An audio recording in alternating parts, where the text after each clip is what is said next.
フランス、スイス、オーストリア、ドイツがみんなにそれもどんどんそれこそすごい逃げが来るんですよ。10年前ぐらいからちょっとなんか去年にアウトドアショー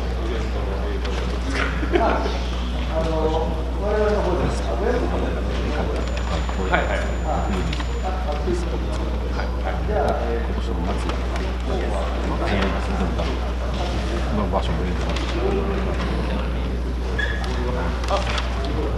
時期だわね。来年からはそのアウトドアだから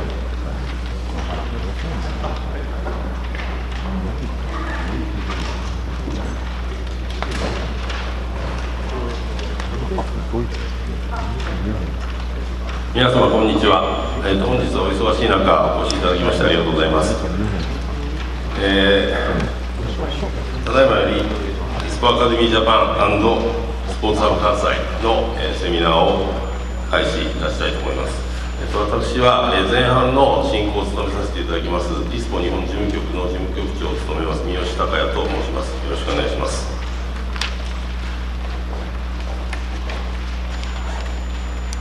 それではまず第1弾としてメッセミュンヘンよりインターナショナルセールス&リテールマネージャークリストフ・ラップよりISPOの概要説明並びに欧州スポーツ市場への参入についてのプレゼンテーションをさせていただきます。Christoph, you ready?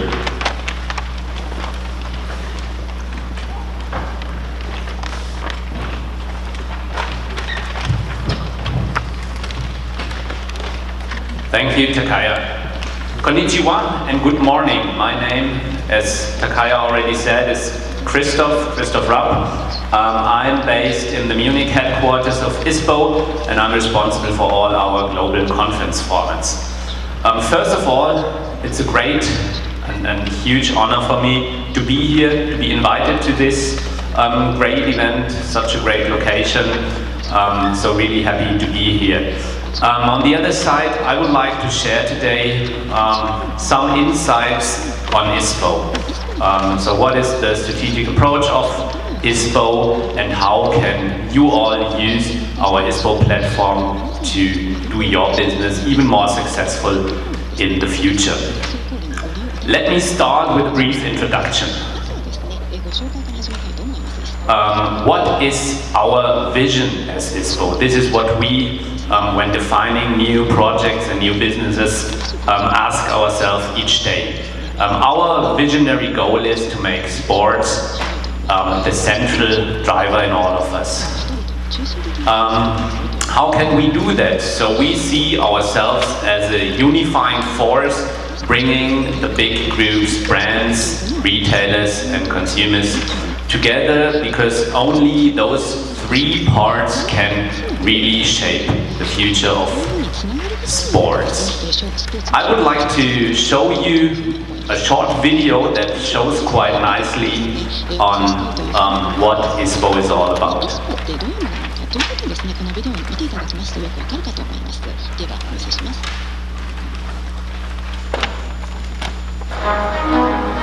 Regardless of our age, our ambition, whether alone or together, every one of us can experience the power of sports, a power that inspires us, thrills us, and moves us forward.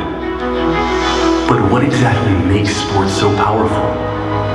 It is the desire for progress, mentally and physically, the will to accomplish what was believed to be impossible, the great satisfaction when you or someone you believe in succeeds. This is the very essence of sports itself. What if everybody could experience this progressive power? If really every individual in the entire world could get carried away? Imagine sports being the foremost motivation among all of us. We strive to make sports so big that each and everyone can be a part of it. We give access and provide orientation. We make the invisible perceptible. and we hunt for the questions of tomorrow and their answers. We inspire, encourage, and create valuable connections. We are the unifying force to accelerate the global evolution of sports. Every day, worldwide. Okay. So as I said, and as you've seen that video, within the mission and the vision to accelerate the global evolution of sports, this is in a short sum up what our strategy is all about. So why does ISPO exist at all? Because we want to make sports the central driver in all of us by accelerating the global evolution of sports, and our actual business model and what we are doing is creating valuable connections.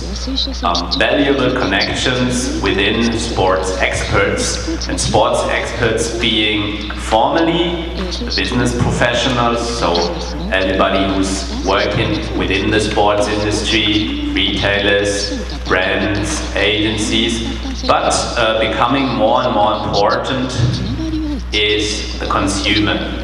Consumer centricity, a huge buzzword going around. So for us, the consumer, and especially the consumer experts, we define as multiplier, as catalysts within the sports industry, is becoming more and more important as well. And that's why we also thrive to integrate those experts into our ecosystem. Most of you, if I would ask you what's ISPO all about, would answer ISPO is a trade show, because if you know ISPO, I would probably say that 90% of you would first mention ISPO Munich. It is one of our important products, but it's definitely not the only product. So that's why in a little provocative statement I put ISPO is not a trade show, but ISPO is a full service provider. We are creating valuable connections, not just 4 days a year. That's the old business model, let's say, what we did for 40 years. But since 10 or 15 years, we launched several business solutions to really support the sports industry throughout the whole year. How does this look like? Of course, our physical platforms, ISPO Munich and the other trade shows, are still our core business. So the biggest sports trade show in the world, ISPO Munich, is the place to be. We have 2 trade shows in China, where we started 15 years ago, ISPO Beijing with a stronger focus on winter sports, and ISPO Shanghai focusing on summer sports, outdoor water sports, and fashion. Apart from that,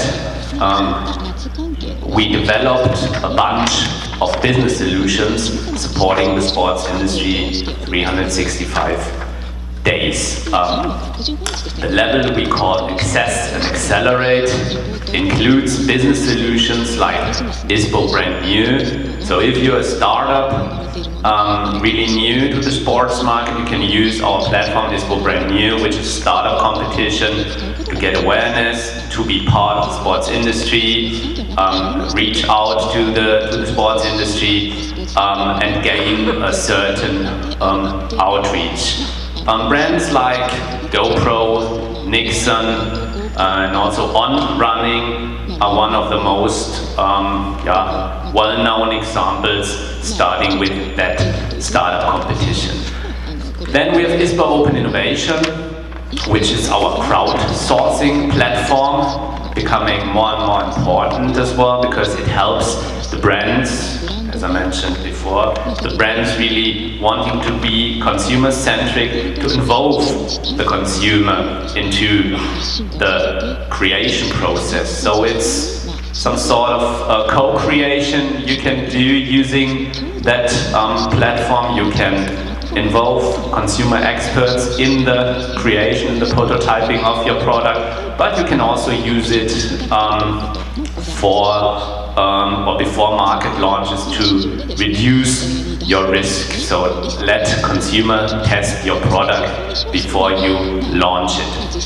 ISPO Award is our global quality seal for outstanding products, which gives orientation to the consumer, to the retailer as well, and obviously to the whole sports industry. ISPO Academy is our global conference format with the objective in different countries, which we consider as our focus countries, to bringing the stakeholders in the respective market together to exchange, to talk about new trends, and to develop basically the future of sports. ISPO Digitize is a platform we launched 2 years ago, which focuses, as the name already states, focuses on digitalization, because digitalization in sports has become so important that from our perspective we needed to launch our own platform to help support the sports industry in their process of digital transformation. And then there's a third layer called supply and support, which is ISPO Job Market, so a job platform, ISPO Shop, where we put at the industry's disposal studies and other products. There is ISPO Text Trends, where we show in a curated way the latest trends in textiles, so materials, innovative materials, fibers, fabrics, etc. So this is mainly a platform giving orientation to those who are manufacturing products. And in the center, last but not least, in the center of all those business solutions, with our media platform, our content hub, ispo.com, where everything related to sports business is on an editorial basis worked out and then published on this page. Currently, around 60%, I would say, is business professionals using this site, but we have a growing percentage of consumers looking and finding this page. So it really helps us to connect with the industry as well and generate significant outreach. So that's basically the cosmos of ISPO. So as you can see, it's a lot more than just a 4-day trade show. Even if ISPO Munich, the outstanding platform, is still the biggest place you can participate and meet within the sports industry. So that's also why I would like to say a few words on ISPO Munich. ISPO Munich 2020 will take place in January 26th to 29th. ISPO Munich always has a strong focus on winter sports, obviously. But as you can see, apart from winter sports, there's also a very big outdoor segment. We're talking about health and fitness, and last but not least, and a very important part for us is new trends, innovations, industry services, where we show the future of sports, new developments, new innovations, and also digital topics. So that is how ISPO Munich 2020 will look like, roughly. Some numbers for those who've never been at ISPO Munich. ISPO Munich, I'm not sure if you can read it, so I will read it to you. ISPO Munich, the latest numbers, with more than 2,800 exhibitors from a global scale, with more than 80,000 business visitors, and also quite a significant media reach during the trade show, but as I already mentioned before, through our content platform ispo.com, also 365 days a year. And again, please save the date for those who plan to join ISPO, which I hope will be many. It's end of January 26th to January 29th. There are more numbers in here, but as far as I know, you got the presentation printed anyway, so you can read it, and if there are any questions, let me know afterwards.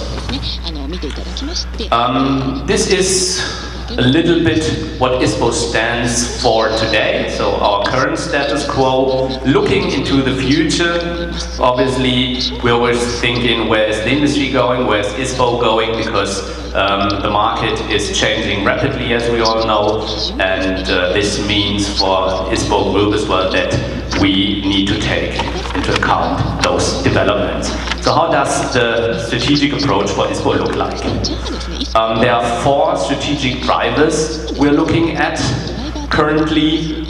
One is to make ISPO bigger than just sporting goods, because if we say accelerating the global evolution of sports, which I mentioned as our vision before, then sporting goods is a part of it, but it's not everything. There are other segments and other objectives we need to take into account as well.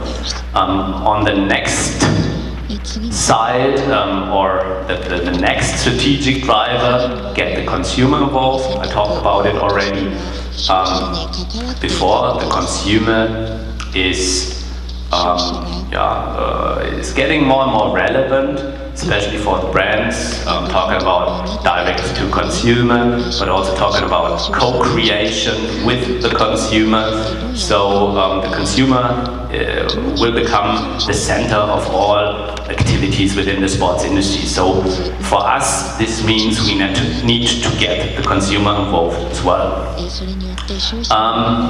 Third strategic driver will be extend ISPO to real global sports network. So currently we are an international network, as you can see here in Japan, for example, but we strive to really become a global player instead of being an international platform. Last but not least, and that's also something, if you're a brand, you probably already realized, it's more important to talk about experiences than just about the function. So our approach, our strategic approach is to become from a pure functional platform into a more aspirational platform. What does this mean exactly? So there are 3 main drivers or 3 main areas we are looking at. Obviously, this one is already very much in our focus today, sports and sportivity. So how can we support each single person with the right products to do their sports every day? But then there are 2 more layers, like sports and society. How can sports help to overcome societal changes, societal challenges, and last but not least, the environment, sustainability becoming more and more important. So only if there's intact environment out there, then we will be able to practice sports the way we do today. So those 3 pillars are really what we are looking at in the next years. And there's also more influences regarding our strategy. I'm not sure if all of you are aware of the mega trends, and I think the mega trends is something you can apply perfectly to the sports industry as well. And we just picked 6 of those mega trends which we believe have the biggest impact on the sports industry, and therefore we as ISPO need to work on as well. Urbanization and mobility is one. So urbanization is changing the sports industry in a very drastic way, because people, they don't go to sports anymore, they want sports to come to where they are. So examples like freeletics show this in a very good way. Then we have other dimensions like individualism, health, style, new life and excitement, connectivity, so everything that's related to digitalization in sports, and I mentioned this before, sustainability, which becomes part of many companies' strategy nowadays as well, with a good reason. To give you an example of one activity we already leveraged, we did not very close to the classical sporting goods industry, it's esports. So esports is a big area many young people are into and is part of the whole sports world as well. So we started to include it 2 years ago, and I would like to show you how we did that. We did it on 3 levels mainly. One was on the educational level, because many players within the sports industry were not aware on how esports is really working. We also included and integrated retail and brands into the whole activation process, so creating point of emotions at retailers with esports activities, and we also helped the industry with consulting efforts and developed concepts. We implemented then a holistic concept on ISPO Munich, which I can show you in a short video. For the first time ever, esports is rocking ISPO Munich. And how? Nowadays, esports has famous stars and world-class teams that play around the globe in front of thousands of people in sold-out halls. The sport report from Intersport confirms the hype, which is not just limited to Germany. Wenn man sich alleine die Zuschauerzahlen. Just looking at the audience numbers at these live events, no matter where in the world you look at it, then you realize that these are the biggest sports events in the world. New idols are being created, a new form of sport is emerging, and it's growing. Und die ist gerade wachsen. The esports market is massive, the target group is huge, so is the opportunity for specialized retailers. For this reason, David Teves wants to reach precisely those young people who would otherwise rarely go to small sports shops. I think we raise awareness for our brand among this target group by supporting these teams, and we position ourselves here in this segment and gain a positive resonance for our brand among the community. And they will one day be saying, okay, Intersport is also a place for me to buy my normal sports stuff because I also like to exercise. Normalen Sport treibe. In the workshop at ISPO Munich, the esports specialists show the retailers how and why they should target the young fans of top players and pro teams. They talk about events, autograph shows, and also about products, of course. The sporting goods industry should take an interest in esports. We have a large merchandising segment. Sometimes there are big teams and they go up on stage with a team shirt. And the fans want one too, of course. So if you consider there are 4 million esports players, they have to be equipped. This is a great opportunity for the sporting goods industry. If you still think esports is a niche market, then sorry, you're wrong.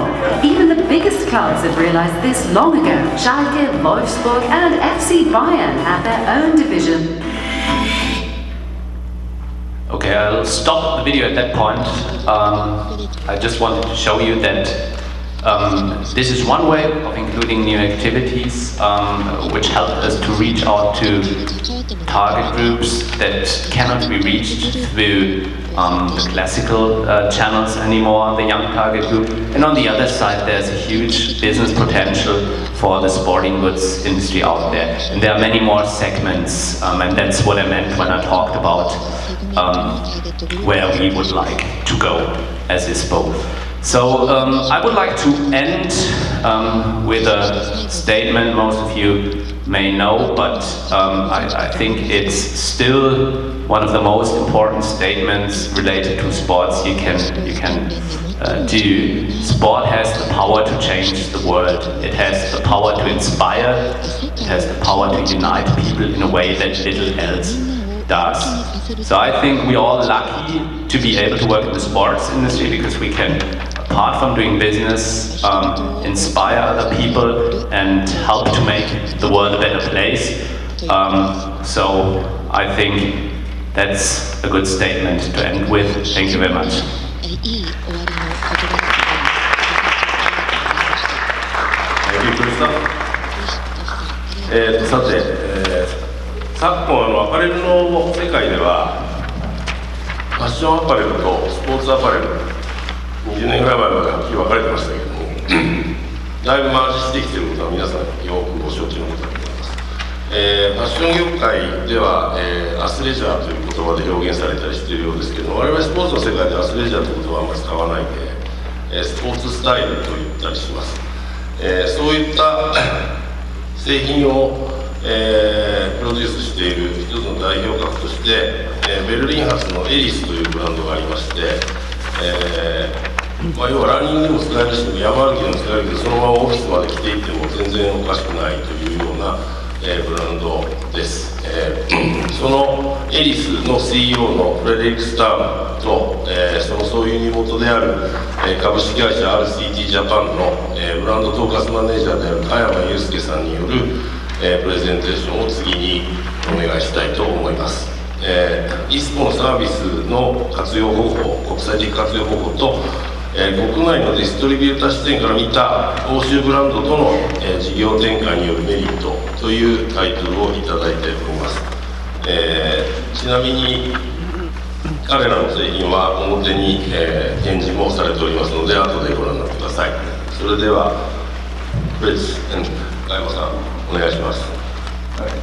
Konnichiwa. Hello everybody. Thank you very much for the introduction. My name is Fritz Sturm. I am the founder of the brand Eris from Berlin. And first of all, thank you very much for having me and my colleagues here in Osaka. We had a very good time so far here and enjoy it very much. First of all, I'm going to briefly explain a bit about the brand Eris, if you might not have heard of it yet. Afterwards, I'm going to talk a bit about ISPO and its benefits, how we as a young brand collaborate together with ISPO and actually use it as a very good accelerator, especially for the Asian market. And when I'm done with this part, my partner Kayama-san from RCT Japan will take over and explain a bit our relationship here in Japan and how we work here. So let's get started.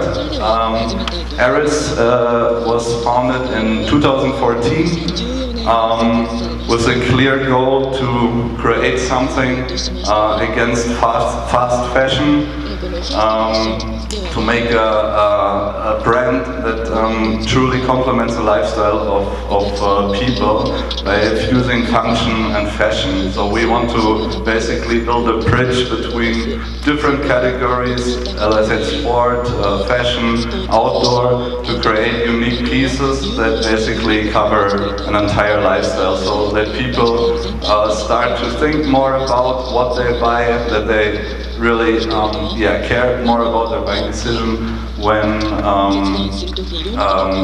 and basically do not follow too much like brands like H&M or Zara or something like this. This is basically our core goal, to design such products. So it is our mission to become the most fulfilling brand in the world. Most fulfilling in a way that people really have a brand which covers everything, where they can really identify with, which helps them to basically optimize their lifestyle regarding traveling, regarding sports, regarding business. So we create actually not a lot of pieces, but all these pieces you can really use use in a very diverse way. So it's mainly like regressive designs, meeting smart materials, to help people have a better lifestyle with also clothing. Here I quickly summarize the four main aspects. So first of all, it's design. We make like a very progressive design. We say like it is from Berlin for an authentic look. What is special about us in this case is that we have a very high functionality, a very high outdoor kind of DNA regarding the clothing, but our actual DNA is an urban DNA, which is kind of a game changer because most of the brands in Germany that do very high outdoor performance are usually proper outdoor brands and have like the DNA of mountains, of grass, of outside, and this is changing now because the people really are becoming more urban and they want like more authentic stories. And this kind of story we can basically deliver to the people. Yeah. So the second part, as I mentioned, is functionality. We use high-performance fabrics, high-performance technologies that we source in Europe only. Why we do it only in Europe is, first of all, we want to have a tight supply chain. We want to know where everything is coming from, and for us it's really important to control and see everything. How things are working in our factories. Therefore, we do all the sourcing in Europe. We work, for example, with suppliers like Scheller from Switzerland, or Limonta from Italy, which are basically like really major premium suppliers that really make the difference when you especially feel the fabrics. The third pillar is the versatility, fusing function and fashion to fit multiple occasions. It is something, it is basically an approach that is quite rare in Germany, because in Germany everything is very categorized. So you have a bicycle section, you have a running section. We basically break down these borders because we believe that this is not contemporary anymore. The world is becoming just like more blurry, like people are having more hobbies nowadays, people are doing more traveling, so therefore also the clothing needs to adapt to this kind of lifestyles. Last but not least, very important part, and also as Christoph mentioned before in his presentation, is of course the mega trend sustainability. It is, I guess, for nowadays every young brand, but also the older brands, a very, very important part. We started with this already at the beginning of Eris, to really take care about this, that we more and more implement sustainable fibers. For example, the shirt I'm wearing right now is made out of the trash from the ocean, and we are always looking for the latest solutions on the market. That we basically can make also the world to a better place. A few words to our product, we have them also over there. I will skip this part now, we talk about this later. As I just said, our production, we really care about the full ethical responsibility. It means also that all the people that work within this brand have a good salary, feel like a good part of the brand, and as I said before, therefore we keep the supply chain very tight. So regarding retail, I mentioned some partners here. We work together already, for example, with Beams, as you know, here in Japan. KDW, which is major department store in Germany, Oberpollinger, Zalando, major retailer in online e-commerce retailer in Europe. also JD in China, Hyundai in Korea. So as you might see, we tend to focus a lot on the Asian market. I will talk about this after this year. It's just like a bit press echo that you know a bit like how especially German media thinks about us.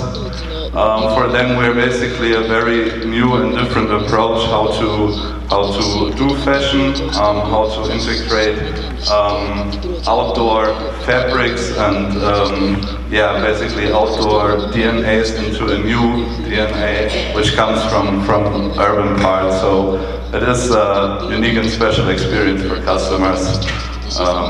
As same here. So just a quick overview.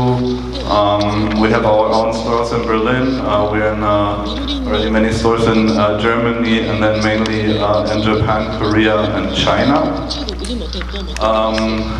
Why we are there is first of all, functional fashion is, as I said, it's a topic that is not very common in European market yet, and it was for us quite difficult to figure out where it's going. But luckily we had ISPO, and ISPO was one of the major reasons actually how we figured out where our way is going to. So we participated at ISPO Brand New in 2016, which was our first trade show ever to present our concept. And we became ISPO finalists, which in the athleisure category back then, where we had a nice booth in a very good area, urban, brand new village with other young brands, and had the chance to meet very good and important people for us that basically supported the brand and really helped us to get into B2B business. For example, we found our factory and so on this show. Just a few months after, we decided to join ISPO Shanghai because we had already at this ISPO Brand New very good feedback from Asia, and it was for us then a good idea to check out on a very early stage which markets are interesting for us. So we decided to go to Shanghai with just a few pieces. We explained what we are doing, and we're very happy that we found our distributor there, who's sitting over here. And he's now supporting us since 2016 for Chinese market, which is also of course a difficult market. I guess that's a very valuable partner for us, and thanks to ISPO we could meet him at this market introduction program back then. It was a similar event like here, where we presented the brand and then were able to meet our partner. So in 2017 we then joined, or actually ISPO Vision, which was the first time that we had a regular booth presenting the brand, and we're already in an early stage able to get in touch with retailers like Isetan and Beams, and this really showed us that the Asian market is for us a very important market in the future.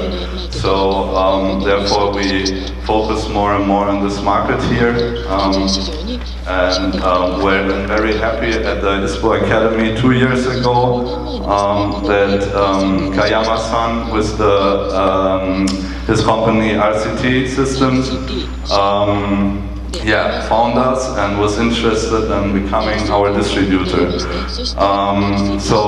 As you can see, ISPO supported us or helped with its accelerating programs, helped us a lot to find good business partners here for the Asian market. This is just a brief introduction about RCT. Kayama-san will explain more after my presentation, so we're going to skip this. What you might know is, of course, as a young brand with big and global ambitions, of course, it is important to find strong partners, also financial-wise. So, of course, we are also looking for investors and help to support the brand more. Me personally, I was not very interested to find just let's say regular investors that are not really in the industry, basically just give you the money and then see what's going to happen. For us it was really important to maybe find somebody that has the same spirit like us, and it was very nice and very great circumstances that actually RCT offered us to be partners of us. So it is, I guess, a pretty new and unique approach that a distributor decides on a very early stage to actually also only distribute but invest in a company from abroad. So therefore, Japan is now, we have a very strong relationship now to this country here, to our partners here, and it's a very nice thing to now work together and reach these common goals, and also in a way how global market is working right now. It is a very good way of making business if you have on an early stage already strong partners and partners that carry the same spirit already on the other side of the world. So Kayama-san will explain a bit more about this relationship and how their perspective is on this. So I will now pass the mic. Thank you very much. Arigatou gozaimasu.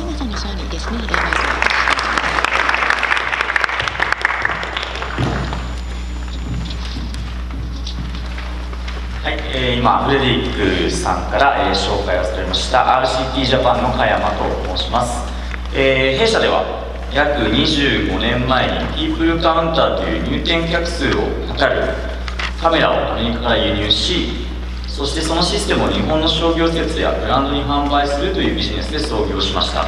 現在では他にも、主に商業施設に関連した他事業と私が所属する欧州のブランドビジネスの事業も手掛けています。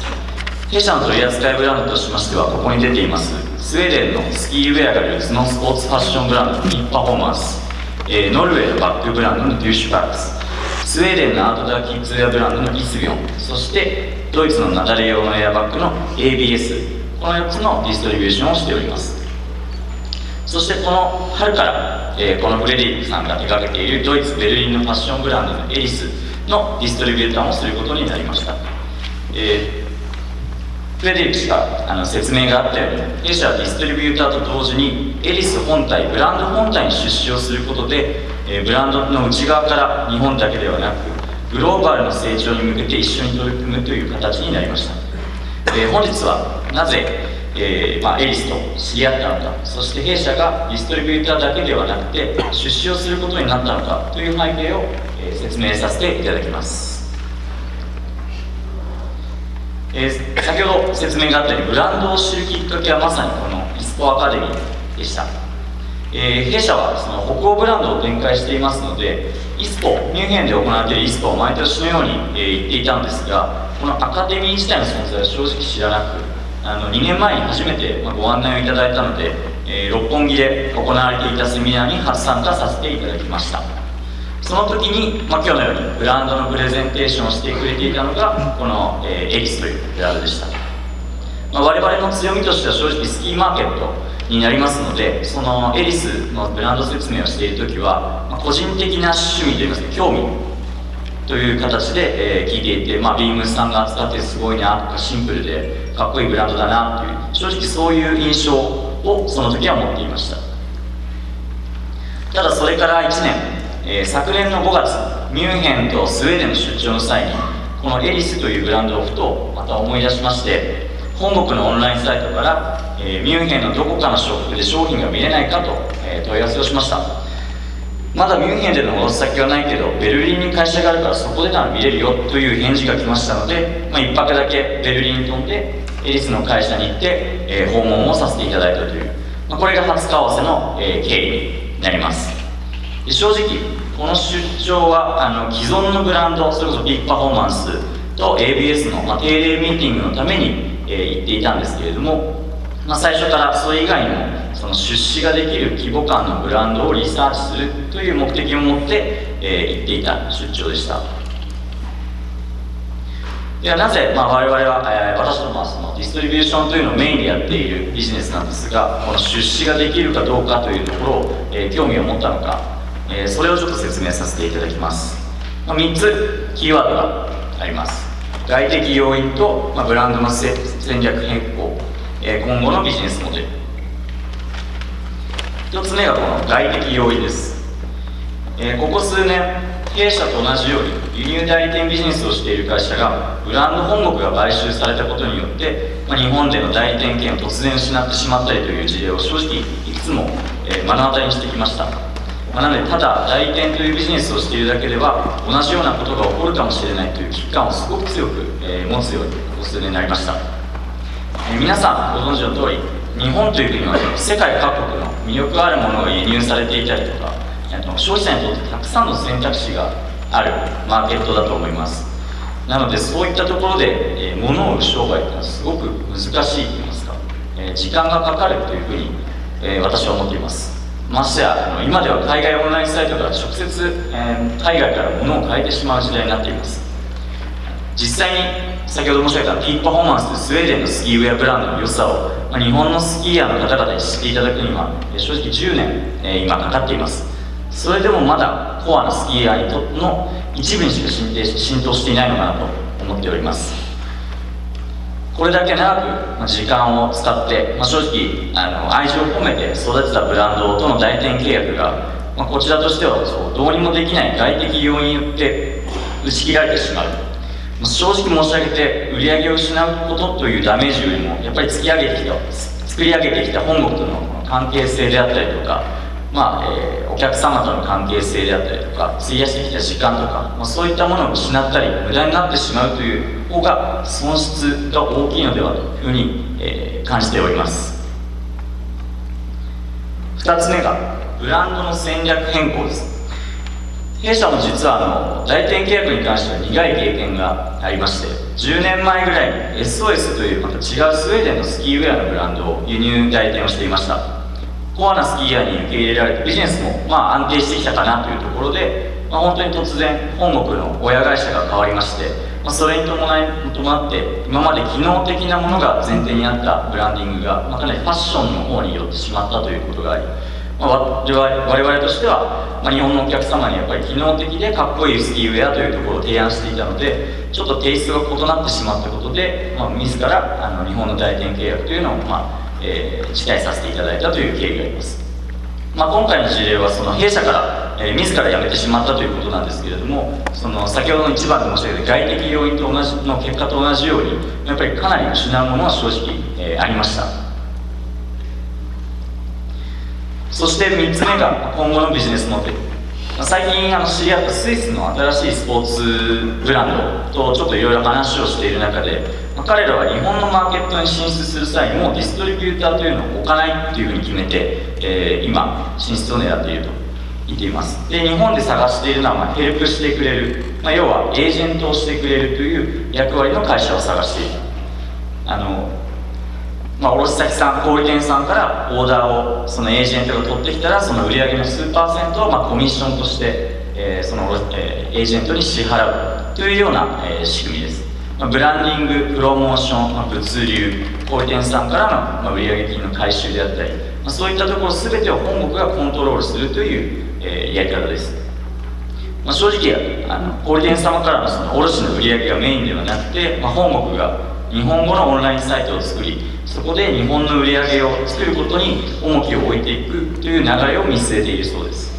小売店様はいわゆるお客様とブランドのタッチポイントとしてかなり重要な役割をする反面、売上を大きく作るというところでは本国が運営する日本語のオンラインサイトで売上を取っていくという、こういう仕組みを考えているそうです。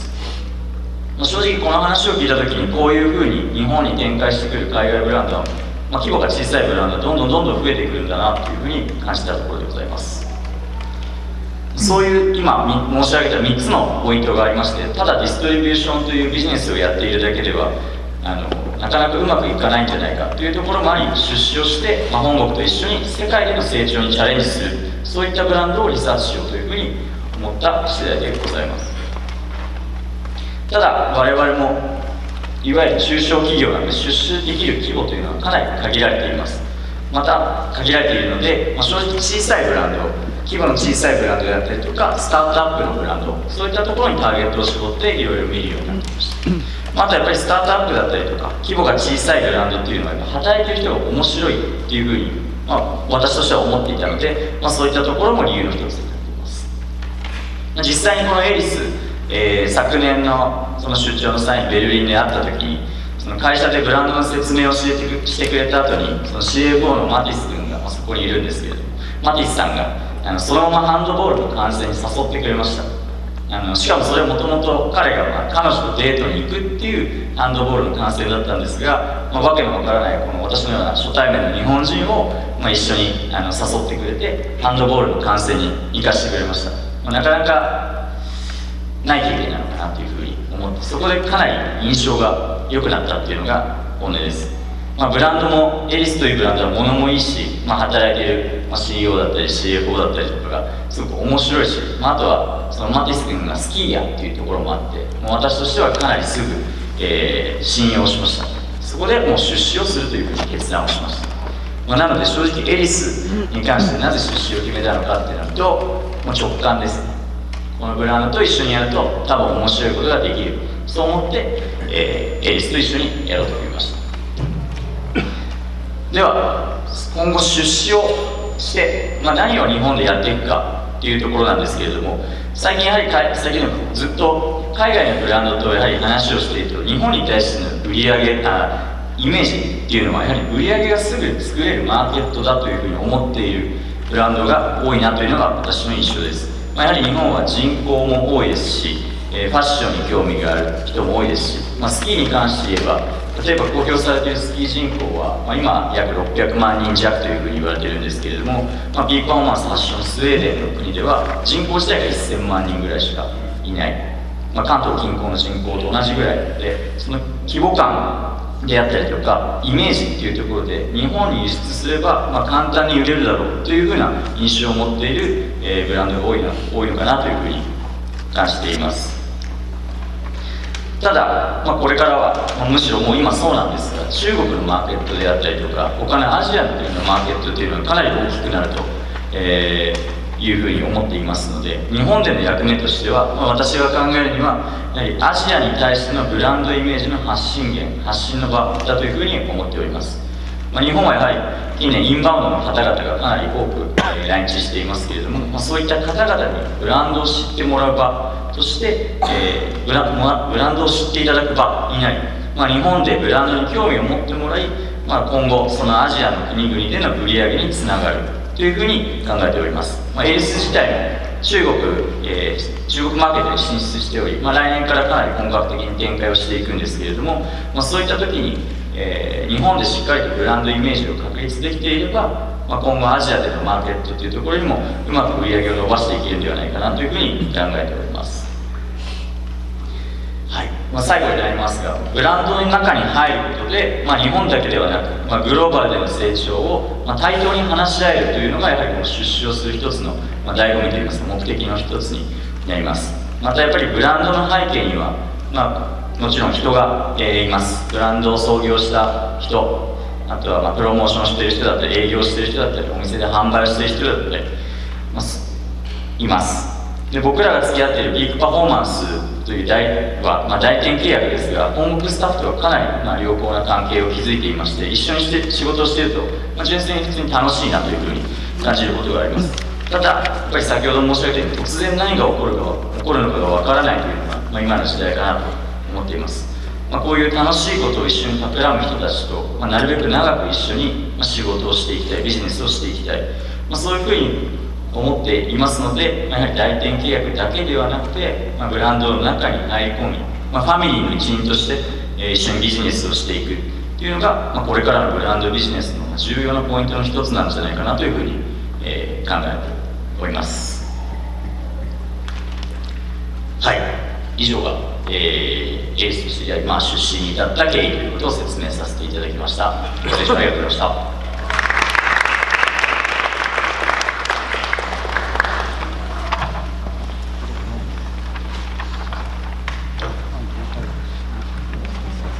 Thank you, Fritz. ありがとうございました。それでは次に、スウェーデンのアイスバグというフットウェアのブランドの、COO であるトム・ニルソンより、プレゼンテーションを、していただきます。日本では欧米と比べるとまだまだなんとなく意識がちょっと低いように感じているサステナビリティというテーマ、世界のスポーツ業界ではもうこれなくしては商品作りが語れないというところまで、ちょっと過熱している感があります。そのサステナビリティを重視したものづくりを、フットウェアの世界では完全にリードしているアイスバグというブランド、表に商品も展示してありますが、そこの、代表であるトムに、そのサステナビリティにちょっと特化したプレゼンテーションをしてもらおうと思います。それではご清聴ください。よろしくお願いします。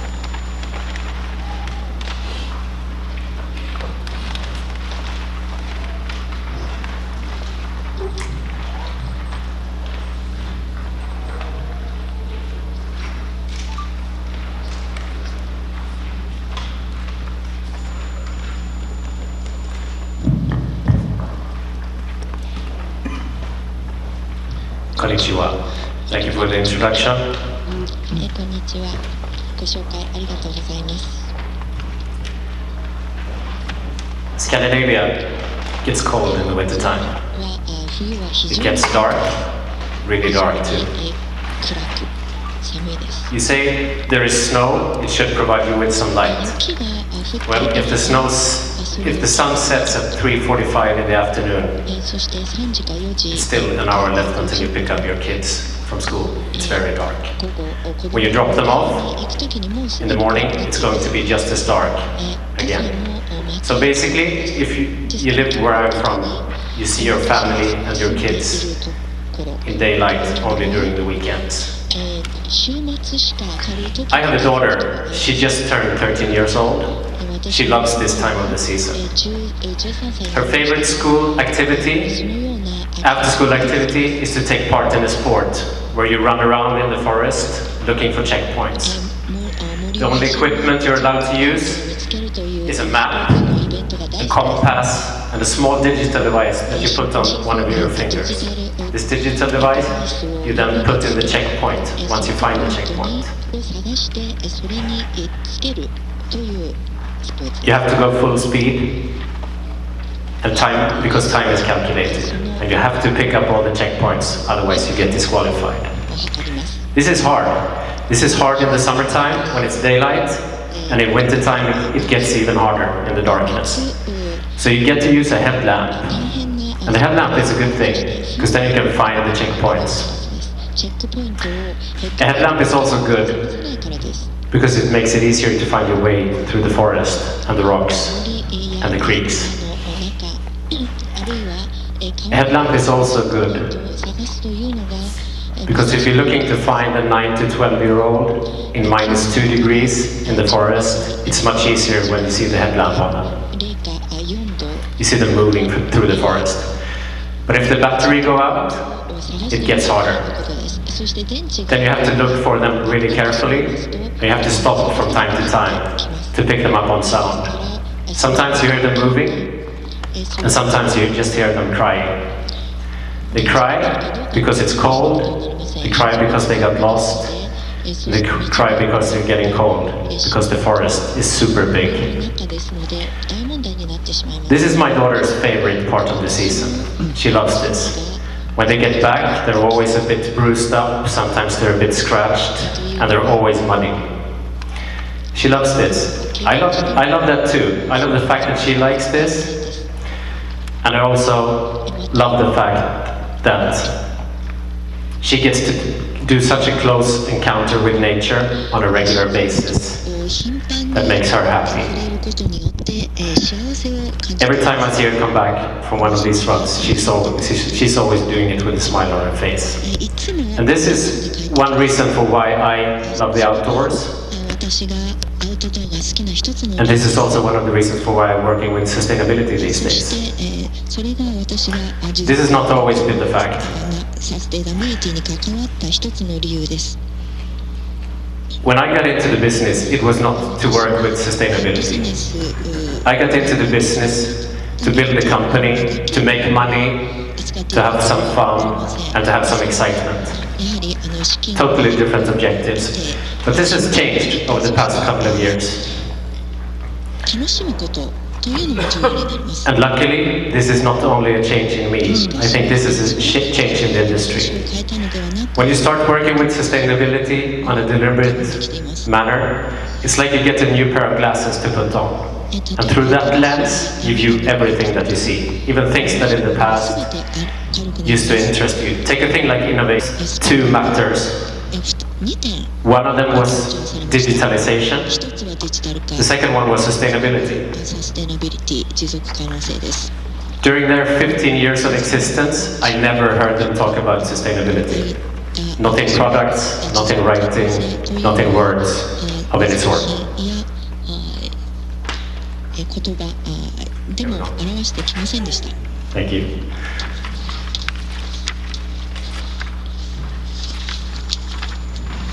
What they did at this conference was that they made a promise. 会議 They で made a promise that in 12 months' time, they were going to blow the whole market away with sustainability, making an offer. 持続可能性 What they were promising, I don't have a clue about. I'm not sure if they did either. をしました。これができ They set a timeline on it, and they made a big promise.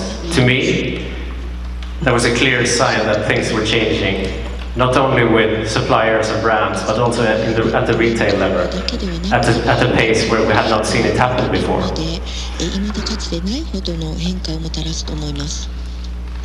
That they had that kind of sense of urgency on a matter like sustainability was a clear factor, and something that was clearly in the 緊 making. 急性を及ぼすもの If you look back 10 years on a trade show like 展 ISPO, 示会ISPO のような展示会では at the front row has always been the big brands and the power players. This makes sense, it's like that at every trade show. 10 years ago, if you were looking for sustainability, you had 来 to ました。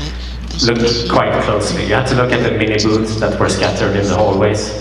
That's not entirely true because some were talking about sustainability, but you would have to look fairly closely 10 years ago to find someone talking seriously about この sustainability. 10年間 At で ISPO 2019, 真剣に向き合う人たち by far the booth that I passed by that had the most traffic in it was that of Picture Organic from France, ski and snowboard brand.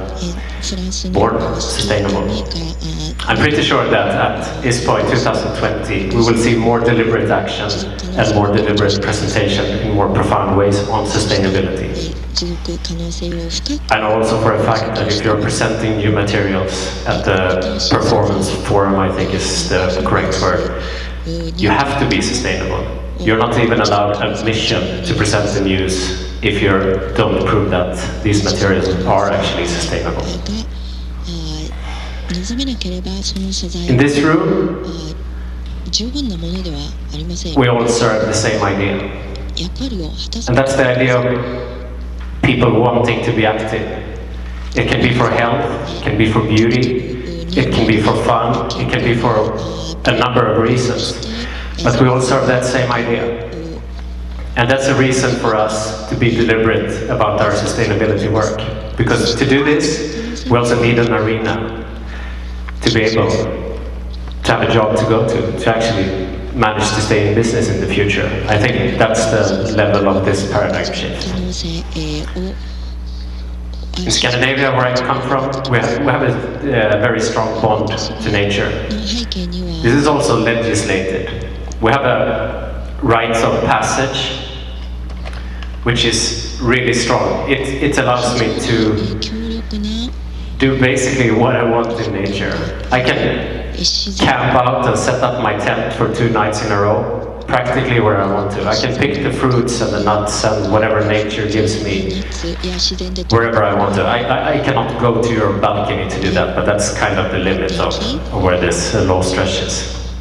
I can also start a campfire, basically wherever I want to, as long as no one comes in harm's way. When we feel this is threatened, we're willing to fight for it. Scandinavia also has a very strong tradition of consensus. We agree on things. There's not a lot of people living up here. Climate has always been harsh. We always have to cooperate, even across enemy lines. So there was a lot of talking going on. And this decision process is often totally unclear to the outside world. Leadership in decisions is often totally unclear in Scandinavia. Authoritarian leadership never made its way into Scandinavian politics. But when we take action, we do it as a group. But I'm sure many of you know about this girl. This is Greta Thunberg.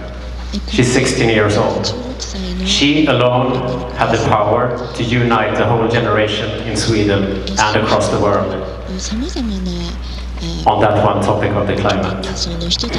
And I think she can work as an inspiration and an ignition for us as an industry to cooperate and take action when we need it for the cause of sustainability, as is the case right now. So these are some of the whys for why to work with sustainability as a company or also on a personal level.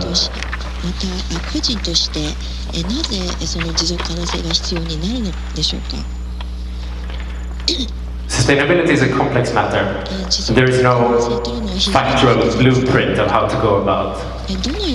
I don't have that blueprint, even though we've been quite engaged in this topic for a couple of years at ISPO, the company I work for. But there has been leadership in sustainability, and there are common experiences that can be shared. In that sense, there is kind of a blueprint for how to go about. I will share some of those made observations in what we see being successful within the industry when doing that.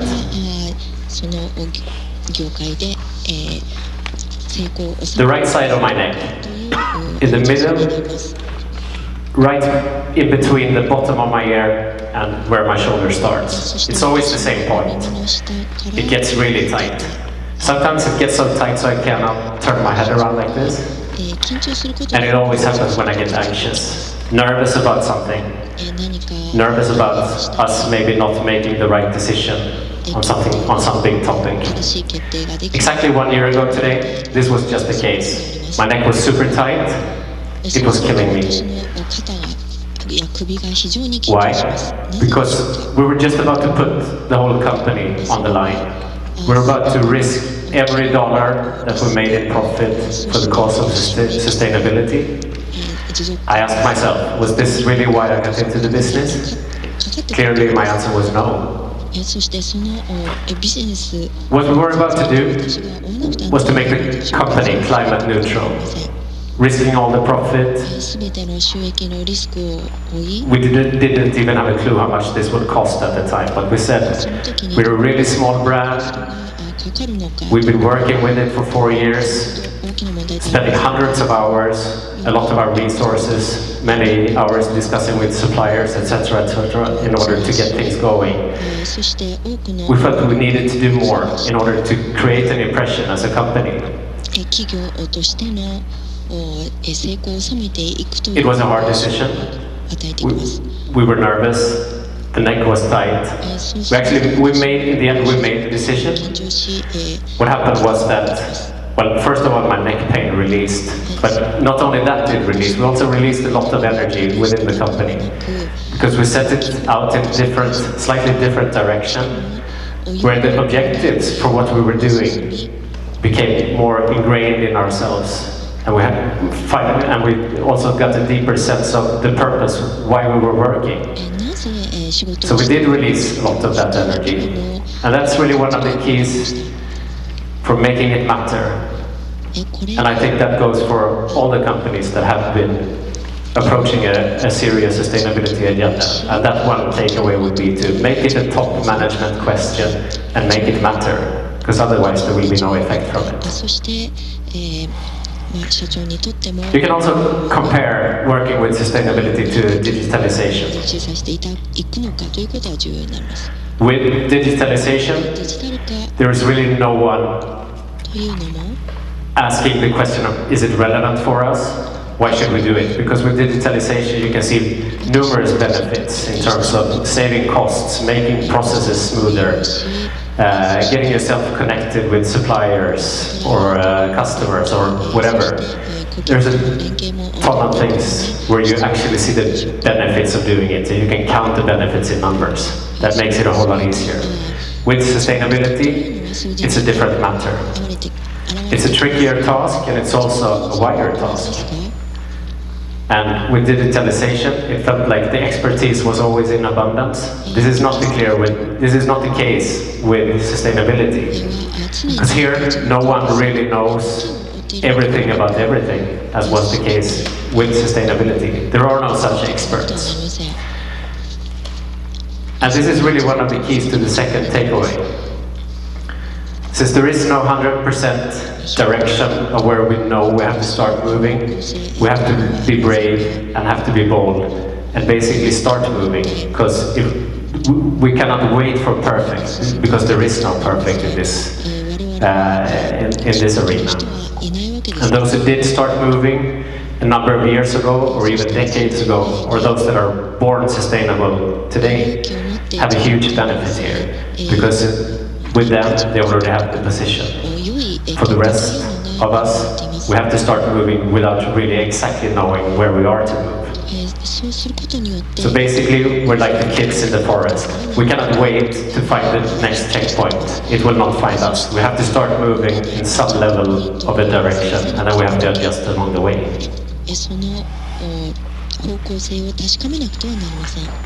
I'm a big fan of team sports. I love the unpredictability, the tactics, and the heroics of team sports. The fact that you work towards a common goal, that you make each other better together, and that you help each other out, that you win together, and that you lose together. Sustainability is about team sports. Because if you don't make it a team effort and get it ingrained in what you do, there will be no effect from it. The CEO of a European apparel company told me not long ago that it doesn't matter how much of a brilliant leader you are or how much time you put into your sustainability strategy, unless you make it into the day-to-day business, in the nitty-gritty of stuff that you do, there will be no effect at all. And the whole point with working with sustainability is creating effect and creating long-term effect. So in that sense, it has to become a culture of the company that you work for or that you manage. Otherwise you will get nowhere. And once it gets into culture, it also becomes a team thing, because culture is about team thing. And I think a good example of that is a company like Fabi of Germany, where they long time ago on an ownership level and on a management level set out to become a truly sustainable company. I was not part of that journey, but I'm pretty sure that from time to time they also deviated from this, and that it was really hard.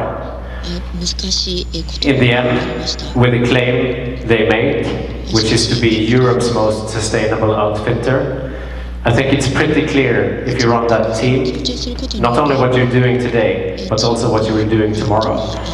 So in that sense, it has become a team factor.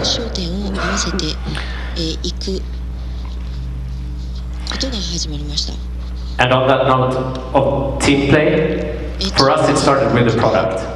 We looked at the product, how we could source better materials, what new innovations are available for making footwear, what new suppliers do we need to look at. So it was basically a product team question that we were working with. Quickly though, the whole supply chain team and the people working in production also got involved because there were so many interactions happening. Eventually, also prices increased, so the sales team were affected because all of a sudden they have to sell products at a higher price in order to come through, and they were starting to get itchy about them also losing business due to us having set down, adjusted our direction of the company. So they needed new tools. So the marketing team also had to get busy and go to work. Not to change the story of the company, but to build it around a different core and to make that core actually work for the sales team when they're out selling the product. Otherwise, business would shrink, and this we did not want to. So basically what I'm saying is sustainability may be the most complex matter a company can address if they do it in a deliberate way. And the number of interactions that will happen within your company will tenfold, at least. So in order to create that team effect, you will need new ways of working. In our case, an old linear model of how to approach work was no longer fruitful. So we had to get new tools, and we had to get teams working closer together. And this is in part relating to transparency. Because when we got the teams to be more transparent and working closer together, there were numerous benefits happening. So we were basically strengthening the organization in doing that. So with transparency and sustainability, there is basically two parts. One of them is what you must be transparent about, and that's to the outside world. Because if you make a claim that you are a sustainable company, no matter how you do it, to back that claim, you also have to present what you do to the outside world and make yourself open to the scrutiny you will receive. For instance, if you decide to become a carbon neutral company, you have to explain how you calculate your CO2 emissions and actually present how that is happening. So that's the must be transparent part. There is also a want to be transparent part about transparency, and that's the internal thing, how you work within your organization. Because the matter itself is so complex, you will need to create more transparency between the existing teams in your company. And those who did that, and those who started out doing it a long time ago, today receive tremendous gains from doing so.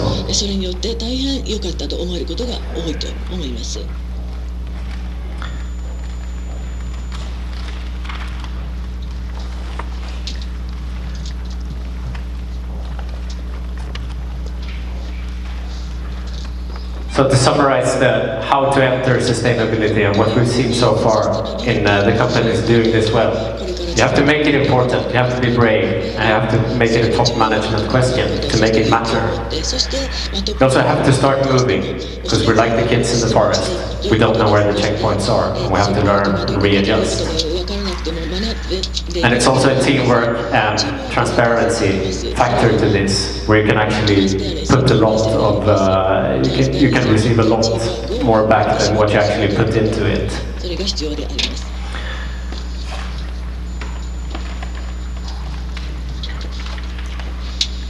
So what gains do we get from working with sustainability? I'll just touch upon a few things that I think are common denominators for the industry as such. We started a running group a couple of years ago. This was a running group for women only, girls and women who wanted to go out trail running. We realized there was a need and a want to do this, but no real gathering for how you could do it. And there was also a sense of fear. So a lot of women did not want to go out into the forest running alone because they were fearsome about it. The fear of getting lost or the fear of not having any support when they were heading out alone in the forest. But with the group backing them, the idea was that they would feel more safe. There were no men welcome to this group. The main reason for that is that our analysis was that if we made it open to men as well, there would be a ton of guys coming in there and they would just totally dominate the group and it would become something different. So we made it women only. It turned out this was a huge success. Today we have seven of these groups in different cities around in Europe as well as in North America. Sometimes we have 150 girls show up outside our Gothenburg store on a Monday night with headlamps and everything, just going out for a run, just going out to have fun. This has also created a ripple effect, where this group has become something else that it was meant to be from the start. Just to gather, go out, run and have fun. Today, they have created activities on their own and in different venues. They do their own seminars and their own workshops and everything, which is quite far from what we intended when we started. So there has been a bonus effect on setting this running group afloat as compared to what we intended when we started it. And it's the same thing we have experienced, and I think a lot of other companies have experienced when starting to work with sustainability, that you get gains from working with it that you did not expect from the start. I have a friend who is from Poland. I don't know how much you guys know about Poland, but Poland is located in the eastern parts of Europe. Traditionally, very low buying power. Traditionally, very hard to sell the type of product that you can sell in Scandinavia, in Germany, France, or in Western Europe altogether.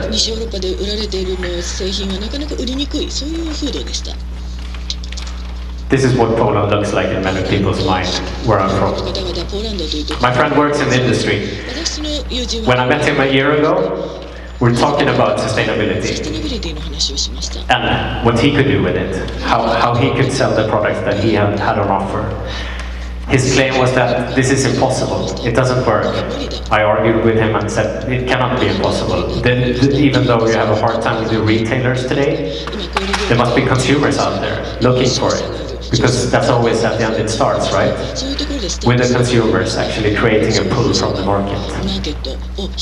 So we discussed this back and forth. In the end, he was getting a little bit mad with me, just thinking that I didn't understand.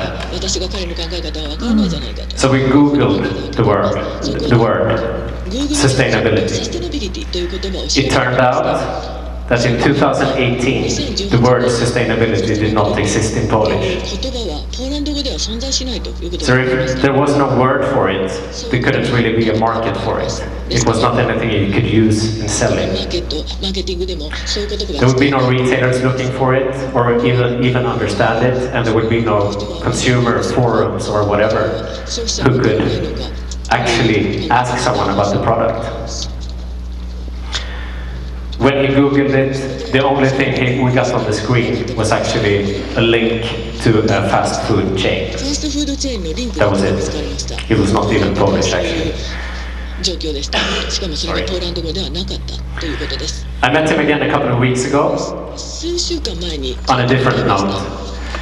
He approached me and said that he had recently been contacted by one of his retailers, asking him to come back and only bringing the stuff that actually had a sustainability story attached to it.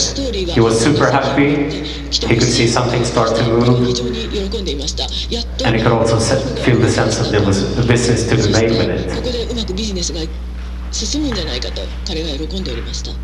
It didn't change, it didn't happen for a long time, but once it started happening, everything started going pretty fast for this Polish guy at least. I'm not saying that's going to happen overnight, on any market or in any business. But one of the gains that we're actually seeing is that business is starting to happen. And actually at a bigger scale than I think ever in the past. It may not always be the case that this business is coming looking for you as in Poland. This is rarely the case, right? But it may be the case that you're able to stay in a business that is transforming. And if you want to be on board on that, one of the main arguments you may have is that you're actually approaching sustainability work in a serious way. We've seen that happen, both in North America, and we're starting to see it at a much higher pace, I think, in Europe too.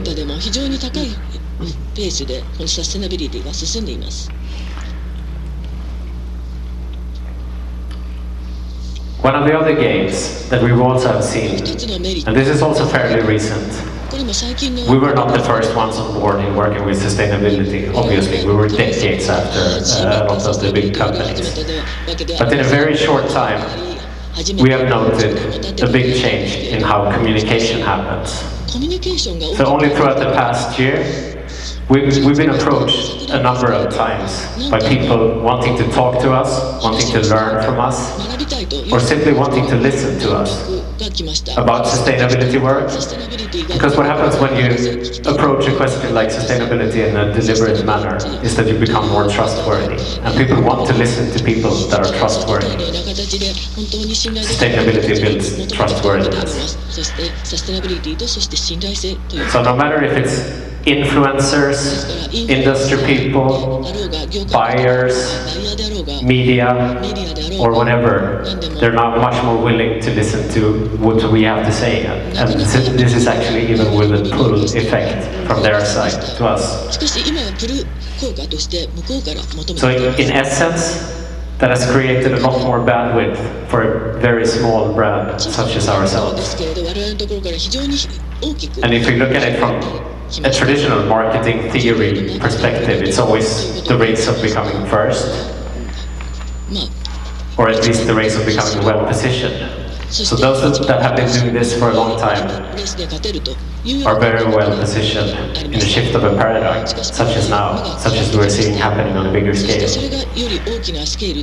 And even for the ones that start moving later, but do it in a deliberate manner, there is still time to maneuver this. Because one of the main gains that we've seen is this increased bandwidth that we'll be getting.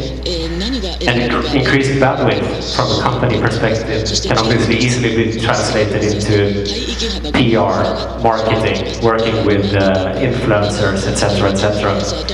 The stuff that you pay real money for to get, you can actually punch way above your weight when doing this in a deliberate manner.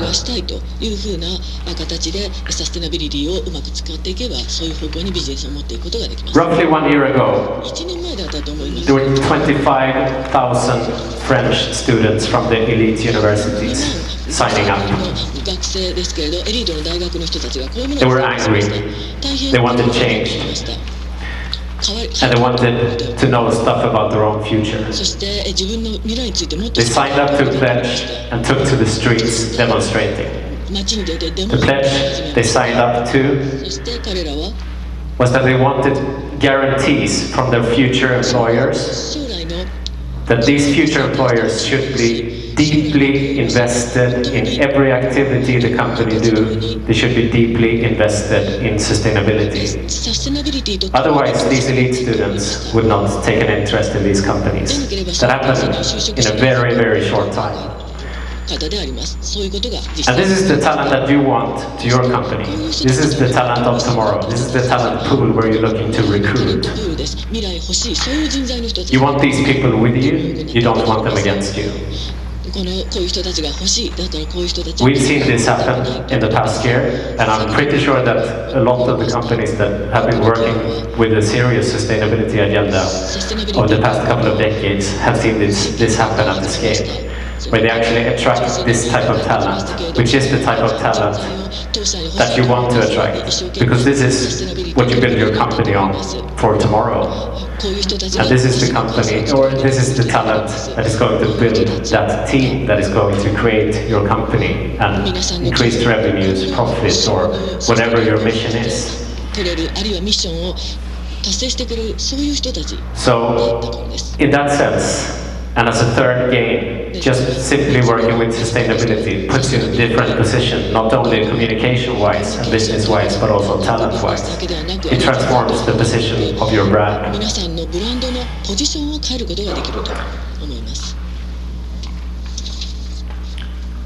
So basically, when I get old or older, looking back at what I did, I want to be able to say that we, as a company, did our utmost to make the world a more pleasant place than it was when we started out. That we did everything we could to make that happen. And in the end,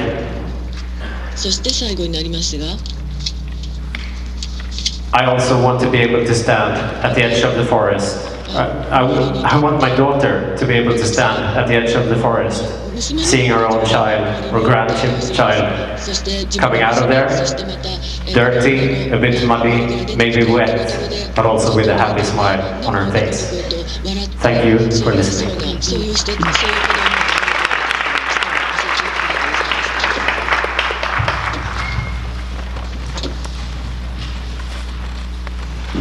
Thank you, Tom. That was a great presentation. You look like Steve Jobs. 本当にスティーブ・ジョブズのような感じでですね、プレゼンしていただきました。それでは皆さん、マーケットのご説明、ビジネスの話、こういってとうとう意識の話まで来まして、ちょっとだいぶ、難しくなってきたので、一旦簡単な方に戻したいと思います。今日入り口では、日本ではまだまだあまり知られていない、それでも世界では、どんどん新しい商品が、毎年毎年登場していきます。その中から4つのブランドに、商品を展示してもらっています。後でお時間になるときにちょっと寄っていろいろとお話をご興味のある方はぜひ聞いていただきたいんですが、その製品の説明をちょこっとだけここで、ステージの上で各ブランド10分ずつぐらい、させていただいて一旦休憩に入りたいと思います。それでまず一番最初に、今日皆様方に、お土産としてお渡しした、防水、ケース、グーパーというブランドの商品なんですが、マグネットを使った防水ケースですねの CEO の、フィリップ・ナフタリ、さんからこの商品の、これはもう商品の単純な説明なので肩の力を抜いて聞いてください。OK、please。それではどうぞ。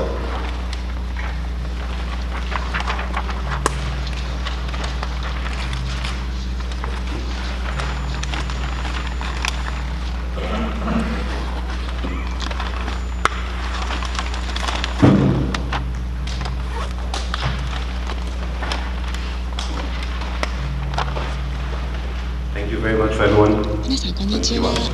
I would like to start by thanking まず最初にですね、高谷さんに申し上げたいと思います。マリアさんがですね、私をこちらにご招待いただきまして大変ありがとうございます。それから、大阪商工会議所の皆さんにもお礼を申し上げたいと思います。それからですね、大阪ですね、コンベンションツーリズムビューロ、こちらですね、開催するイベントとしていただきましてありがとうございます。高谷さんとはですね、イベントでですね、ちょっと偶然お会いしたんです。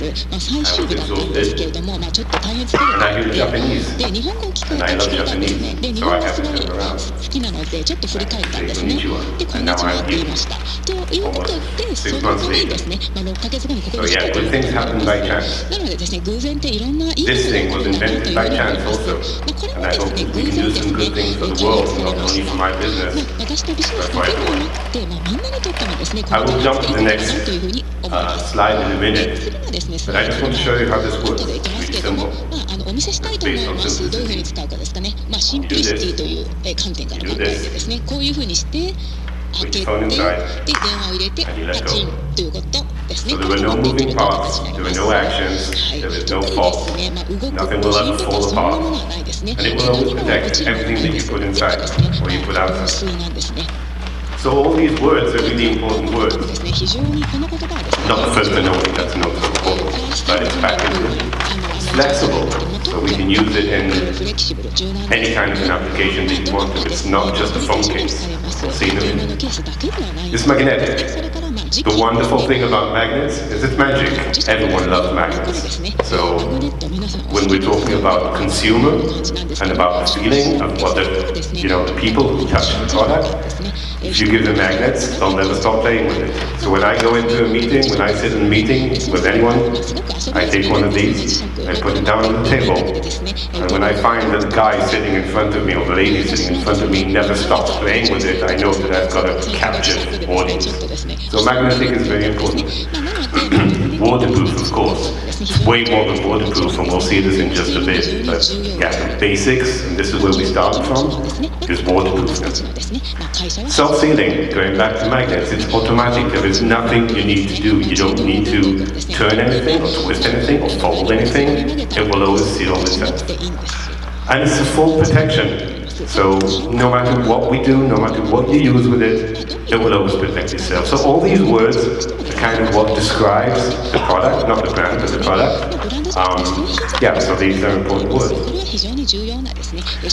Everyone in front of me has talked about sustainability. Of course, we have to do the same. So we'll talk about sustainability, but not only from the point of what our product is made out of, which is TPU and metal. So these are the two very basic elements who are biodegradable and will never harm the universe.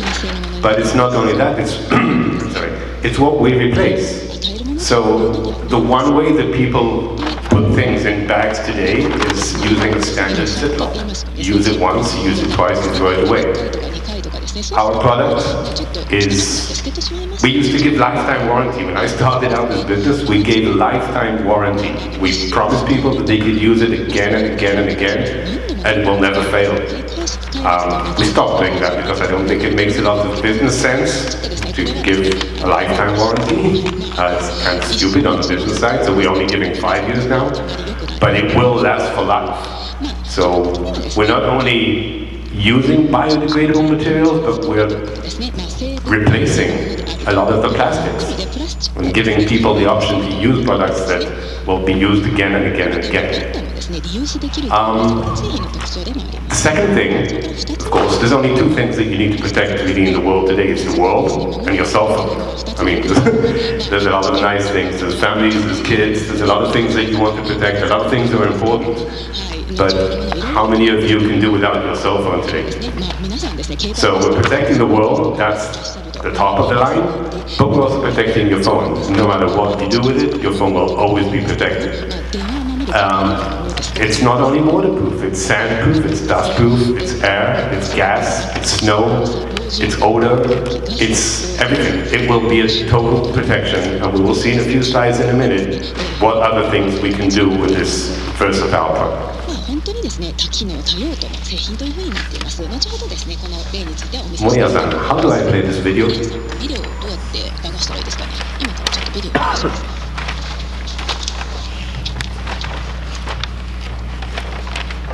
How do I get the video going? どうでしょうか。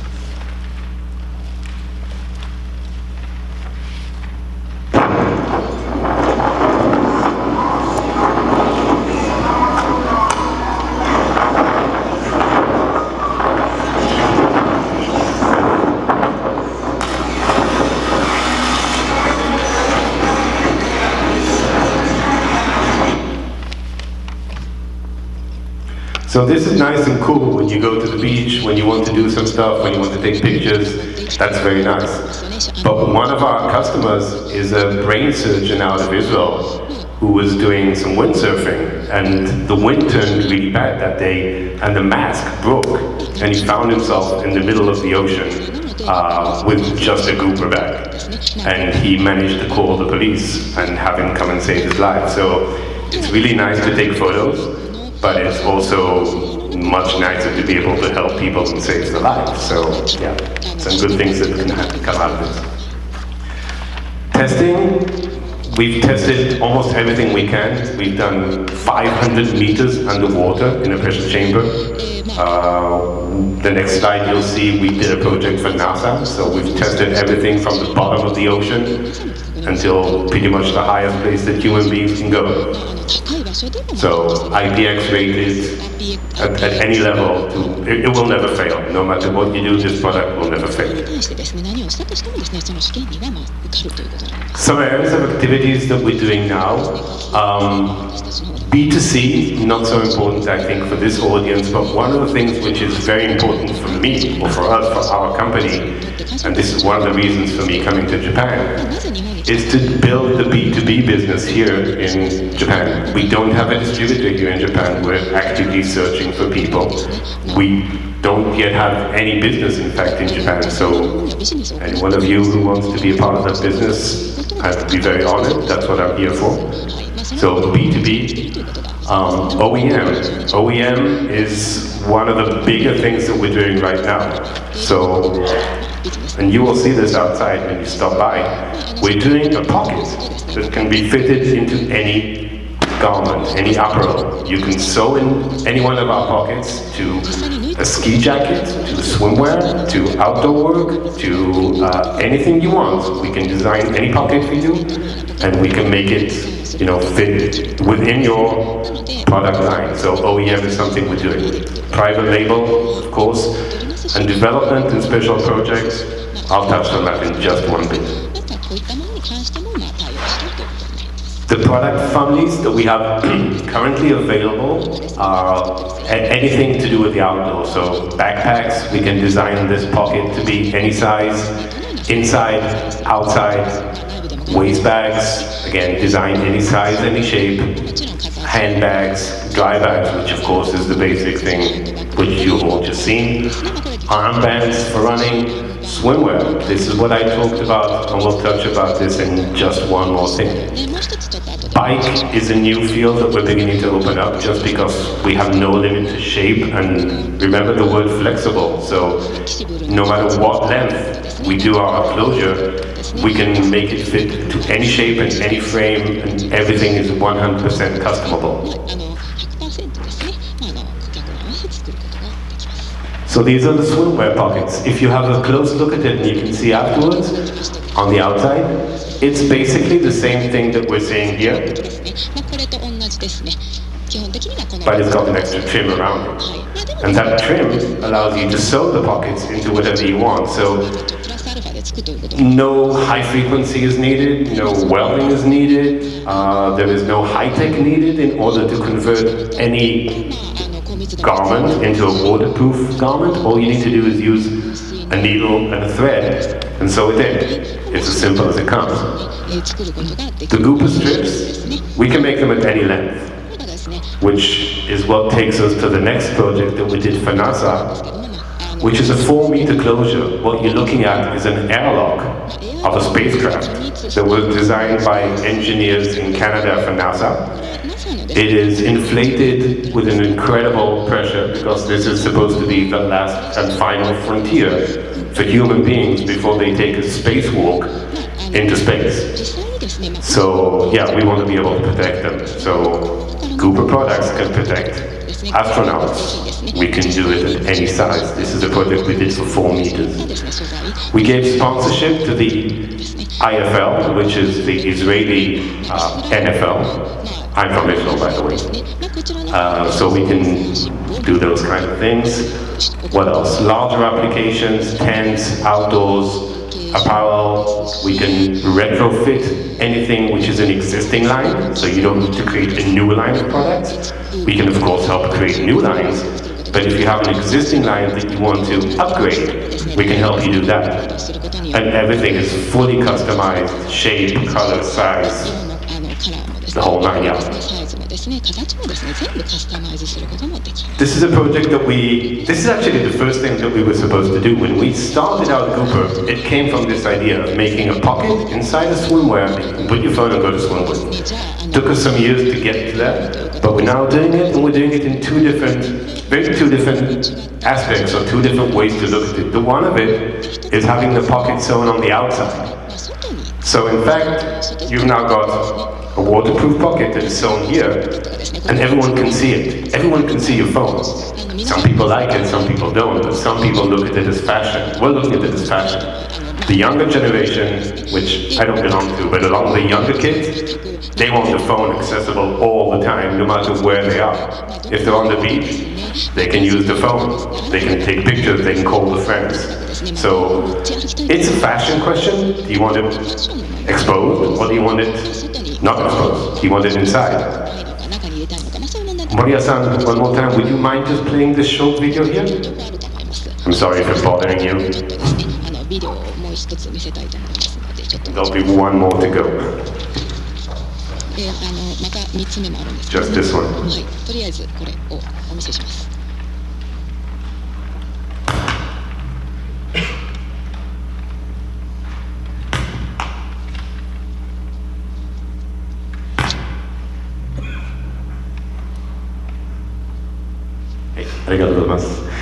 That's a pocket sewn inside to swimwear. Nobody sees it, but it's totally waterproof. Waterproof, sandproof, of course, everything else. So these are two ways that we can design fashion to be concealed or to be exposed. Depends how you want to do it. We are striving to be not only green and sustainable, of course, we also want to be fashion.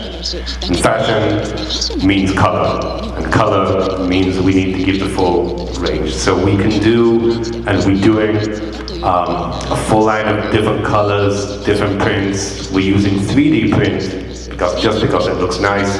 But yeah, all that again is customizable, and we can do whatever you guys want. So here are two of the nice highlights. I'm not going to go into the whole history of our company, but two of the nice highlights that really happened.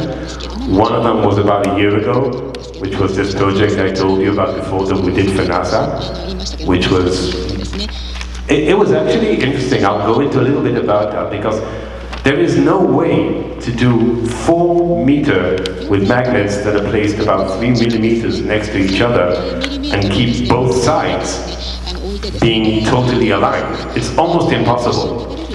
So what we did is, me and my team, we designed a new mold, which doesn't exist, which is kind of an open-end mold.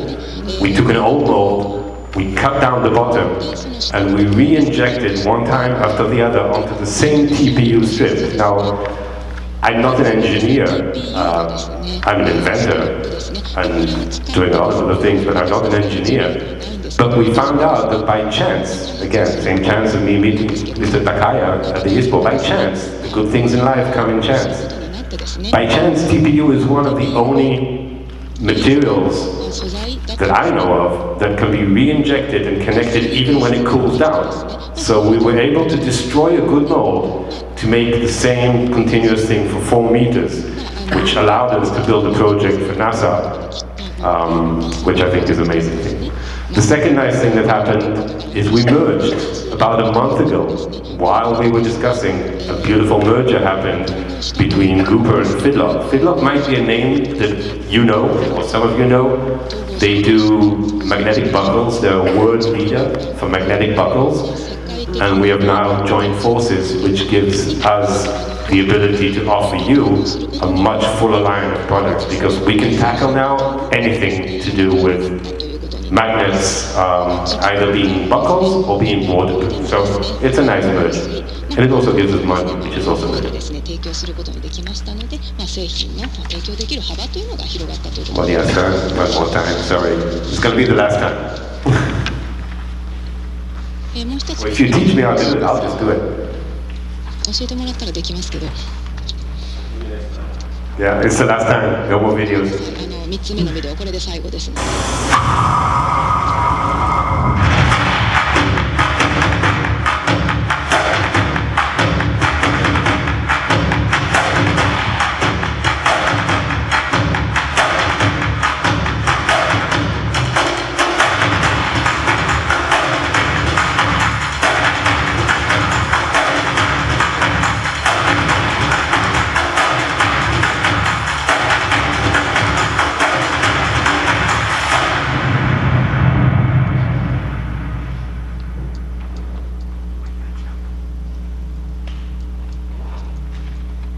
was just for fun. So I'm going to wrap it up with a few nice pictures just to show the different aspects and the different market segments that we are doing and why this product is so versatile. So of course, everything to do with water sports, that's the natural, that's where we started. Diving, yeah, like I said, we've tested it to 500 meters. By the way, one of the good things that I can, say about our own company is that we've had very few rejects and very, very, very few products that ever failed. So going back to the first one, if we're trying to protect the thing which is the most important for everyone today, your cell phone, we don't want lawsuits. We don't want anyone coming back to us and saying, hey, my phone just drowned and I lost all my contacts. And one of those contacts was, the guy that was supposed to do the next $5 million with me. And I don't have his number anymore, so, those kind of issues. So, yeah, we've done extensive testing and everything works. Outdoors, mud, like we said, sand, mud, snow. It's been tested in every single environment. You can put it in a washing machine. We recommend no more than 60 degrees, but it's washable. You can reuse it again. It's freezable. We put it in the freezer and keeping food fresh in the freezer. Again, replacing the single-time Ziplocs. So, travel. This is actually my personal travel bag. I travel extensively. I'm here in Japan now, I'll be in Germany next week. I was in China last week, and I don't remember where I was over the last 2 months, but I've been every single place in the world. That's where I carry my passport. Medical TPU, this is a new field that we're moving into, doing some medical applications, and there are strict FDA requirements, so we're using FDA-approved TPU, so we can build and make products or families of products that are not only related to outdoors and sports, but also to medical. Back to school, one of my favorites. My kids, I've got twins, a boy and a girl. They're 10.5 years old. Yeah, 10.5 years old. And my son's name is Jonathan Naftali, and this is his pencil case going to school. So pencil cases, my daughter uses it to put her morning cereals and milk inside. So everything to do with the school environment is just another field we work with. Indoors and home, I think the pictures speak to themselves. One of the nice things about this picture, just take a look at the one on the top left. It's what we call the pocket size, because not everyone needs to protect their phone. It's not only about phone. Keys, car keys today are probably as important, maybe even more important than your cell phone, because you can leave your cell phone in the car, but you need to take the car key with you somewhere when you're going out or hiking or on the beach. So we're making a very small size, which is just for the car keys. Of course, boating and fishing, that comes like a natural. And this is the one, probably the last one, the last slideshow that I really like, and this is where I'm trying to get into and what I'd like to be able to open business with some of you guys, and not only look at it as function, but also as fashion. So it's both function and fashion. So urban and lifestyle, all the way out, yeah, that's what we're doing today. And that's it, guys.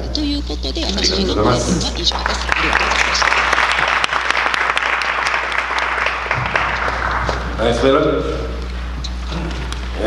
ほんの1ファンクションしかない一つの商品でもよくここまで長く喋ってくれたということですけども、皆さんの中で、豊かな発想力を持たれている方が彼と何かを今後作れたらいいなと僕らも期待しています。続きましては、中国発のアクティブウェアのブランド VFU の、サプライチェーンマネージャーのアンジェラ・ゼンさんより、ブランドの説明と商品の説明を、簡単にしていただきます。アンジェラ、please。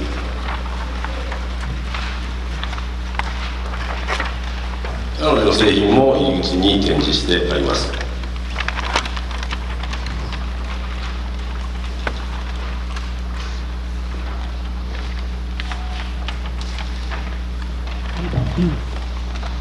Okay, thank you all for listening.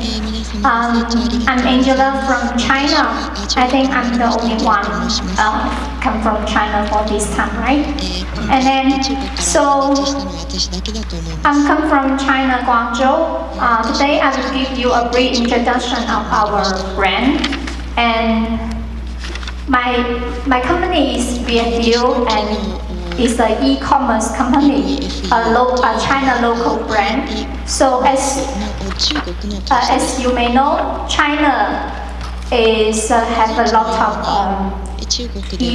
is a big business in e-commerce. So we sell a lot of products in the online shopping platform. So we do have a lot of online shopping platform in China. So not only showing in this slide, but also still have a lot of online shopping platforms. So our company BFU is selling our products in the biggest online shopping platform, Tmall. And BFU is our biggest products is selling the finished products. We established our company in 2009, 2017. I think the PPT has some issues. So we established our company in 2017, and we are mainly selling our product is finished products. And our main target consumer is 21 to 40 years old ladies. In 2019. In 2017, our sales volume is 10 million RMB.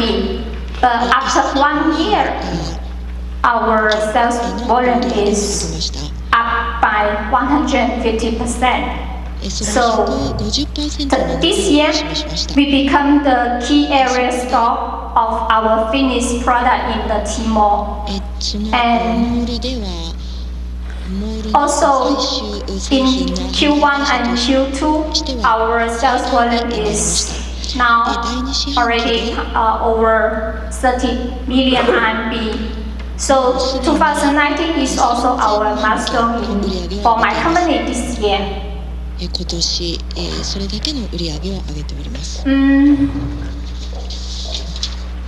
We want to produce more comfortable product according to the wearing needs and sports intensity.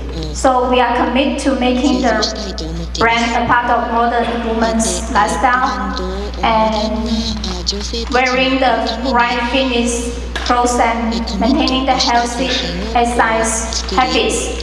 So our brand vision is like our company name VFU. So V stands for vitality, F face, U unique. So those our target consumers are full of vitality and face, and they are the only one in the world. So I'm me, I'm nobody, I'm unique. So that's why we use VFU for our stand for our company name. So our consumer target is so this generation is so young and so vitality and face and unique. So our product is three main categories. One is sports bra, t-shirt and legging. So We use most of the materials are light and soft and light elasticity and environmental material. So to support their growth sustainability, we also plan to use 10%, at least 10% environmental material in 2020. So we have three type of sports bar, like high and medium and low support for our ladies. So for the high support is you can wear the high support sports bar for the boxing, for the running, and also we can wear the medium support for the dynamic cycling or the weightlifting exercise. So for the low support, you also can wear this type of sports bar for the yoga. So for the next, our main product is like the t-shirt. We have the vest and the short sleeve and long sleeve. When you're wearing this kind of products, you are fashionable, you are free. And then, so we also have leggings. So we have a classic one, two pieces one, and casual one. So wearing this kind of product leggings, you can you can wear these products to go to work, or to meet friends, or to go to the parties. So you are the one, and you also can hang out with the friends. So you want to know more about our company, you can go to the website VFU in the T-Mall. And I don't know if anybody know that we will be a biggest event in the coming week, coming day, Double 11. So this is very biggest event for the online shopping event. So next Monday is the biggest day for us. So let's see how we become more and more valuable, helpful for the women's lifestyles. So that's all for my presentation. Thank you.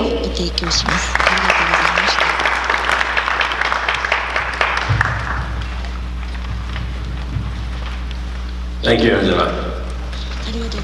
最近まだ日本ではなかなか紹介されてませんけれども、中国の製品、ブランドも、昔みたいにそのコピー品だったり何だったりっていうのよりもかなりオリジナリティになるものが増えてきております。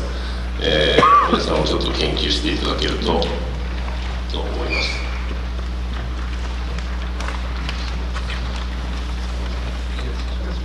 す。先ほど登場しましたけども、フリッツと、加山さん、エリスの、商品説明を、だいぶされたんですけどもう一回、表に展示してある点の説明を簡単にしていただきます。You can make it short. Hello again.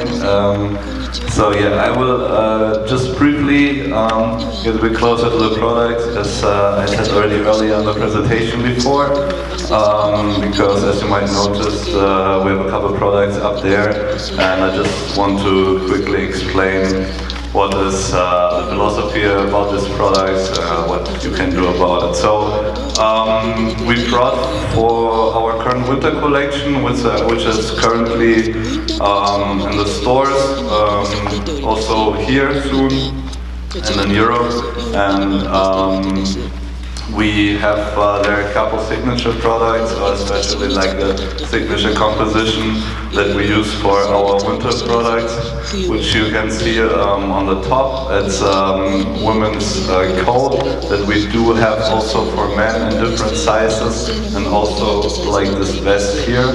This is a very unique and nice waterproof material from Italy, which we used already last season, which was a very successful product, which also won the ISPO Gold Award. And what we attach to it is recycled PET padding from Germany. So this is a recycled alternative to duck down or all kind of plastic padding. So this is a really nice thermal technology from Germany, which keeps the body very warm at very low temperatures. Additionally, we have smaller details on it, like attachable hood. Oh no, this one not, but like hidden hoods. We have reflectors on it, also an antibacterial treatment, which means that you don't have to wash the product that often. As you will notice, our designs are very clean. For us, it's very important that you can wear these products over a decade at least, that it is like fashion forward, that also the kind of materials that we use are very robust materials. Also it is a way of how to make sustainable, or how to be sustainable is like to wear clothing very long, and therefore we are very aware of using materials that also last very well. We also will present a few summer products for next season, made of material from Switzerland, with a very high membrane. It's waterproof jackets, which also were mentioned in many important trend reports as like future of jackets in general, since at least in Germany we have the feeling that everything, all the days became more rainy and the weather is getting worse, so it is very important that there are products on the market that are very protect you very well, but also look very good at the same time.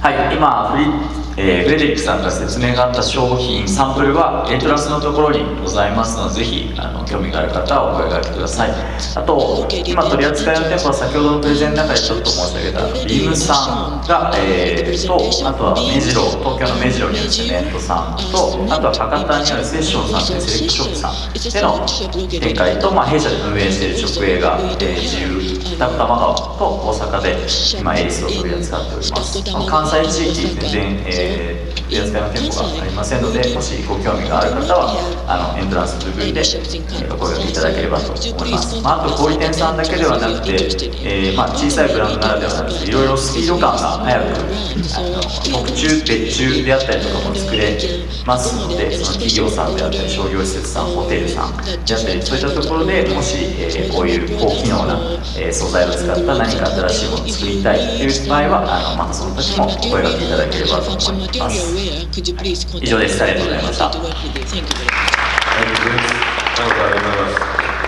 最後に、先ほどもちょっと登場してくれてサステナビリティについてかなり深い、レクチャーをしてくれた、トム・ニルソン、彼の、関わっているアイスバッグというブランドの、フットウェアは、成り立ちから、現在のデザイン特性もかなり個性的なものであります。まだ日本では、本格的に展開はしていませんので、ぜひ手に取ってみていただきたいと思います。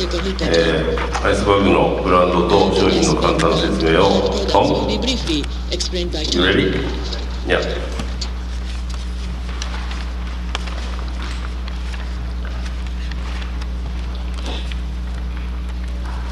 じゃあお願いします。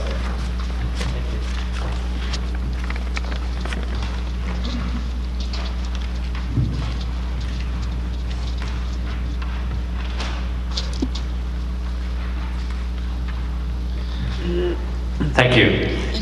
So I'm not only here to talk about sustainability. サステナビリティという話ではありません。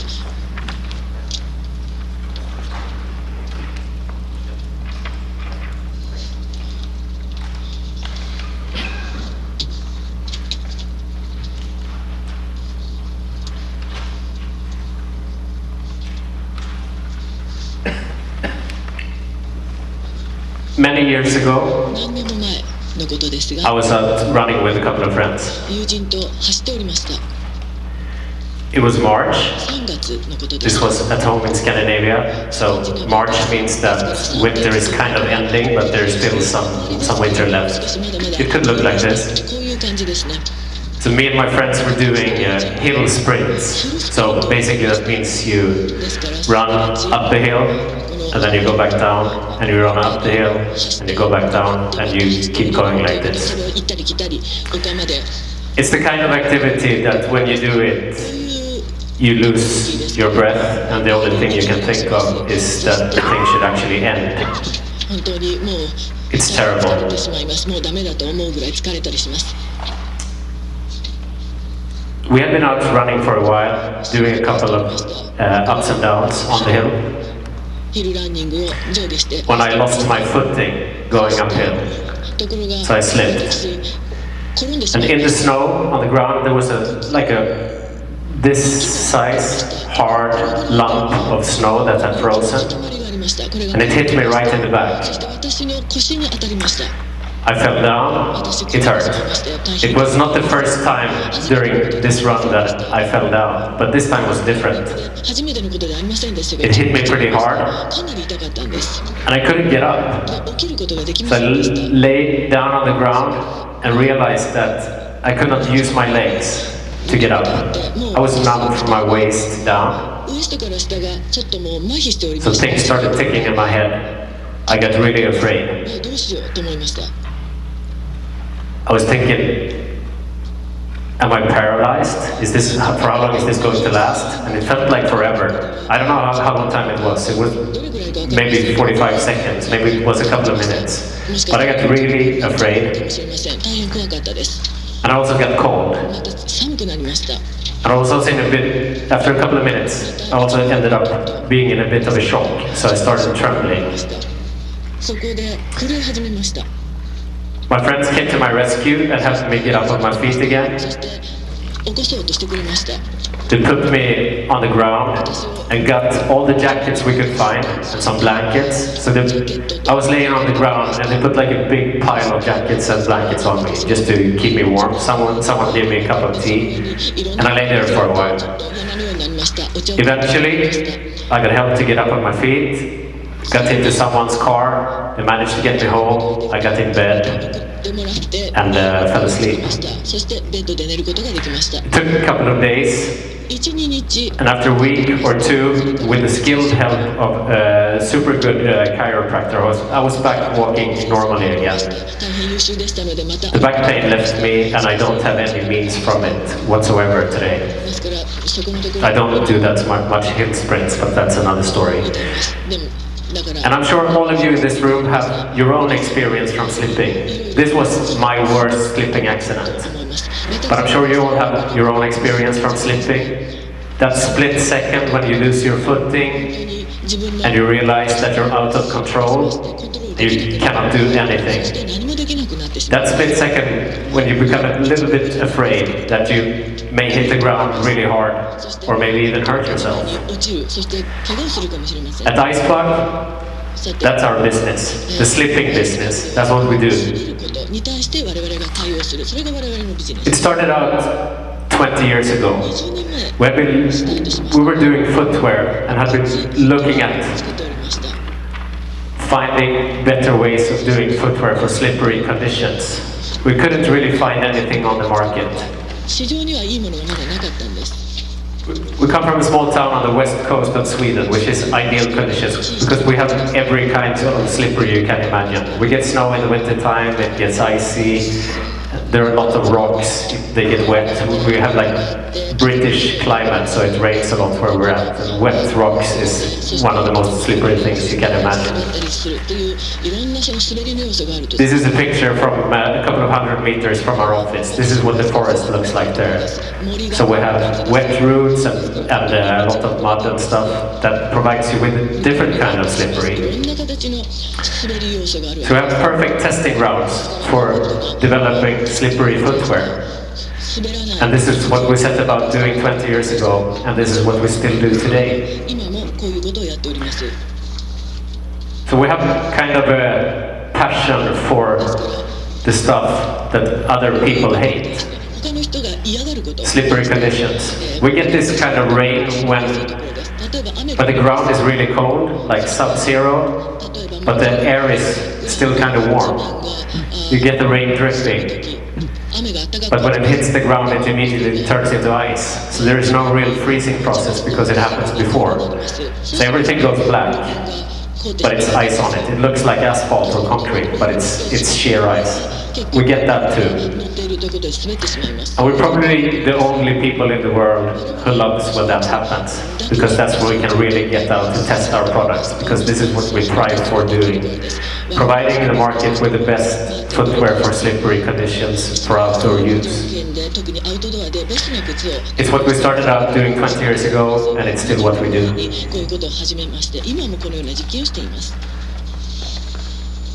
And we do that not only for the elite and the runners and the world-class athletes, we do it for them too. So on this picture here is the world sky running champion. Her name is Tove Alexandersson.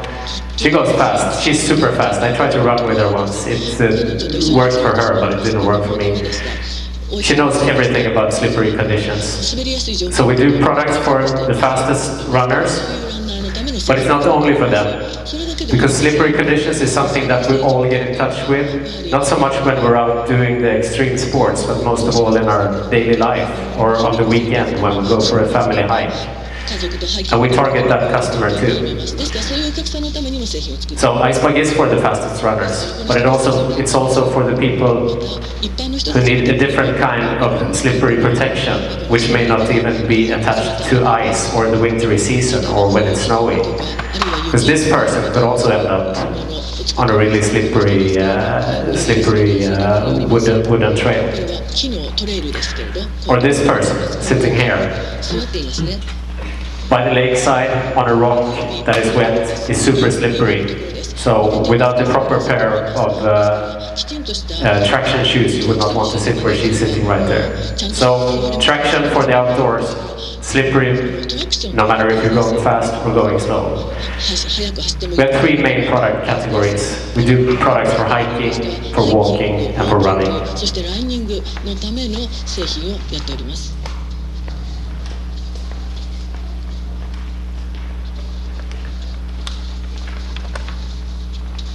So how do we do that? When you deal with products for slippery conditions, you obviously have to know a lot about outsoles, and you also have to know a lot about the materials that get in touch with the ground. So in our traction lab, we do a lot of experimenting. Mainly, we have three different ways of targeting traction, depending on what you need, because traction is not only one thing. So we do sometimes traction with partners. So for winter grip, for those of you who have driven a car in wintry conditions, maybe know that there are metal-studded tires, but there is also non-metal studded tires. So we do winter tires for your feet in a cooperation with the Michelin Tire Corporation.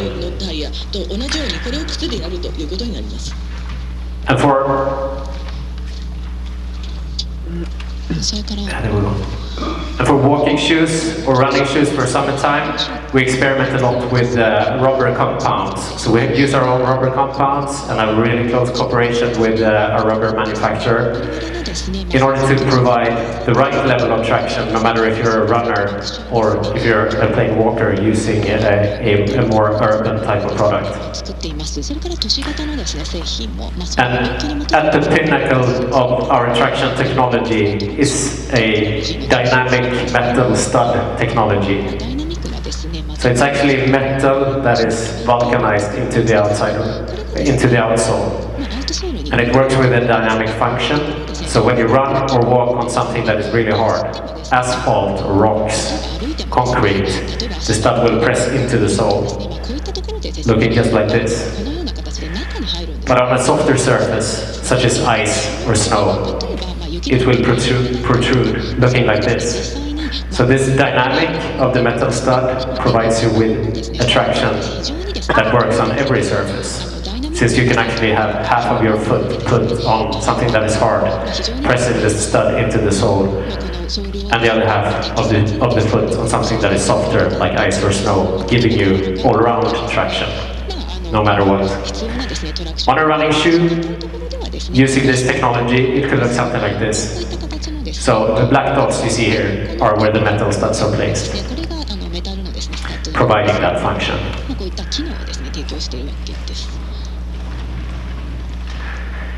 I spoke to you before about sustainability. So in the world of ISPO working with sustainability, there are a couple of different aspects. I will not dig deeply into this. I will also have a booth outside in the hallway and be happy to talk to you more about it. We'll also have some products on display out there. But the top line of sustainability within ISPO was that we became the world's first climate-neutral footwear brand last year. This is a United Nations initiative called Climate Neutral Now. And it's open for anyone in the business, or no matter what business you're actually in, to take part of. But this is like the tip of an iceberg. This is the sustainability work we do that you actually see. But the main part of sustainability work that we do is the stuff that you don't see.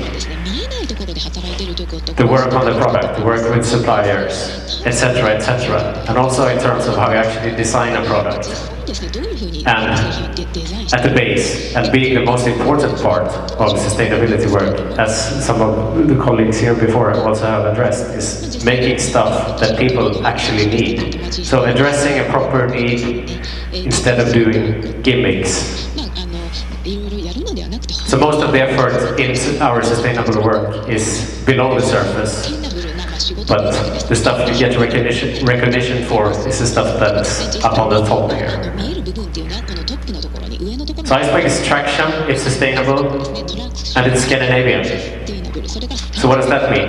Well, first of all, it means that we know a lot about slippery conditions, so in that sense we're well positioned to talk about it, because we have our own experience from it.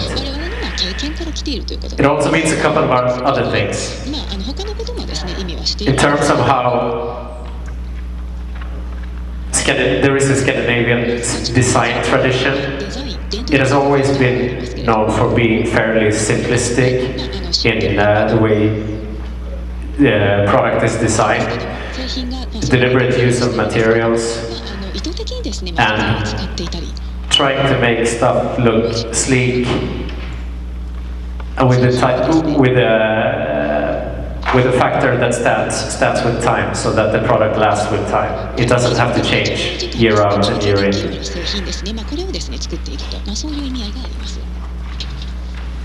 Scandinavian also means another thing. So when we develop a running shoe, it has a ton of features in it. It has layers and layers and layers of features.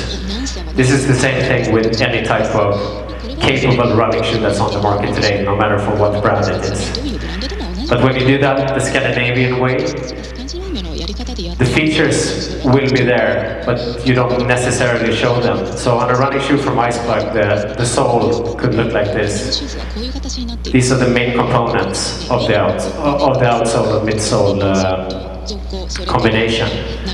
But when you look at the shoe in itself, you hardly ever see the features of it. So in the end, using that type of an approach to a product, you end up with something that has kind of a low-key look, but with a very high capability in terms of what it can actually perform and in terms of what it's actually containing.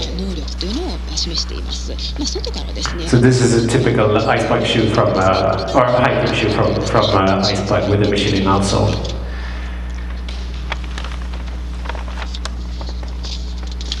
I will also give you a quick note on, not on the product in itself, but on the stuff that we love to do. So we love to do stuff in the outdoors. I mentioned before that we're also, as Scandinavians, kind of prone to do stuff together and invite people to doing stuff together with us. I mentioned the running group that we launched a couple of years ago earlier. This is what they looked like, a couple of them out running. This is also actually nearby our office in Gothenburg. So we love to invite people to do stuff together with us, such as this. We do that at a number of different places, and then we have a couple of key events throughout the year, where we take people to our own backyard and basically enjoy nature, or do it walking, or do it running, or you do it at whatever pace you want to do. So these are not elite events, but they're targeting the elite as well as the average man and woman.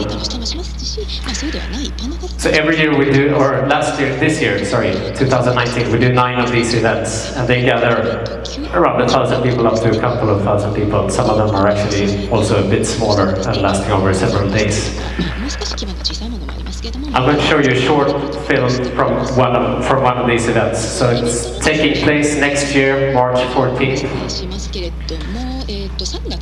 In the middle of Norway, there's a small fjord called Tislefjorden.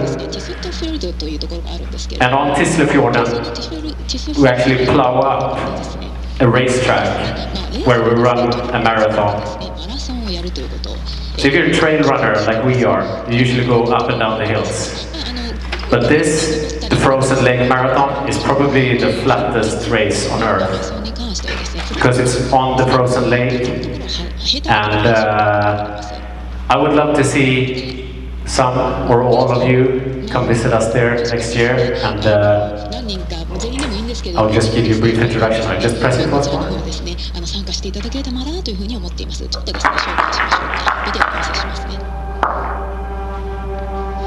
When I saw the track getting out of the bus, I thought, is this a dream? I'm going to wake up and be somewhere else.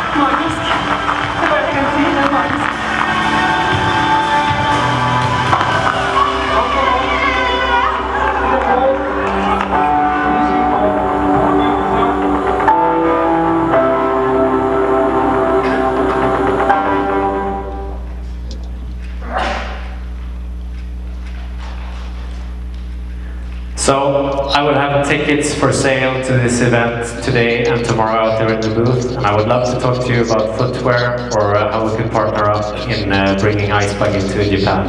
Thank you for listening. Thank you, Tom. 私も白馬によくスキーに行くんですけど、このアイスバーグの靴を履いて氷点下10度まで走ったことがあります。あまりに滑るのにびっくりした覚えがあります。それではちょっと、ここで一回休憩を入れたいと思います。14時45分に次第2部をスタートしたいと思いますので、おトイレ、水分補給とともに今紹介させていただいた4つのブランドの商品を実際に手に取ってお見せいただきますので、入り口ホールの方にぜひお越しください。それではありがとうございました。第1部これにて終了いたします。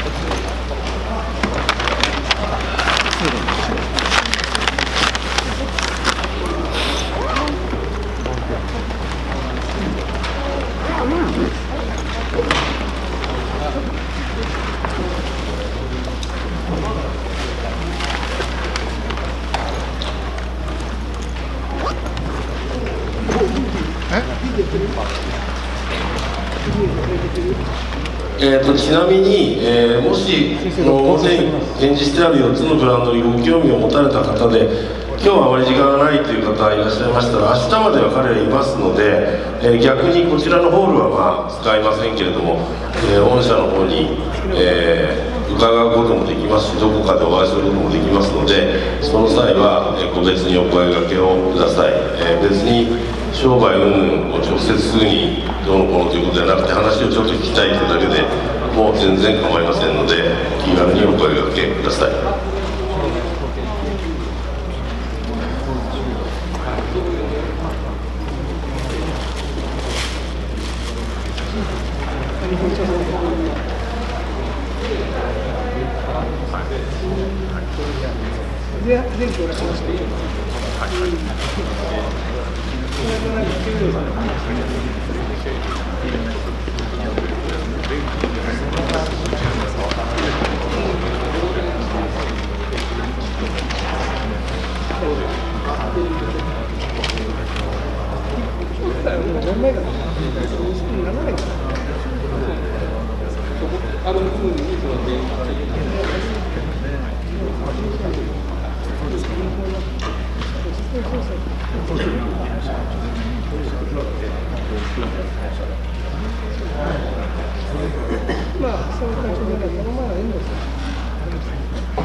全部言われたけど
それでは、時間になりましたので第2部の方を進めてまいりたいと思います。第2部はですね、第1部が、グローバルのマーケットトレンドであるとか海外企業の、製品の紹介が中心であったのに対しまして、第2部の方は大阪・関西に軸足を移しましてですね、2025年の都市づくりを見据えたスポーツウェルネスの産業の可能性ということで、2025年に開催が決定しております万博でありますとか、その他の都市づくりのですね、さまざまなプロジェクトと、コンテンツとしてのスポーツ、あるいはウェルネス産業の可能性のところをですね、講師の皆様に、講演をいただくという、セッションにしたいと思います。それでは早速でございますが、第2部最初のですね、ご講演の方を、国立スポーツ科学センターのセンター長でございられます、Kukidome武様より、お願いしたいと思います。Kukidome様にはですね、もちろん国立スポーツ科学センターの皆さんご承知の通り、トップアスリートのですね、育成でありますとか、パフォーマンスの向上を目指した研究開発をさせておりまして、そういったところをですね、一般の方々の健康づくりに応用するというところで、どのような戦略でされているのかというところをこれから、お話をいただきたいと思います。それでは早速でございますが、Kukidome様、よろしくお願いをいたします。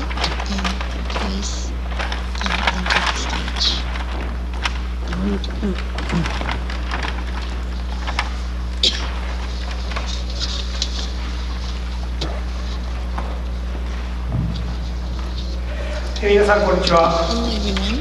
国立スポーツ科学センターの久木留です。で本日はですね、私の方は一部の方も見させていただいたんですけども、トップアスリート育成に活用されるテクノロジーを応用した健康づくりという、題名なんですけども、皆さんにですね、ぜひ我々国立スポーツ科学センターの取り組みを含めてですね、今東京北区西ヶ丘の方でですね、来年オリンピック・パラリンピックに向けて活動されているアスリートの拠点について少しお話をしながら進めていきたいというふうに思います。で、こちらの方は、マクラーレンっていう会社で、皆さん F1 というのをご存知だと思いますけども、実はF1 のテクノロジーを活用してさまざまなアスリートのサポートをしているということは実はあまり知られておりません。で近年のオリンピックの中で、最も成功したオリンピックっていうのはですね、実は2012年のロンドンオリンピックというふうに言われています。でこの時イギリスという国はですね、国家プロジェクトとしてオリンピック・パラリンピックを招致してさまざまな取り組みをしておりました。ただそういった情報がなかなか我々も含めてですね、日本の中に降りてこなかったんですけども、いろんな形で連携協定を結んでイギリスと情報のやり取り、人材の交流をしているとですね、いろんなものが見えてきました。当時イギリスはですね、2005年に招致をするわけですけども、2009年から5年間かけてですね、実際にオリンピック・パラリンピックに向けてテクノロジーの活用というのをやってきました。それがスプリットと言われるものでして、エリートスポーツパフォーマンスリサーチイントレーニングというプロジェクトを掲げてですね、5年間で約70億円をつぎ込んで、オリンピック・パラリンピックの強化に当てておりました。でそれがテクノロジーだったんですね。でその中でいろんな情報を聞いていくとですね、このマクラーレンと、いろんな形でコミットをしているというのがありました。ただ日本に話を持ってくると、ホンダやトヨタと我々ハイパフォーマンス分野が一緒になって東京オリンピックに向けて何かをしているというのはなくはないんですけども、実際強化現場では少ないように思われます。でこれはリジー・アーノルドさんっていうですね、イギリスの、2014年ソチオリンピックと2018年のピョンチャンオリンピックでスケルトンという競技で金メダルを2大会連続で取った方の、写真なんですね。で、この人を見ていただくと、グローブやシューズっていうのはアディダスで特注で開発しています。スーツも、最新のテクノロジーを使っていたり、ヘルメットであったりソリっていうのはですね、実際に、マクラーレンや BAE システムといわれる、航空機宇宙開発に使われている会社なんですけど、 BAE システムが介入して一緒になって、こういったマテリアルの開発をしていたというのが実際にあります。で、古くはですね、2010年のバンクーバーオリンピックからイギリスという国はリサーチ&イノベーションに、力を入れております。で先ほど2012年のロンドンオリンピックと申しましたけど、ロンドンの、夏季の大会と、バンクーバーの冬の大会を含めてですね、さまざまな取り組みが行われておりました。で、こういった情報っていうのは、オープンソースもたくさんあるんですけど、実際に何をやっているのかということを、ぜひ見たいという思いがありまして、私自身が、マクラーレンの本社ロンドンの郊外にあるんですけども、実はこういったような場と同じようにですね、スポーツビジネスサミットっていうのが、ロンドンで行われたんです。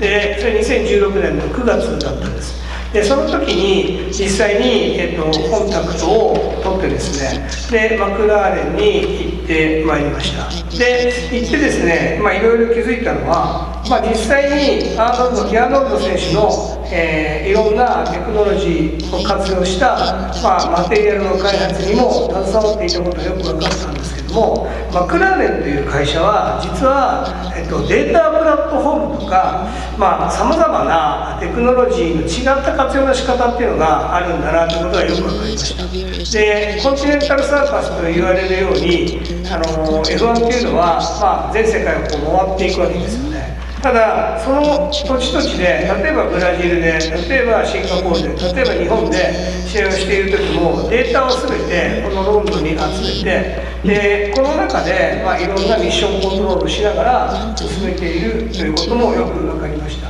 で日本に来てからも何度か彼らと会いながらですね、何かこういったテクノロジーをハイパフォーマンスに使うことができないかなというようなことを考えておりました。で私自身が2015年の10月スポーツ庁ができると同時にですね、専修大学という大学から日本スポーツ振興センターという、独立行政法人に出向いたしました。で日本のスポーツの中の、大きな課題の一つはですね、人材が勧誘していかないというのがありました。その中で、いろんな方々と話をしていく中で、人材の勧誘をするために経済産業省と文科省の方で作ってくれたですね、クロスアポイント制度というのを利用して初めてスポーツで、違う組織に移動するということを行いました。でこの後、皆さんもご存知の東京オリンピック・パラリンピックのディレクターをやられている室伏浩二さんも東京医科歯科大学から組織委員会にクロスアポイントで出向しております。こういったいろんなテクノロジーをどう活用するのかというのが一つの課題であったわけです。で本日なんですけども、ハイパフォーマンススポーツっていうのはどういったものをハイパフォーマンススポーツというのかで、競技力強化には、普遍のセオリーというのがあるんじゃないでしょうかというようなお話も交えて進めていきたいというふうに思います。で今、ラグビーのワールドカップが終わったばかりですけども、ラグビー自体が一時期の、大学対抗の試合の人気から下降線をたどっていく中で、招致に成功してですね、今回大成功を収めたわけですけども、実はラグビー自体も、いろんな形で曲折を経てですね、今日に至っております。ワールドラグビーと言われる世界のラグビー協会は日本に行って本当に成功するんだろうかという疑心暗鬼の中で日本に来たそうです。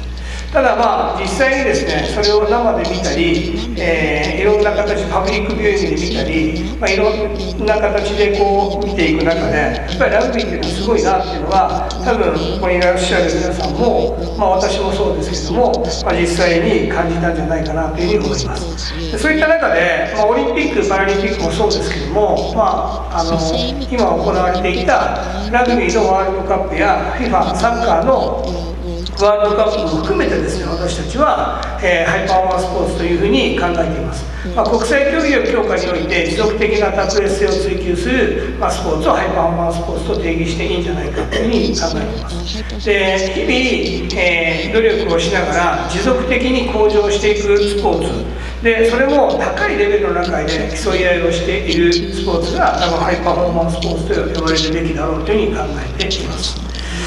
で今の、スポーツの、進捗状況というのを見ていくとですね、例えばこれは、水泳という競技の記録を、追っているんですね。でもちろん陸上の 100m も同じようになっています。でこれは88年の記録からですね、2017年までの記録をいくと、軒並み下に行くほど速くなっているわけです。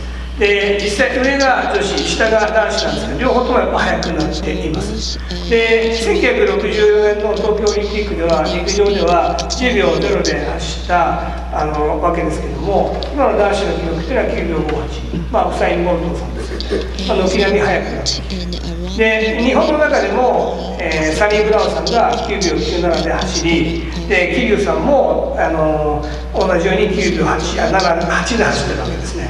1人の選手が10秒の壁を切っていくと、さらに速くなっていく。で水泳も同じですけど、この緑の部分っていうのは何を指しているかというと、これテクノロジーなんですね。これは皆さんご承知のレーザーレーサーです。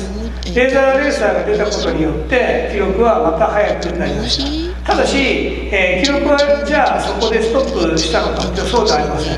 実はレーザーレーサーというのはもしかしたら道具の、マテリアルのドーピングじゃないかという声がたくさん上がりました。しかしその、結果ですね、このレーザーレーサーは1回停止になるんですけども、その後も記録はやっぱり伸びています。でそうしたことを考えたときに、この記録っていうのはまだまだ速くなる可能性があるんじゃないかなというふうに思います。で2018年に行われたピョンチャンオリンピックで女子の 500m で、見事に小平選手が金メダルを取ったわけですが、同じようにやはり、オリンピックの記録も、世界選手権の記録もイン・サハンという韓国の選手の記録もですね、やはり軒並み速くなっている。ただスピードスケートも先ほどの、水泳、競泳と同じようにですね、やっぱりこの1998年マテリアル長野オリンピックの時ですね、かかとが外れるスラップスケートっていうのが出たことによってですね、実際に、記録が伸びていくんですね。ですから今のハイパーワンスポーツっていうのはいろんな形でマテリアルの介入っていうのがあるんじゃないかなというふうに思います。で体操競技ですけども、体操競技は、高速化というよりは高度化していると思うんですね。技の難度がかなり上がってきています。で1960年の同じく東京オリンピックの時はウルトラ C というのが実際に、一番最高の技の難度だと言われていました。しかし今はウルトラ I なんですね。ABCDEFGHI なんです。ウルトラ I まで技の難度が伸びています。ただ、スコアも10点満点ではなくて、E スコアや D スコアというふうにですね、技の、正確性を競ったり難しさを競うので点数が違ってきています。ただ言えることは間違いなく陸上にしても水泳にしても、体操にしてもやっぱり高速化と高度化がやっぱり競技の中で起こっています。でこういった中の戦いを私たちは、ハイパフォーマンススポーツというふうに呼んでいます。で競技力強化のですね、構成要素っていうのを、簡単に整理してみるとですね、おそらくこんなふうになっております。必ず、どの競技種別種目でもアスリートが、卓越している必要があるだろうと。ただしそのアスリートを支えるコーチというのがやっぱり必要になる。もちろんコーチがいない、アスリートもいると言いますけども、やはり多くのアスリートはコーチがいます。でさらには場所がないとやはりですね、トレーニングはできませんし、で場所っていうのはトレーニング場だけじゃないですね。今の場合は宿泊施設が近隣にあるとか、もしくはサポートの場所がまた違う場所に同じところにあるとか、この場所っていうのは大きな要因の一つになっています。そして最後にやっぱりいい試合ができないと勝てないですね。ラグビーで今回いろんなメディア報道がありましたけども、ティア1と言われるチームとティア2と言われる下位のグループではかなり差がある。その中で何が差があるかというと、ティア2がティア1と試合をするということはなかなかできない。例えば海外に行った時にスキーの選手はいいバーンで滑れるか滑れないかっていうのはコーチが折衝するというふうに言われています。で私はもともとレスリングという競技をやっておりましたけども、強いロシアやイランと、同じ場所で練習ができるか、もしくは練習会場の取り合いになっていくんですね。そういった時にそういった強いチームと交渉ができるかどうかっていうのは、これやっぱりコーチの力量によりますし、で、練習試合ができる、場所を確保できるっていうのは大きな要因になってくると思います。ただ、今それだけではなくてですね、アスリートを支える、スポーツ医学や科学、サイエンステクノロジーっていうのはなくてはなりません。でマテリアルの開発や分析ソフト、コンディショニングリカバリー、あらゆるものが揃っている必要がありますし、今は特に AI であったり IoT であったり、ビッグデータ、バーチャルリアリティ、さまざまなものを活用して、トレーニングをしています。後ほどお話ししますけど、スキージャンプは実際にですね、1日に飛べる数っていうのは10本もないですね。だけど今、ナショナルトレーニングセンターの上に私ども国立スポーツ科学センターがありますが、ここで風洞実験表がありますけど、これを使うことによって1年分の本数が1日で取れるということがあります。そう考えていったときに、こういったものの活用というのは必ず必要です。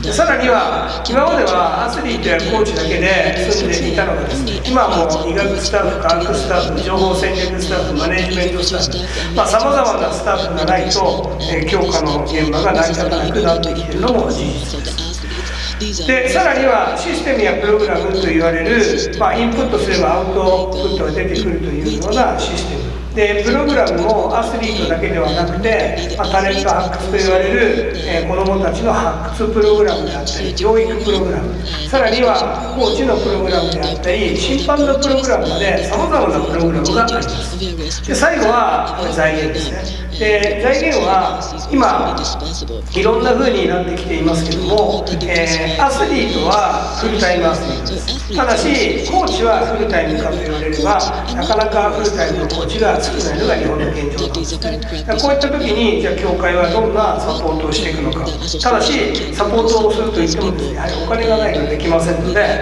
こういったことを考えると財源をどう確保するのか。で今では、例えばパリの組織委員会、オリンピックのパラリンピックの組織委員会はクラウドファンディングを早く取り入れている。しかし日本の、競技団体や統括組織の中でクラウドファンディングを取り入れているところというのはまだまだありません。でも一般的には日本の中でも企業の中でクラウドファンディングを取り入れるのは当たり前になっています。そういったことを考えていくと、いろんなものがですね、ハイパフォーマンススポーツと言われる領域の中で必要な状態になっています。でそういったものを考えて競争構造というものを見ていくと、私は、競技の進化と進化が起こっていて、一つは先ほど話をした高速化高度化っていうのがスポーツの中で進んでいます。で高速化高度化が進むと常に練習で最大限の力を発揮するということが行われています。そうすると高強度の負荷が体にかかってくるわけですね。そうするとアスリートのケアをするのは高品質なサポートでなければいけませんし、高品質なマテリアルを使ったサポートというのが必要になってくるんじゃないかと思います。で最後に、焦点化と書いていますけども、全ての試合に出ていたらやっぱり壊れてしまいます。そうするとどの試合に出るべきなのかっていうことを、アスリートとコーチが話し合ったり、もしくはマネジメントするスタッフが話し合わないといけない時代になっています。つまりいろんな形で競争構造の変化が起こっています。つまり先ほど話をしたように競技っていうのは進化と、深まる進化2つを合わせながらですね、どんどん進んでいっているのが今の現状だと思います。それは、先ほど話したオリンピックもそうですけど、サッカーやラグビーのワールドカップの中でも同じように行われていますし、野球やバスケットという、プロ種目の中でも同じように行われていると思います。で、一つですね、先日バルセロナという街でインターナショナルカンファレンスがあって、その時にサッカーのですね FC バルセロナがイノベーションハブっていうのをやってるんですね。でそこに、参加をして、そこでお話をする機会をいただきました。その時に、一緒にですね、話をした方がこんなスライドを出しました。これアーセナルという、イギリスのプレミアムリーグの、写真なんですけども、今から20数年前は、スタッフを含めてこれだけの数で、ことを住んでいた。だけど今のプレミアムリーグっていうのは、実際、数が、3倍近くになってるんですね。でつまりこれだけの人が揃わないと競争構造の変化についていけないのが今の実情じゃないかなというふうに思います。ですから、コーチと、アスリート2人が二人三脚でやっていた時代から間違いなく、競争構造は変化してますから、スタッフの数も増やさなきゃいけない。で増やせばお金もかかるっていうのが実際やっぱあるんです。そうすると競技団体だけではなくて、やっぱ企業と一緒にいろんなことを組んでやっていくということは、今後さらに進んでいくんじゃないかなというふうに思います。でその中で、普遍的なセオリーというのがあるのか。昨日ですね、私どもの中の会議の中でですね、いろんな話が出ました。例えば今、バイオメカニクスという分野でですね、センサーを使う、GPS を使う、レーザーを使う、いろんなことが行われて、サポートをしています。ただ、日進月歩でいろんなものが進んでいく中で、じゃあバイオメカニクスっていうのはどれぐらい進んできたんだろうかっていう話を専門家と話をしました。その時に、そこの科学部長と話をした時にですね、言っていたのは、この50年バイオメカニクスの中で進歩したものっていうのは実はセオリーはない。ただ、じゃあ何が進歩したのか、道具が進歩した。そういったことを考えたときに、私の専門の人にコンディショニングっていうのがあります。その中でコンディショニングを見たときに、皆さんご承知の通り、運動というものは一般の方からトップアスリートまでトレーニング、スポーツと置き換えたときに必ず行います。で、休養は当たり前のように休みますから、ずっと運動をし続けてるわけじゃないです。で、栄養をとる、食事をとるっていうのは当たり前のことです。で、これを、今から約30年前に、私の恩師である筑波大学の鈴木正成先生がリズムとタイミングという話をしました。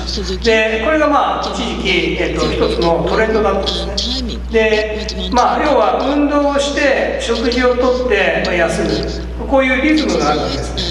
で、ただそこにタイミングが入ってきて、運動したら約30分以内に、炭水化物を取ることによってグリコーゲンが調合されますよというようなことがあったり、炭水化物を取るだけではなくてタンパク質と一緒に取ることで筋合成が促進されるっていうのがあったりで、昼寝をすることで実際に成長ホルモンが出て、そこに、炭水化物とタンパク質を入れることで筋合成がさらに、推進されるっていうようなことが、研究として明らかになり、でこれに基づいてさまざまな、商品が開発されてきました。ただ今考えてもですね、実はこのセオリーっていうのは全然古くなっていないんですね。例えば今リカバリーの中で最新のトレンドは何かっていうと、睡眠と栄養補給です。で、そう考えていった時にですね、じゃあ睡眠の質を上げるためにマットレスを変える、睡眠の質を上げるために枕を変える、さまざまなやり方があります。ただ、それはテクノロジーの進化によって道具、マテリアルが変わっているだけで、実はセオリー自体はあんまり変わってないんですね。そう考えていくと、科学の進歩っていうのはもちろんいろんな科学がありますから一概に言えませんけど、スポーツに関わっている科学という分野を見ていたときに、やはり普遍のセオリーをしっかり見ていかないと見余ると思うんですね。で、いろんなテクノロジーが出てきますから、でいろんな勧誘が来ますから、じゃあ本当の、アスリートに必要なものは何なのかということを私たちは考えていかなければいけないというふうに思います。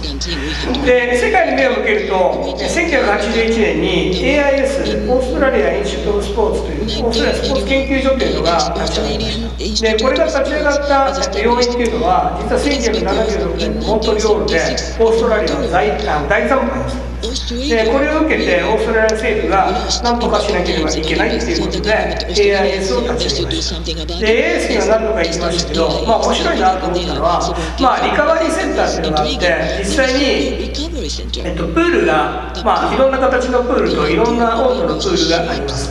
で、寝ながら入れるプールがあったり、で、ストレッチができて、ここに冷蔵庫があるんですけど、この冷蔵庫の中にですね、コンプレッションブーツと言われる足に圧をかける、ブーツがあるんですね。で、それで、実際疲労を取り除くっていうことはいろんなことをやっていますが、冷蔵庫に入れるっていうのはなかなかなかったので面白いなというふうに聞いておりました。その中で、この AIS の特徴としては、ハイパフォーマンススポーツのキーワードとしてリカバリーというのがあるなということはよく分かりました。先ほど私が睡眠と栄養という話をしましたが、この AIS にはルイズ・バーンという世界的に有名な栄養学者がいます。昨年私どものカンファレンスに来ていただきましたけども、彼女の話を聞くと、やはり常に現場に行き、常に現場のアスリート、コーチと話をしてですね、ディスカッションをした中で実際に戻ってきて研究をやり、それをフィードバックするという、まさに根拠に基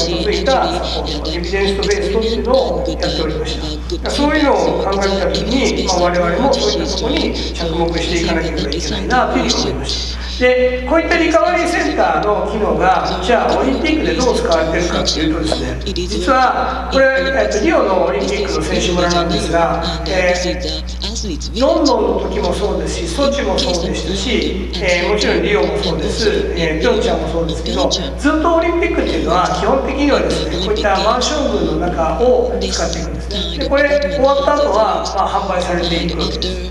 でこの中でじゃあリカバリーをどうしているかっていうとですね、実際にはこれはハイパフォーマンスニュージーランドの、宿舎の屋上です。でこれは、アメリカの、選手団の、外部裏の外のところなんですけど、やっぱりこうリカバリーバスということであったかいお風呂と冷たいお風呂交互に入るということをやりながらリカバリーを促進する場所をちゃんと設けています。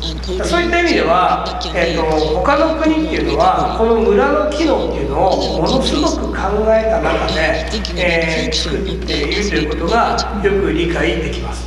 でこれは、ロンドンオリンピックの時にウサイン・ボルトも使っていた。でまた今回のワールドカップでジェイキー・ジョセフが、我々のところに来てですね、気に入って実際に宿舎に入れていたと言われるクライオセラピーと言われる一酸化窒素を使ったマイナス120度から150度の中に入るんですね。水着だけつけて中に入るんですけど、これによってですね、交代浴で約20分から30分かかるリカバリーが大体3分で済むと言われるものです。でこういったものを実際にいろんな形で今使っています。ただ、リカバリーについても同じですけど、先ほど話をした、普遍のセオリーのナレッジをもとにしてですね、実際にこういったものに変わってまたこういったものに進化していく。なのでテクノロジーの進化によってさまざまなことが起こっていることがよく分かります。で睡眠の研究についてはいろんなところでいろんなことを言われていますけど、睡眠時間を延長することでパフォーマンスが向上しますよっていうようなデータもあります。でいろんなマットがいろんな会社から出ています。でパフォーマンスを向上させるためには、こういったマットレスを使うのは一般的になっていますので、マイマットレスを持って選手村に入ったり、マイマットレスを持ち込んで、実際にナショナルトレーニングセンターに来る選手は、今少しずつ増えてきています。でこういったことが起こっています。ただ、それをですね、先ほど来運動をやって栄養をとって休養ということを話しましたけども、今後私たちが考えているのはですね、実際に運動をやったトレーニングをやった後に水分補給や例えばサプリメントを取ってクライオセラピーを浴びマッサージを受けて最後コンプレッションブーツで仕上げるのか、トレーニングをした後まずは、サプリメントを取ってコンプレッションブーツを受けてマッサージを受けて最後仕上げるのか、これ多分人によって違うと思うんですね。でこういったことをちゃんとリカバリーパッケージという形でパッケージにして提供する、テーラーメイドで提供するっていう時代が多分そこまで来てると思います。で同じように、睡眠前も睡眠パッケージというのがあるんじゃないかというふうに考えていますので、こういったことを例えば我々の中で培ってきた、情報ナレッジを一つの形にしていろんなところに提供していくということができないかということを今考えながら進めています。でハイパーマンセンターですけど、これちょっとビデオを見ていただきたいと思います。オリンピック、パラリンピックなど国際大会で活躍する日本人選手の姿は多くの国民に夢や希望を与えてきました。アスリートは輝けるこの一瞬のために厳しいトレーニングを日々積んでいます。その思いはただ一つ、より速く、より高く、より強く。ハイパフォーマンススポーツセンターは我が国のトップアスリートの活躍を支援するため、ハイパフォーマンススポーツの拠点としてスポーツの発展に貢献します。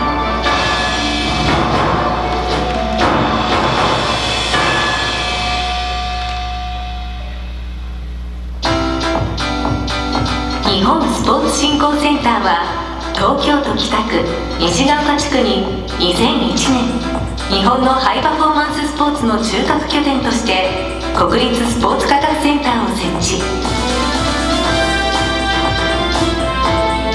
そして2008年には日本のトップアスリートが集中的継続的にトレーニングを行うための施設として味の素ナショナルトレーニングセンターが完成しました。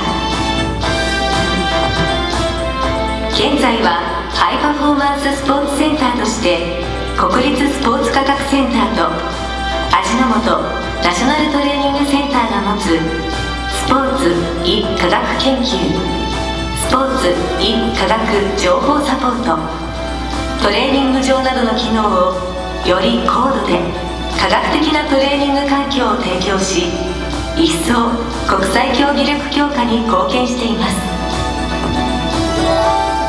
ハイパフォーマンススポーツセンターはスポーツ研究部、スポーツ科学部、スポーツメディカルセンター、ハイパフォーマンス戦略部、さらに管理部門のハイパフォーマンススポーツセンター運営部で構成されます。それではハイパフォーマンススポーツセンターの施設をご紹介しましょ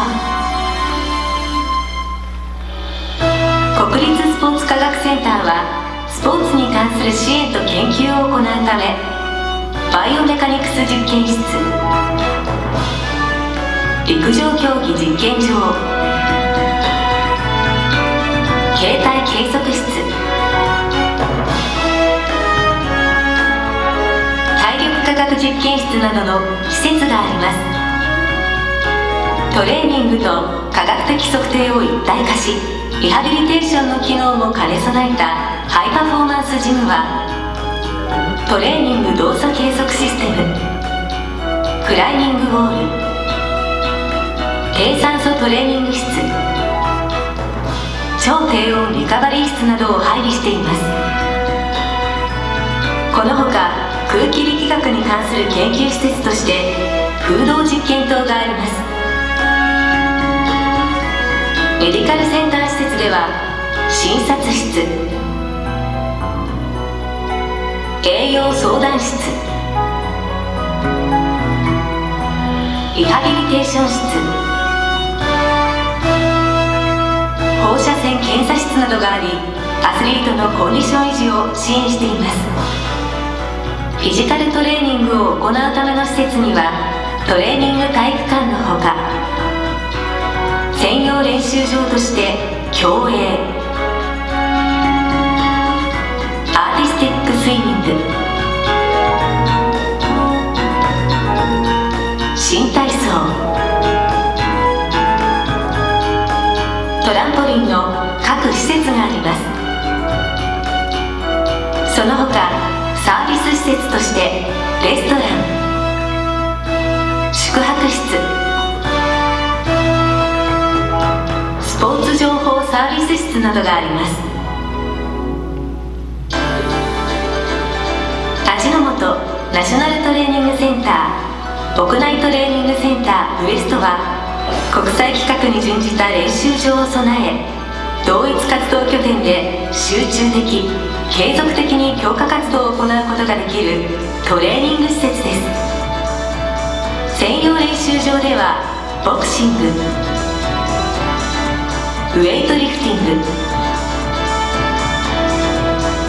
レスリング、柔道、ハンドボール、バスケットボール、体操競技、バレーボール、バドミントンのほか、屋内テニスコート、陸上競技場があります。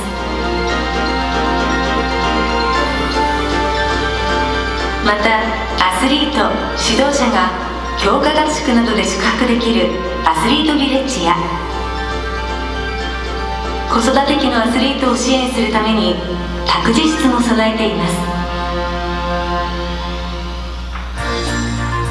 2019年にオープンした味の素ナショナルトレーニングセンター、屋内トレーニングセンターイーストは、オリンピック競技とパラリンピック競技の共同利用に配慮し、ユニバーサルデザインを取り入れた施設です。専用練習場では射撃、水泳、シング、アーチェリー、卓球の各施設のほか、車椅子バスケットボール、車椅子ラグビー、ボッチャ、ゴールボールなどのパラリンピック競技が利用できる共用コートが4面あります。またパラリンピック選手の利便性に配慮し、トレーニング、食事、睡眠が同一施設内で行えるように整備されています。こういった形でですね、今西ヶ丘地区がですね、いろんな形で整備されてきたのは、やはり各年代の、オリンピックのアスリートたちの、活躍によるところが大きいと思います。で、東京北区のですね、私たちは東京真ん中千代田区ありますけど、北区にですねハイパフォーマンスセンターということで、先ほど話をした国立スポーツ科学センター、ナショナルトレーニングセンターウエスト、そして新しくできたナショナルトレーニングセンターイースト、アスリートビレッジ、陸上競技場があります。ここが私たちはハイパフォーマンスセンターというふうに呼んでいます。このいでたちですけど、当初は、国立スポーツ科学センターが2001年にできまして、2008年に今の味の素ナショナルトレーニングセンター、そして2016年にここ一帯を、国としてハイパフォーマンススポーツセンターにしていこうという構想の中で、ナショナルトレーニングセンターイーストが今年、6月に完成しました。こういったものを含めて私たちはハイパフォーマンススポーツセンターと言っています。で、このキーワードはオリパラ一体ということで、オリンピック・パラリンピックが一体で強化をしていこう。で、これはですね、2014年にパラリンピックの所管が厚生労働省から文部科学省に移動しました。これによってオリパラ一体というのが推進されていくことになりました。そして2番目はデータベースの構築ということで、これから昨今世の中はビッグデータの話が出てますし、データドリブンということでデータの活用についてのことが話題になっています。ただ、国立スポーツ科学センターができてからですね、実際にですね、データベースを構築していなかったんですね。バラバラでメディカルはメディカル、科学は科学で、研究は研究という形だったものですから、それを一つにしていこうということで、2016年にデータベース構築構想を始めて、昨年一通りいろんなものが整いました。で、次にやっていかなきゃいけないのはネットワーク構想だというふうに考えております。で、私どもの、組織を見ていただくと、ハイパフォーマンススポーツセンターっていうのは、先ほどのビデオでもありました戦略部というですね、各競技団体とコミュニケーションをとって、各競技団体が4年8年プランというのを今作っていただいています。これは進捗状況を競技団体 JNC、JPC と一緒になって進めているのがこの戦略です。で、この赤の部分が国立スポーツ科学センターになります。で、機能強化ユニットっていうのは今、テクノロジー、リサーチ&イノベーションということでテクノロジーを含めたいろんなものの開発を企業さんと一緒になってやっています。で、2つ目がインテリジェンスグループというのがあって、世界各国のいろんな情報を集約するというグループがあります。で、3つ目がデータベースを構築するグループです。こういった機能を合わせて私たちはハイパフォーマンススポーツセンターと呼んでいます。で、4つの機能がありまして、これはもう間違いなくアスリート、コーチ、競技団体のためのトレーニング場はやっぱり世界でも有数だと思います。昨日もニュージーランドの選手団の団長が来て視察をしていただきましたけど、施設はどこの国、オーストラリア、イギリス、アメリカ、カナダに行ってもやっぱり日本が一番だと言われます。ですから、選手たちにとってはすごくいいトレーニング場じゃないかなというふうに思います。で、それを支える、スポーツ科学医学情報の支援や研究をすること、そして先ほど言った戦略の機能、そしてシステムプログラムの開発をしている同じく戦略部の開発課というのがあります。ここでタレント発掘育成と言われる将来の、オリンピックやワールドカップに出場するであろう選手たちの、システムを、構築するお手伝いをしています。このキーワードはやっぱりその統合ということで、インテグレーションという言葉を使ってこの中を今、推進しているというのがあります。で、実際に国立スポーツ科学センターに来ていただいた方、実際使っていただいている方もこの中にいらっしゃると思いますけどけども、大型のトレッドミルがあって、で実際に、測定をするんですけども、今だんだん変わってきているのは、測定をする時間がもったいないという競技団体の方がいるので、この測定自体がトレーニングになるようなプロトコールも我々の方で考えています。でここは環境制御室と申しまして、湿度を例えば東京の一番暑い時に温度と湿度を合わせて同じように、走れる状態を作って測定をしていくというような場所があります。こういったことをやりながら私どもは測定もしています。で低酸素トレーニング室は、約標高 5000m の高地と同じ状態を人工的に作ってトレーニングをやっていますが、今までは基本的には、中長距離の選手向けだったんですけど、今は短距離の選手が、爆発的な力を使う競技でも、ここを使っていますし、そのプロトコールはしっかりと蓄積しています。でビデオでもありましたけど、ハイパフォーマンスジムは、今ファンクショナルトレーニングっていう正しい動きをする、トレーニングっていうのが流行っていますけども、そういったことができるような出題をしていますし、ただ、それを可視化して、ビジュアライゼーションで見えるようにしてできるようなシステムっていうのはいくつか置いています。これがうちの一つの売りになっています。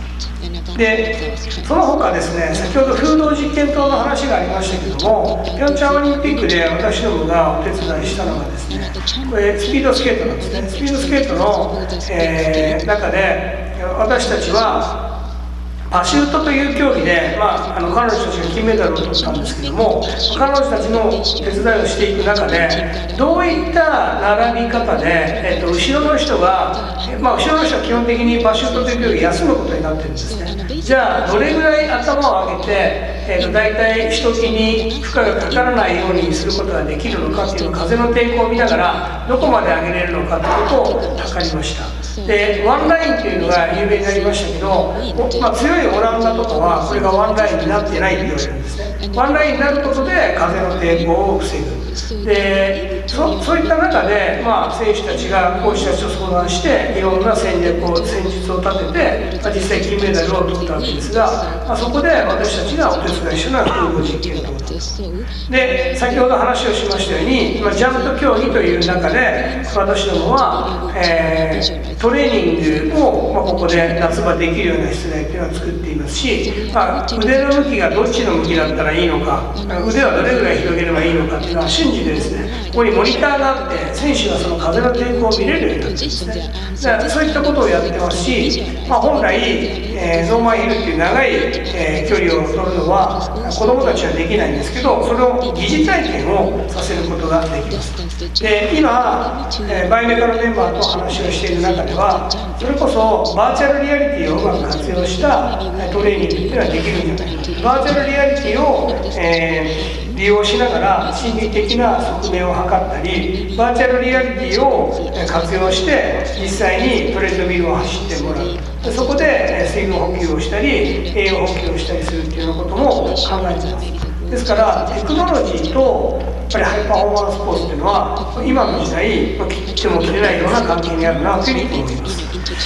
でこれは私どもがオリンピック期間中、パラリンピック期間中にワンストップショップということで、この東京西岡地区の機能を現地に持って行ってリオデジャネイロやピョンチャンで、選手のサポートをしている図ですけども、こうやって見ていくとですね、リカバリーコンディショニングというところで大体やることはもうパッケージ化できています。ただこういったことを考えていくとですね、これをどうやって広く国民の皆さんに還元できるだろうかということが一番の課題になってきます。そういったことを常々考えています。でこれはですね、IBM さんという人が開発した、ビデオを撮ったものを、自動で AI を介して、自分たちが欲しいところだけを抜け出すっていうシステムです。こういったものが実用化できるようになってきました。それも卓球で研究を進めていって開発をしたものが、バドミントンでもそれが応用できるということが分かってきました。で次、これ最後の研究ですけど、ご紹介する。これは暑熱対策で、多分陸上競技連盟さんや、テニス連盟さんも独自でやっていますが、私どもも熱が用意しています。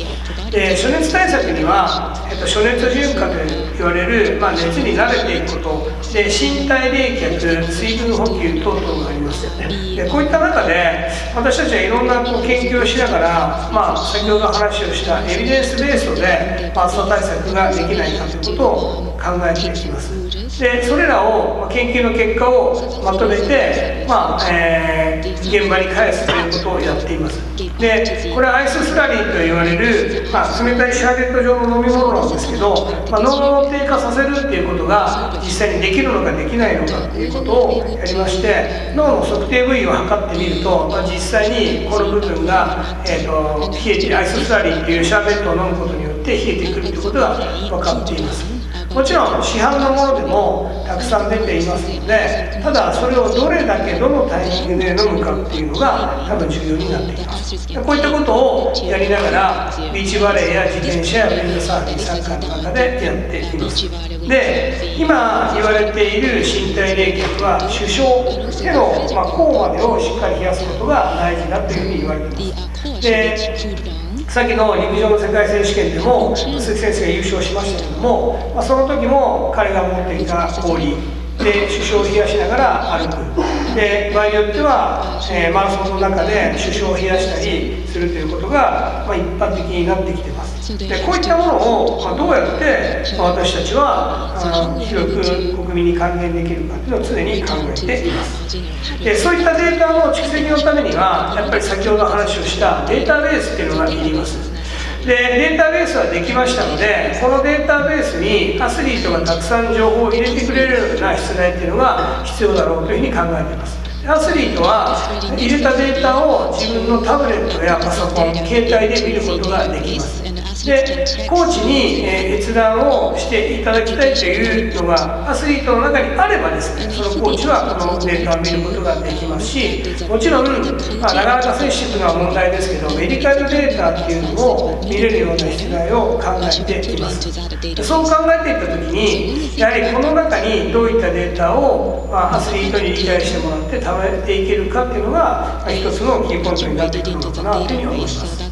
一人のアスリートが実際、こういったメディカルデータから栄養のデータ、トレーニングのデータ、映像を含めてですね、使ってるわけですね。ですからビッグデータというまではいかないかもしれませんけど、トップのアスリートが培った情報を蓄積して、それを分析して、で一般に返していくということは多分今後進んでいくんじゃないかなというふうに思います。でその一つとして私たちは、自分たちのジャーナル、ジャーナルのハイパフォーマンスポーツっていうのを、今年名前を変えました。で世界のいろんなところを検索していくとですね、ハイパフォーマンスポーツっていう名前を使ったジャーナルがなかったんですね。ですので今私どもが、やってきた研究、競技団体と一緒にやってきた研究で、もちろん競技団体やアスリートの皆さんの了解を得たものに関してはこのジャーナルに掲載をさせていただいています。でこのジャーナルは国立スポーツ科学センターのホームページから、ダウンロードできるようになっていますので、ぜひ見ていただければなというふうに思います。その他カンファレンスやニュースレター、セミナーの開催というのも私たちは実際に今行っています。で、後半っていうかもうほとんど最後ですけど、私たちは競技団体といろんなコミュニケーションを取ります。でいろんな方々がいます。で競技団体の話を聞くと、中には体力的に負けているんですよって外国でやってですね、で強豪国は IT を活用しているんですよとか、あとはひどい場合ですね、とりあえず測定してくださいっていう方もいます。でも、やっぱり、主体はアスリートであり、主体は競技団体さんなので、私どもがお話をするのは、ある競技団体さんと話をしたときに私が説明したのは、やりたいことが、例えばこんなパフォーマンスがやりたいんですよってもし言ってくれたら、私たちは例えば提案が具体的にすることができるかもしれない。例えば今はそういうような測定はやってないけども、実は似たような競技でこんなことをやってるところがありますよっていうふうにご提案できたり、今最新の測定ではこういうことが分かるようになっているんでこれをやってみたらどうですかとか、サポートの中でこういうようなやり方がありますよっていうことはできるようになってきています。つまり目的を持って、測定をしないとですね、うちのメンバーでは測定の、プロフェッショナルです。ただし競技のプロフェッショナルではないです。ですからプロフェッショナルとプロフェッショナルが一緒になってコミュニケーションをとって、ここでしっかりと話し合いができれば多分競技団体やアスリートの役に立つことはできるんじゃないかなというふうに思います。やっぱり、データ活用というのは目的ではなく手段なので、そういった意味では、私たちはやっぱり今やらなければいけないのはいかに、競技団体アスリートと密にコミュニケーションを取れるかということだというふうに考えています。そういった意味では私たちは今、競技団体の支援ということをやっているんですけど、課題を解決するために。でもその後ろにはちゃんとした研究があるっていうのが私たちの売りだというふうに考えています。でそれができると国民への還元というのができて、私たちは今いろんな形で、アスリートチームをサポートしています。それは科学的根拠に基づいたサポートが測定だというふうに考えています。で品質管理というところでは、誰がどこで測っても同じようにできるような室内というのを作っています。でクオリティアシュアランスということで品質をしっかりと保証して、品質がやる測定はこうです、確かなものですということでお返しをしているつもりです。でそれをパッケージ化をするということを進めています。例えば、東京で、測りたいんだけども東京に来る時間がない、練習があるから大阪で測りたいといった時に、私たちは今テキスト化を始めています。で測定の研修も今パッケージ化してます。で私たちが認定することによって測定のパッケージが出来上がる。そうすると大阪体育大学さんや大阪大学さんと連携協定を進めますから、そこにそれを提供することによってアスリートが関西にいても東京に来ることなく測定ができるという実を今考えています。でそれは他のものでも一緒で、例えば暑熱パッケージというのが出来上がればですね、暑熱対策パッケージというのが出来上がれば、実際にですねオリンピック2020年オリンピックやパラリンピックで使った暑熱対策の方法を全国の小学校や高齢者向けにパッケージとして提供できるようになればですね、まさに、アスリートハイパフォーマンススポーツのナレッジを、一般国民に展開するということができるんじゃないかと。でここに書いているようなことは今、実際に2015年からいろんな形で蓄積されたナレッジをパッケージという形にできないかということで、こういったプロジェクトを始めて一つずつ完成してきています。でこういったものを競技団体さんはじめ地域に提供できれば、多分ハイパフォーマンススポーツから健康産業へ、もしくはハイパフォーマンススポーツから国民の皆さんへということが実際にできるんじゃないかと思います。でまた私どもは、連携協定を、世界の中で、一応これだけ持ってるんですね。で特に私が一番ターゲットにするべきだと思っているのは、ASEAN で、時々今 ASEAN への展開というのは考えられてますけど、もし私どもが持っているナレッジを ASEAN に提供することができれば、JICA やジェトロや、企業さん大学さんと一緒に組んでですね、一つの、ビジネスということも展開できるんじゃないかなというふうに考えています。で実際に ASEAN っていう国はですね、日本よりも、競技レベルはかなり低いです。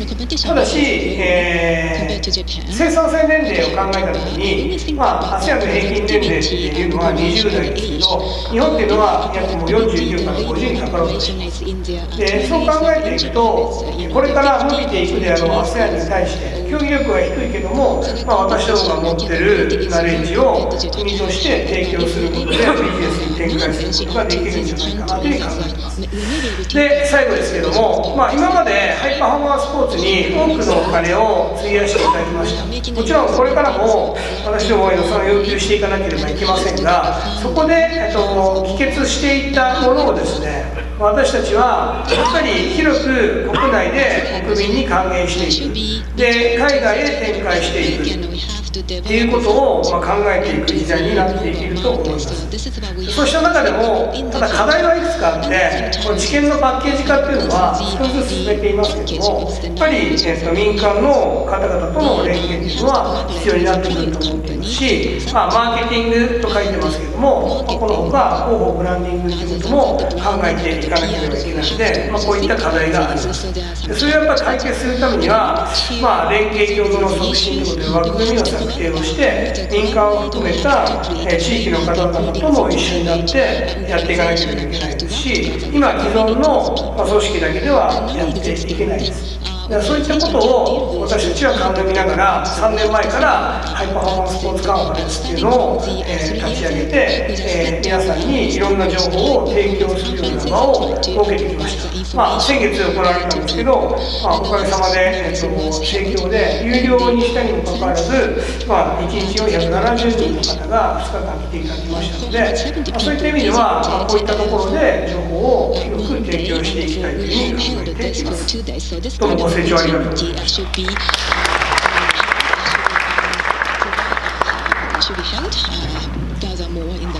福留様、どうもありがとうございました。それでは続きましての講演でございます。続きましてはですね、ポストオリンピックを見据えて日本企業が取り組むべきことというテーマでご発表いただきます。今回はですね、2020年に東京オリンピックがあるわけですけれども、すでに、2016年に、リオデジャネイロでですね、オリンピックを経験されたブラジルの方から、講師をお招きして、そのポストオリンピックのですね、ブラジルでの現状を踏まえてですね、これから日本のスポーツが継続的にスポーツ産業がですね継続的に発展をしていくために、民間企業としてですね、取り組んでおくべきことなんかのですねご指導をいただければというふうに思います。今回お招きしておりますのは、ブラジルスポーツ産業連合会長で、やられまして、現ですねブラジルスポーツ協議会の理事でもあられます、マグシオ・フェルナンデス様に、ご講話をお願いします。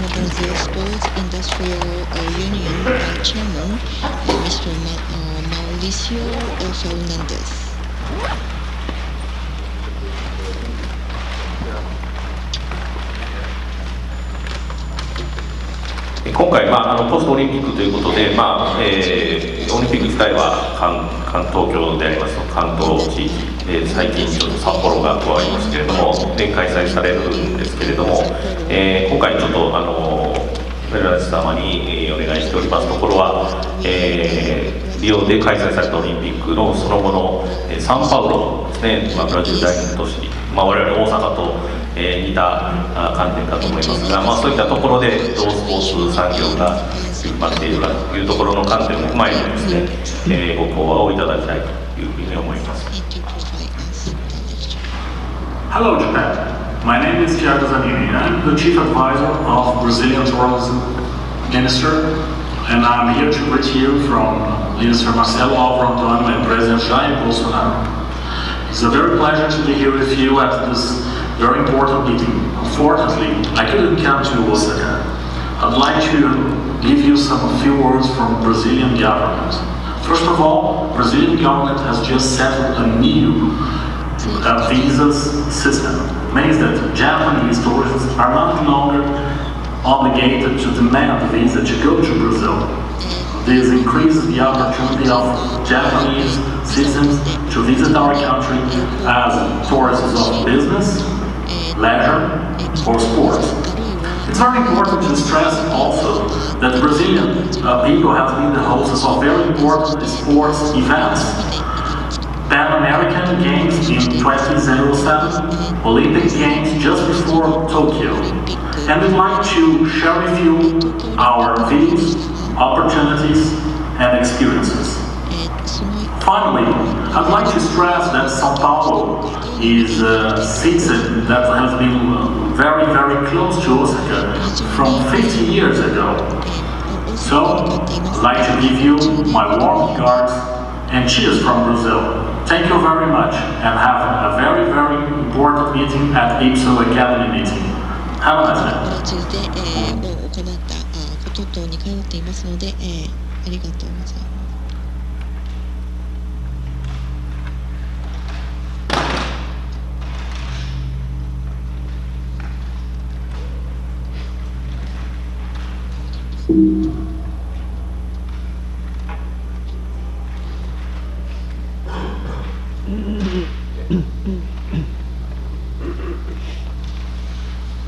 Hello, it's a pleasure to be here through Ispo Academy, and second time already in Japan, participated 2 years ago, also through the same topic, presenting opportunities through Olympics. At the time we just had our Olympic Games in Rio, and this time is going to be quite different, even though now we had a project called Rio Tokyo through opportunities in 2 countries through Olympics. I'll make a short presentation of the Brazilian industry of sports. The main topic of the Brazilian industry of sports is related to many regulations through the government and through the private segment. So we have opportunities to develop. We just came from Macau and from Beijing 3 weeks ago. We worked with the Minister of Sports, with the Minister of Tourism, developing the need of tourism, because Brazil at this moment is helping to get international visitors, facilitating, as you could see at the video, with the visa to enter in Brazil. As you know, São Paulo specifically has a good relation with Japan. In second place in the world, you have more Japanese outside Japan is São Paulo, the city of São Paulo, so we have a very big proximity, and specifically through Osaka, through these 50 years of relations. So the Brazilian industry of sports carries a lot of different jobs to protect and to develop the opportunities that the product, service and commerce of sports could arrange internationally or nationally. So these are some of the main functions that the Brazilian industry of sports can develop to help approach our countries. Till next year, myself will be president of the Brazilian industry of sports.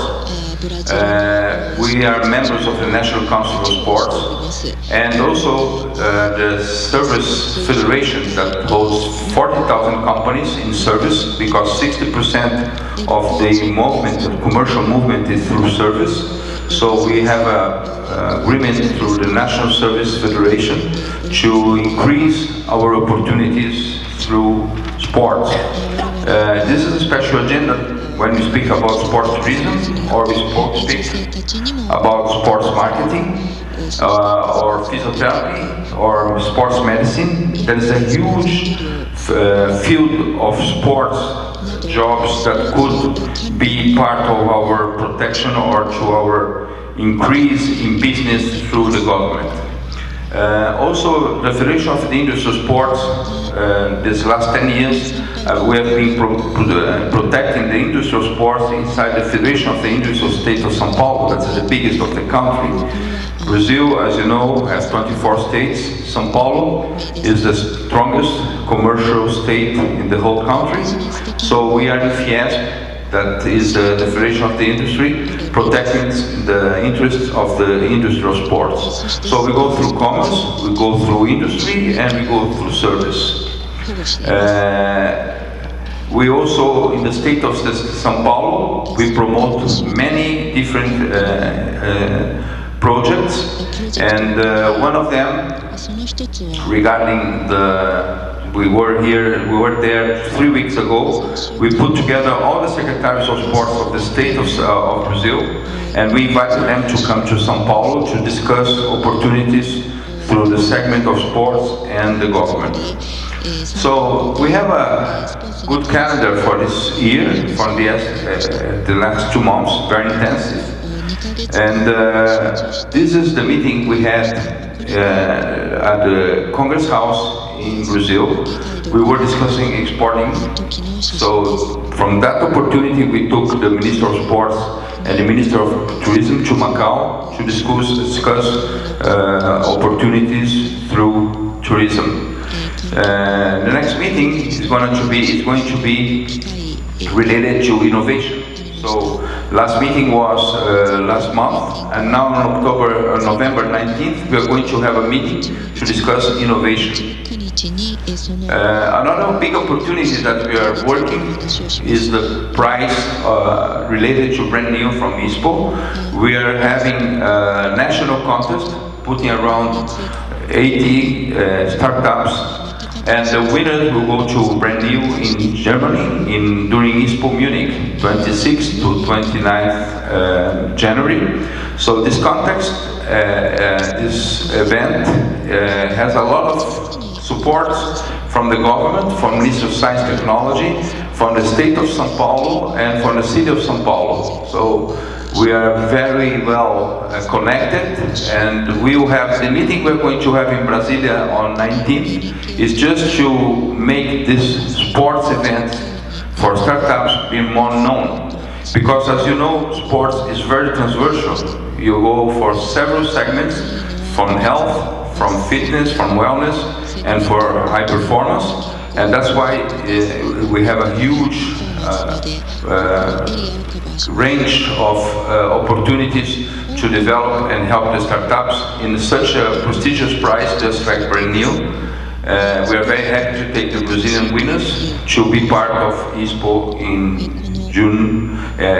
January from 26th to 29th. Another very important topic is that now in December 9th, our President Jair Bolsonaro is President of BRICS. So Brazil, Russia, India, South Africa and China, they have an agreement to the growth of the economy through many different segments. It's strange because sport sometimes is out of the picture. We noticed that there are several different segments involved in the meetings of BRICS. They are talking about infrastructure, they are talking about technology, they are talking about construction, but there was not an agenda in sports. So we noticed that, and the last 2 years we've been working hard to get the BRICS sports in Brazil through Bolsonaro's president leadership of BRICS. And we are having success, besides the facts of the opportunities that ABS is holding through the government. We also are in the Chamber of Commerce Brazil-India, and we spoke to, we have now one of our directors in India, and he's talking to the government to send the Minister of Sports. The same way the mayor of São Paulo had a good meeting with Russia. We had several state and city mayors from Russia in Brazil last month, and we made an invitation to the Minister of Russia. We just came back from Beijing, so we already have China invited. Next, South Africa also is well related with us. So we are planning on December 9th, to have through sports business, that's a very traditional meeting, to put together the 4 ministers besides Brazil and discuss one of our very specific term, because as you know, from the 5 countries from BRICS, Africa, South Africa, Russia, China and Brazil, both of the 4 countries, they hold Olympics and they hold World Cup. For instance, Russia just had World Cup, Brazil had Olympics and World Cup, China had 2 Olympics, winter and summer, and South Africa also had World Cup. And one of the biggest problems is to maintain this structure. The same thing that's going to happen with Japan. It's a huge structure and huge investment to produce this huge infrastructure, sports infrastructures. Then you have to keep it, and the cost is very high.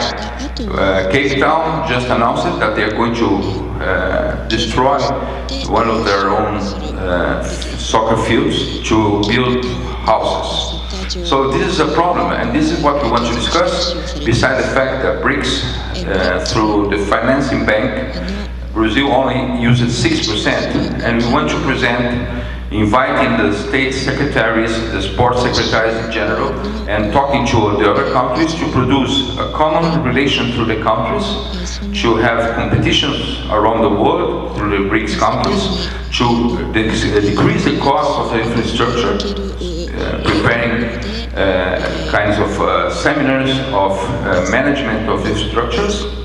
We are willing to get the money from the bank BRICS in order to have social infrastructure. And one of the things that happened, and it's going to happen, and happens in all countries, we spend a lot of money in the Olympics and the World Cup.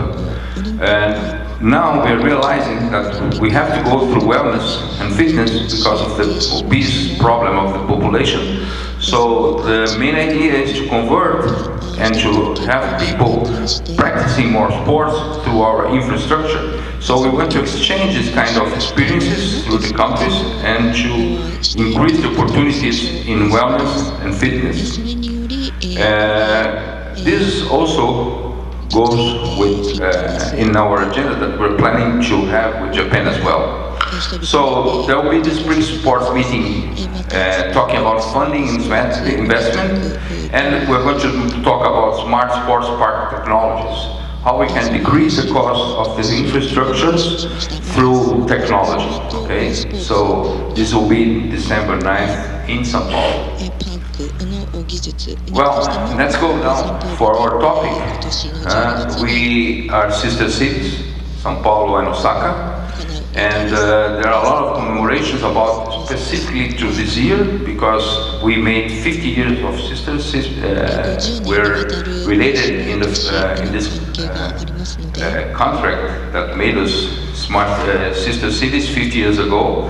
And this was a very special year because your vice mayor was in Brazil and São Paulo specifically with a huge delegation to commemorate the 50 years anniversary.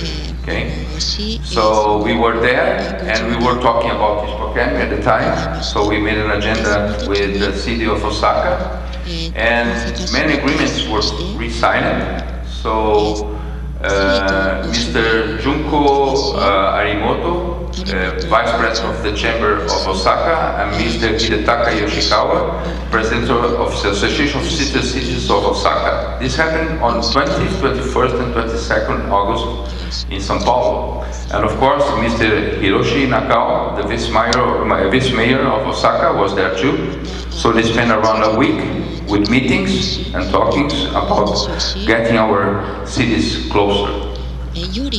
So this is, I don't know if you use it, this is Mauricio de Souza. He's very famous, as far as I understand, with his Monica magazine. And he was there to celebrate the anniversary as well. This is the mayor of the city that received the Japanese delegation, and also the council, General Council of Japan in São Paulo. So they had a lot of agendas through our parks, and about technology. They visited the Japan House that's located in São Paulo. And they went to have some technical visits in the city. Okay. So let's go through general view of legacies in Olympics. Okay. I would like first, this is very important, I would like to read this opportunity of this manual here. This was a report made by the Brazilian government showing since the beginning from the Olympics till the end. I would like to show you here, it's just to have an idea, but Takaya will have it if you haven't, if you want to know more about it. It's on the internet, so you could check here everything that happened from 2013 till 2019, and the legacy that we had in Olympics in general. What happened in Brazil, with the fact that of the Olympic event brought to Brazil. It's all related in this 250 pages report. So please, if you want to have the presentation with this website, it's at your disposal, Takaya. So we were looking and talking to the mayor and to the Secretary of Sports of what was interesting in São Paulo through the Olympics and what happened since Tokyo and Rio are in a project already, and because São Paulo and Osaka are sister cities and the distance from Rio from São Paulo and the distance from Osaka to Tokyo is quite the same.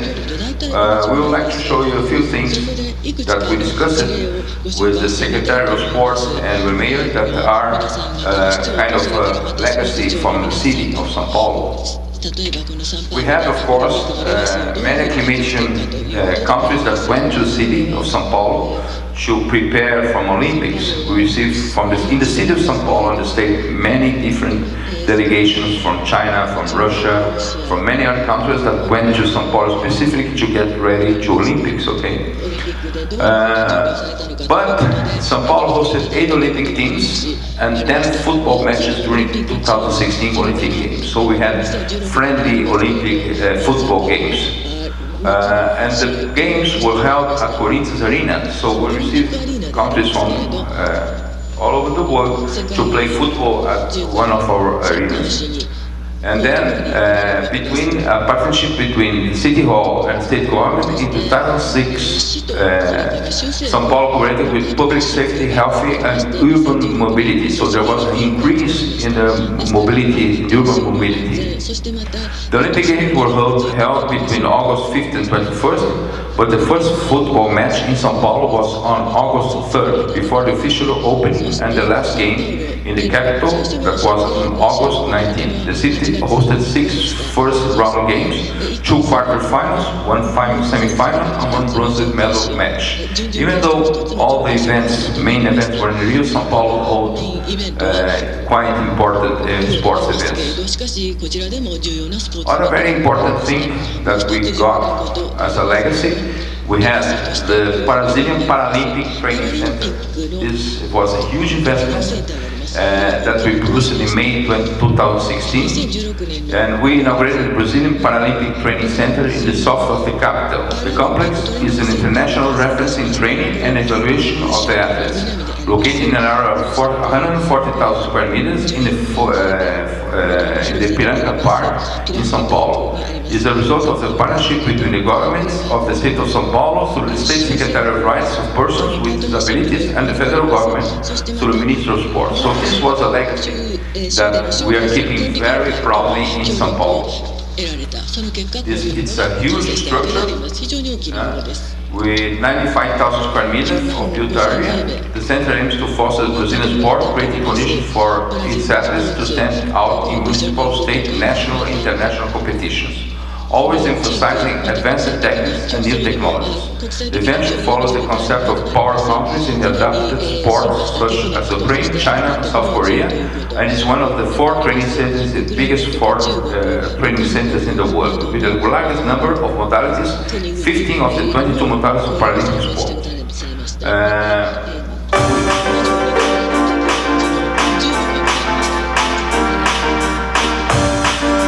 This is the center of the training Paralympics.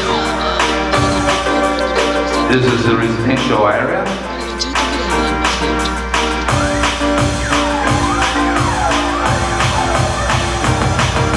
It was produced, started on 23rd May 2016.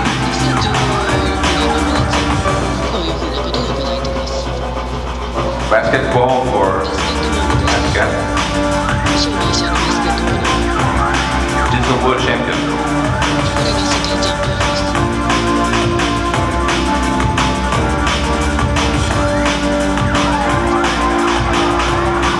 One multi-use arena. This is a photograph that's flying. One football soccer field. 2 judo dojos.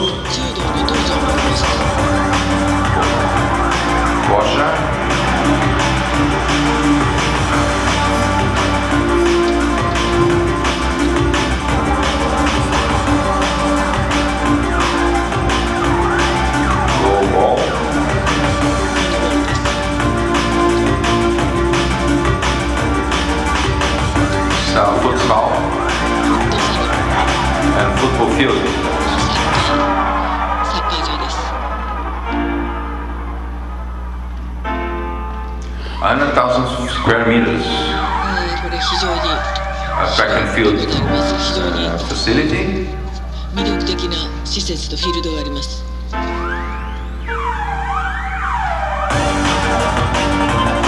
And one Olympic and semi-Olympic swimming pool.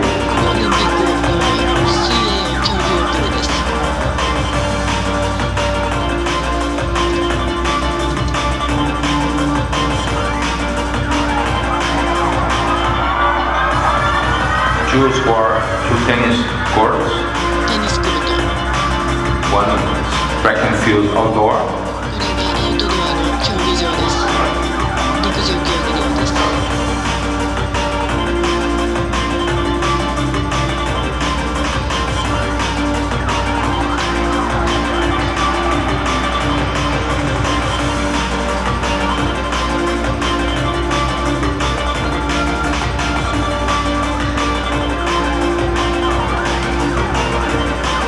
$165 million reals. That's about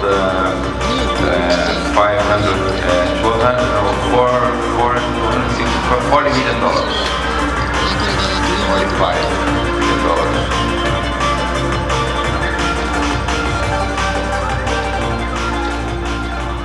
So this is another legacy that we had during the Olympic Games. Other thing that's going to happen to Osaka is the Olympic torch. So on July 24th of 2016, the city of São Paulo received the Olympic torch. And the route started in the Museum of Ipiranga and went to important points of the city. So it went to the mausoleum of the Constitutional Soldier, Pinacoteca do Estado de São Paulo, and it traveled all around. It was very successful in the whole country, but São Paulo carried very proudly. So this was a big party that went through São Paulo. As Osaka had many different segments. The Great São Paulo has 12 million inhabitants, but if you go to the Great São Paulo, it's around 25 million. So the same thing happened to Osaka. So the torch went to different municipalities of the state of the city of São Paulo. Now, this is something important. As we emphasized at the Macau event with the Minister of Tourism, and we went to Beijing to talk about it, we want to communicate more the tourism of Brazil. So, in the north of the country, you have kayak surf that, of course, we don't have snow, but kayak surf can be practiced the whole year, and it's very safe and very easy to practice. So, it's a way to have the sensation of the snow in the water in the seas of Brazil, that we have 8,500 kilometers coast. So we emphasize also sports and medicine, tourism. We emphasize fitness and wellness, running, marathons. And there is a project that our National Sports Secretary, our Minister of Sports, emphasizes very much. And he asked me to take the message here to Osaka, because Japan is known as the more healthy and longest life country in the world. People live longer in Japan, and Brazil is going to promote the Pan American Olympic Games. This is going to happen in the same arenas that hold the Olympics. This is also an opportunity for the near future after the Olympic will be over, because the master event is very important, since you have a very big quantity of tourists that attend these events. Because when you have an athlete that practices this modality or go to the Olympics, it takes the whole family. Also, it's paid by their own participants. And this event is going to happen in September in Rio de Janeiro. So we brought the word of the National Sports Secretary to get closer and make plans to get closer to Osaka and to Japan to promote more the event in Rio. Okay? So these are the modalities that we are going to hold through this event. It will be held in September 4 to 13, 2020, for 10 days competitions. Use of the Olympic legacy that we have in Rio. Of course, the athletes pay their own expenses. as we can see here. And there will be many opportunities, commercial opportunities that will be open in the next months. So we're expecting 10 to 15,000 athletes open to all countries.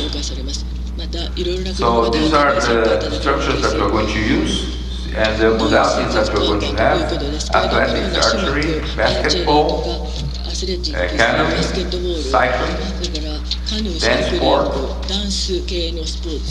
flying disc, football of course, golf, jiu-jitsu, judo and wrestling competition. We will use the Olympic facilities, Olympic Park. Orienteering training on the forests of Tijuca, rowing, skateboard, surf, swimming. We have a nice swimming complex, tennis, beach tennis, table tennis, shooting, triathlon, sailing, volleyball, beach volleyball, water polo, and these are the clusters of the event. Also, we emphasize the opportunity that we are preparing to have since football is a very important issue in Brazil, besides the Olympics, we are producing or preparing or wanting to prepare a championship next year that will bring our world champion school team of football, when the championship, as they won in Serbia last year, the championship. So we were talking to the organization in Japan if we could have kind of 4 or 5 countries championship in football. We are planning to have it next year in China. So we're talking to Takaya to discuss the opportunity to bring Brazil, Japan, China and Germany with Christoph to have a championship. So we are looking already the way to put this team together to have a game of kids in China for next year, and we hope we could have something through Japan also. So basically these are the main ideas. Thank you very much. Thanks a lot. And I bring here the compliments of our National Secretary of Sports and the Minister of Tourism as well. Okay, and we are open to opportunities that we could hold in sport through Japan and Brazil, because we are very close countries. By myself, I grew up with martial arts in Japan. I came here 3 times when I was younger to compete in Kyokushin style. So I like Japan very much, and wherever will be the opportunity to be close to Japan, I'll be here. Thank you, Takaya. Thank you, Ispo.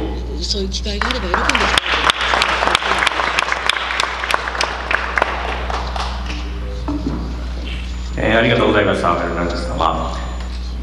それでは、続きましてのプレゼンテーションでございますが、続きましてはですね、これまでは、少しトップアスリートと、オリンピックというところで、プロのアスリートのところである競技に、フォーカスが当たっていましたが、これを、一般的に、2025年の万博でありますとか、統合型リゾートでありますとか、そういうツーリズムのコンテンツとしてスポーツをするためにですね、エンターテインメントやテクノロジーと融合した、新たなスポーツでありますとか、ウェルネスのビジネスを展開されている企業様にご講演をいただきたいというふうに思います。このテーマにつきましてはですね、お二方からプレゼンテーションをいただきまして、まずお一方目ですけれども、水野株式会社のグローバルイクイプメントプロダクト部長であります村田様よりご講演をいただきたいと思います。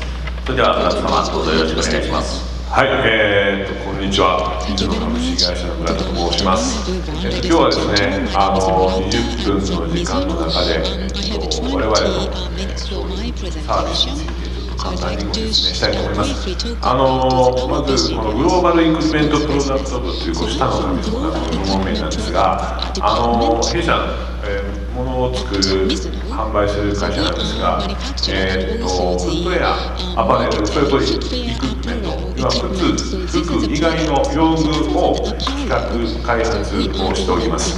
なのでこの部署にはゴルフクラブであったりとか、ボール、野球のバット、グラブ、テニスのラケット等の企画開発が全部ここに集約されています。今日はそういう話ではございません。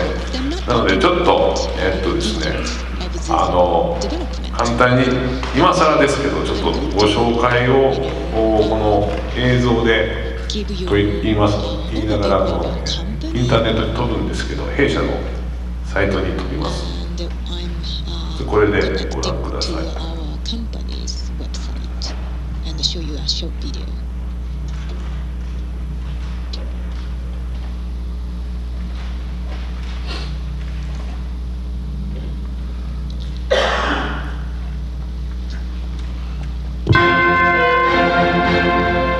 水野創業者水野利八、その口癖はええもん作んなはれやというものであった。水野の歴史はまさしくいいものを追い求めてきた歴史である。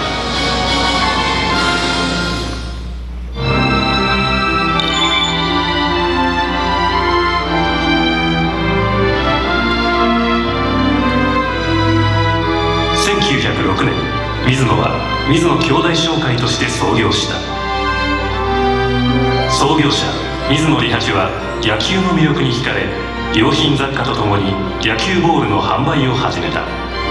生産を重視することによって商品の有料が伴え、生産を重視しながら有料な商品ができない。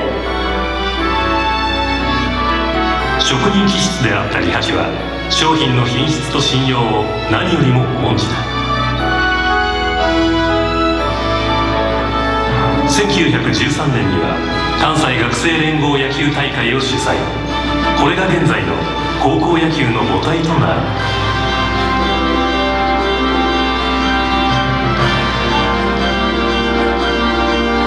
アイデアマンでもあった利八はスポーツ好きの経験と直感からいろいろな製品を作り販売。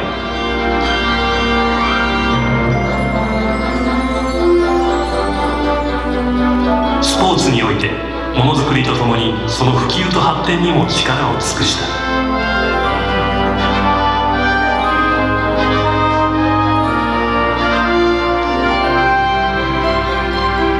1938年には研究所を設置。いち早く科学視点でものづくりを開始した。ええもん作んなはれや。利八のこの言葉は水野に脈々と受け継がれ、品質追求の姿勢を支えることになる。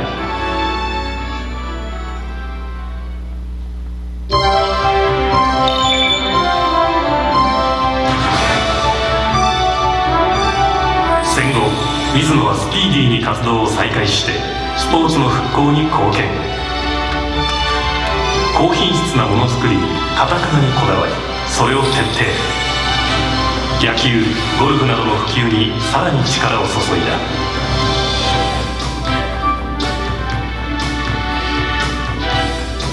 水野の活動はやがて国際社会に広く知られるようになる。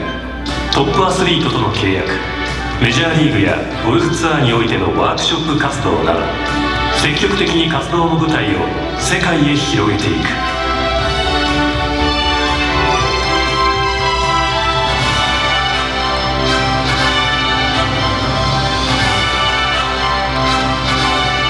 また吸湿発熱素材ブレスサーモン、シューズ機能水のウェーブなどの革新的製品を次々と発表した。こうした開発力は創業以来培ってきた技術者たちのクラフトマンシップと最新のテクノロジーを駆使した技術力との融合に根ざしている。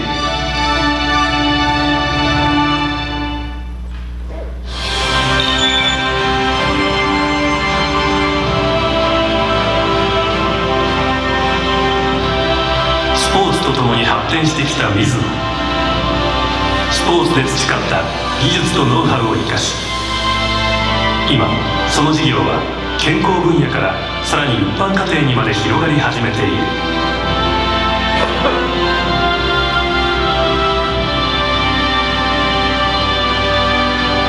いいものを作る。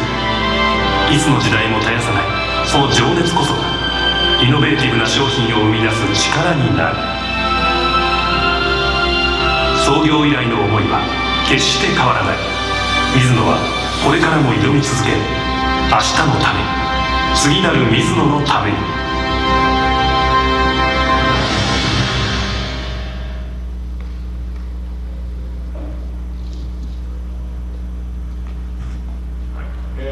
ですね、今こちらで見ていただきましたけど、水野といえば、野球とかゴルフとかバレーボールとか思い浮かべられる方が多いと思うんですけど、結構やっぱりオリンピックなんかでより早くより遠くに勝つための、選手のための用具をたくさん開発してきました。実は今日はその話ではなくて、それ以外のところ健康ビジネスセンシングソリューションについて、ご紹介したいと思います。まずは健康ビジネスです。ですね、健康用具っていうので、この左上にエアフリッパーというのがあります。これは結構だいぶ2000年当初に今ソフトバンクの監督していらっしゃる工藤さんが現役の時にこの肩のインナーマッスルを鍛えるためにっていうことで、いろいろアドバイスをいただいて、要は空気を入れた大きなうちわをですね仰ぐことによってインナーマッスルを鍛えるという、そういうものなんですね。でこういうエア系からこういうもうちょっと家庭用になんかエア系のトレーニング機器というか、あるいはクッション系を骨盤を整えながら鍛えていくみたいなものに進化しまして、そこからエア系ではないんですけど、無理せずにトレーニングしましょうということで、できる筋肉っていうのができました。そこからさらにながらスポーツ、ながら運動をしましょうということで、この実はこれはですね、結構テレビ通販等で70万台を超えるぐらいのヒットをしたということで、これをもう少し進化させますとですね、ああいう道具っていうのは一回使うとですね、必ずしまわなければならない。そういう面倒くさいことがありますので、もうリビングに出しっぱなしというようなこういう、ヘルシーインテリアシリーズというのを出しました。パッと見て一応この中に健康器具が含まれてます。でこのループリエスクワット、以前はスクワットスリーブと言ってたんですけど、こういう椅子ですよね。こういう椅子に座って腹筋のね、スクワット運動を、無理なく必要な筋肉、お尻の筋肉、前の太ももの筋肉ってやつですね。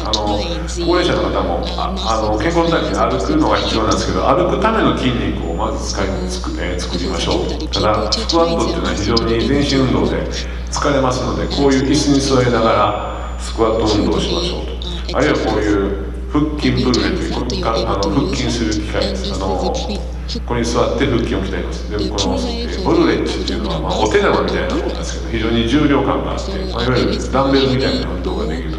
こういうふうなヘルシーインテリアシリーズみたいなものも私は出しています。次がセンシングソリューションです。センシングソリューション、いわゆるこの IoT の AI というものを活用して物やサービスを開発していきましょうということで、私の今の部門にセンシングソリューション開発のチームを置いております。こういうセンシングの世界というのは非常に幅広いので、我々がターゲットとする市場としては、この一つ目、科学的トレーニング、それと最適な商品提案、あなたにはこういう靴がいいですよというような、そういう、商品提案につなげる、それと安心安全の提供とか、スポーツエンターテインメント、こういった分野に我々の、提供しようかというふうに今研究開発を進めております。でこの事例なんですけど、科学的トレーニングのための野球 IoT 品ということで、ご存知かどうかわかんないんですけど、この2つはすでに世の中に出ております。左側、これは魔球といいまして、センサー内蔵型の野球ボール、弊社公式野球ボールを実際に作っておりますので、同じ工場で、コアのコルクのコアをですね、センサーに変えて作ってます。ごちゃごちゃっとボールが、一緒になると間違っちゃうんで、このボールは青い縫い糸になっています。で右側がですねスイングトレーサーですね。バットにセンサーを、取り付けてそれを計測してスマートフォン等で、数値化する。要は今までこのボールの、左側はボールの球速もそうなんですけど回転数、回転軸、右側はバットの軌道等を数値化して見える化しましょうというようなそういったセンスです。ちょっとこれもどんなものかボールの方だけですけどご覧いただこうかなと思っております。少々お待ちください。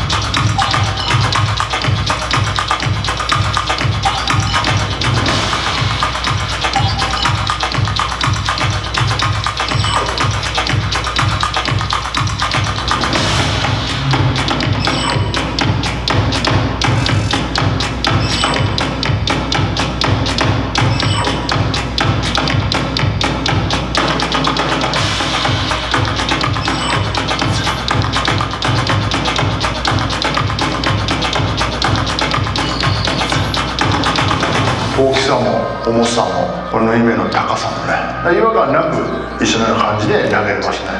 測るということ、そしてそれを目で見て理解して少しずつ変えていく。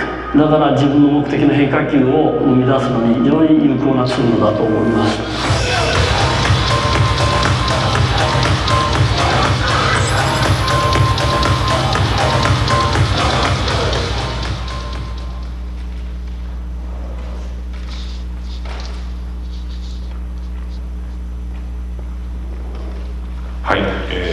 ご覧いただいたのはまずです。それ以外にこの左側はですね、ランニングフォームの診断、フォームという診断何かありましたかそれと、一緒にセットにしてるんですけど、人がランニングの時に足の踏み込みのこの側圧を計測して、あなたに最適なクッショニングの靴はこれですというふうな、ですね、商品提案のシステムも同時に、提案しております。あとはこれは結構我々のゴルフのクラブであなたに合うクラブをフィッティングしましょうということで、シャウトオプティマイザーというこれもセンサー、速度センサーをシャウトの途中に、設置しまして、3回スイングしていただくと、大体人はその人固有のスイングっていうのを持っていると、ゴルフクラブにその人のスイングを合わせるんじゃなくて、あなたのスイングにゴルフクラブを合わせましょうということで、計測したデータからおすすめの、クラブの組み合わせが出てきます。それを、うちのフィッターさん、プロフェッショナルなフィッターさんが、アイアンの、ヘッド、シャフトを組み合わせて、その場ですぐにあなた専用のクラブということでご提案できる仕組みを持っております。あとですね、これは安心安全のための IoT 品ということで、ミクハっていう名前なんですけど、耳から脈波計です。でこれはいわゆるフィットネストラッカーのようなこうバンドタイプと違ってかなり精度の高いもので、Bluetooth で、スマホ等でデータを受け取ることができますし、6人同時に計測することもできます。で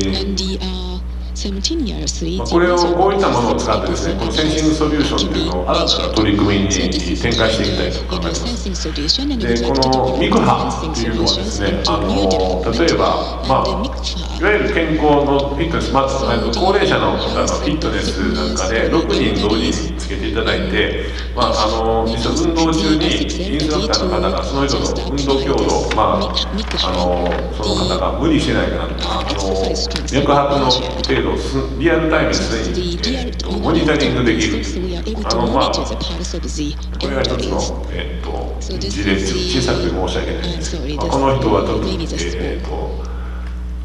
40に80に120、125、ちょっとこの人は脈拍上がりすぎてますよねというのがすぐ分かる。それ以外にトレッドミルと組み合わせるというふうなことで常に健康のモニタリングができるんですが、これをその生かしてですね、ワーク市場であったりエンタメ市場に持っていきましょうと、そういうことも今展開を考えております。例えばですね、ワーク市場ですけど、他の企業様との事例です。左がクラボー様が、働いている方の、健康体調変動をリアルタイムで測りましょうというプラットフォームを持っておられます。でその、プラットフォームでその働いている方にこのミク波を実際ヘルメットと一緒につけていただいて、リアルタイムにその人の体調変化をモニタリングしましょう。こちらはロームグループのラピス様との協業で、これもよく似たものなんですけど、作業現場で複数人の脈波を、チェックするんですが、これはビーコンで位置情報も同時に取れます。そういう意味ではこれは写真が分かりにくいんですけど、実は野球場の人工芝の張り替え作業をします。でたくさんの方が同時に作業してるんですが、炎天下の中で今どこの位置に誰がいて、そこでその人がどういう健康状態か脈拍かというのが、タブレットでチェックできる、こういうシステムをお持ち提供させていただいています。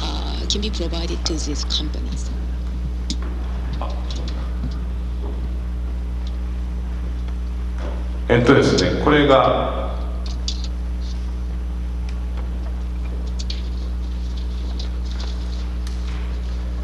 このミク波というのを使ってですね、運動に軽運動に使えないかなということで、今ちょっとやっと動画を作りました。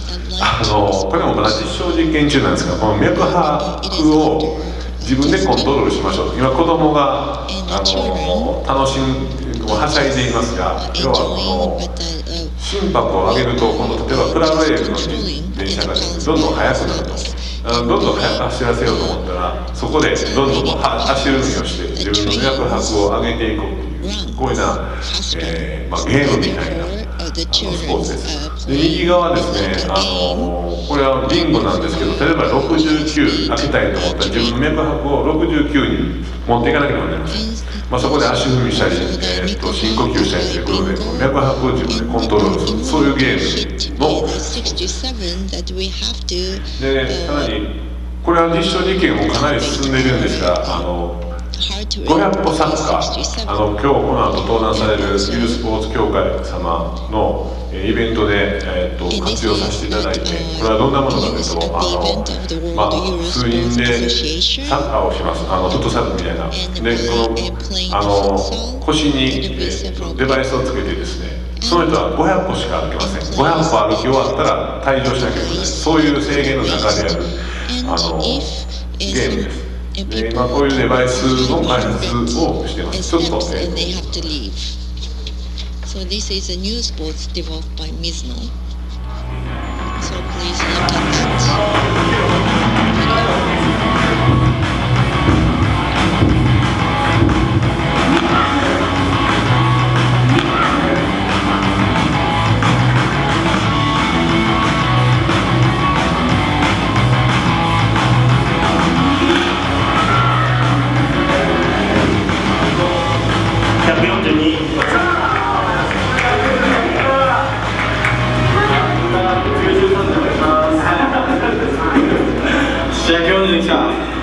回転数めっちゃ少ないね。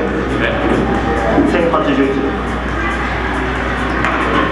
はい、ということで今回テクニカルフリッツで球速や回転数を測ったんですけど、マックス一番最後でいろいろこう煽られた結果142キロ、結構正確なんですけどそうなんですけど、まっすぐもなんだかんだと縦にめっちゃいいし、ちょっとその綺麗さ。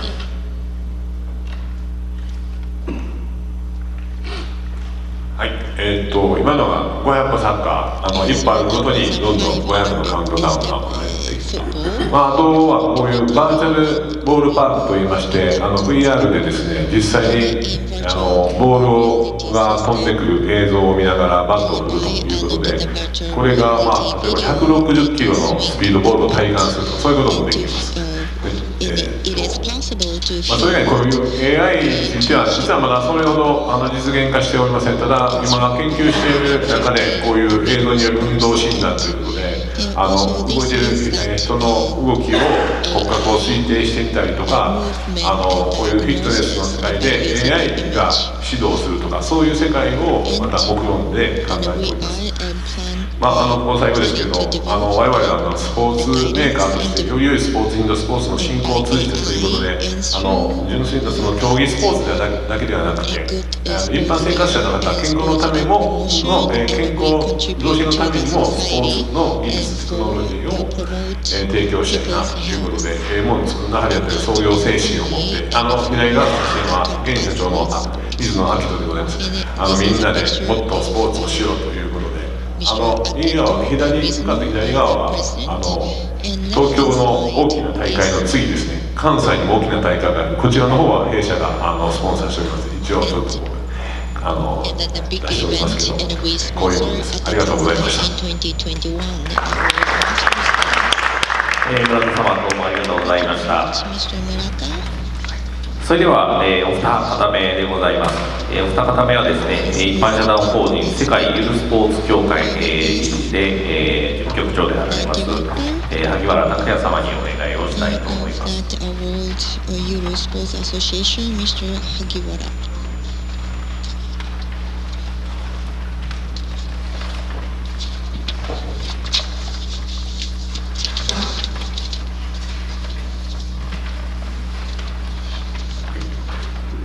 では萩原様どうぞよろしくお願いします。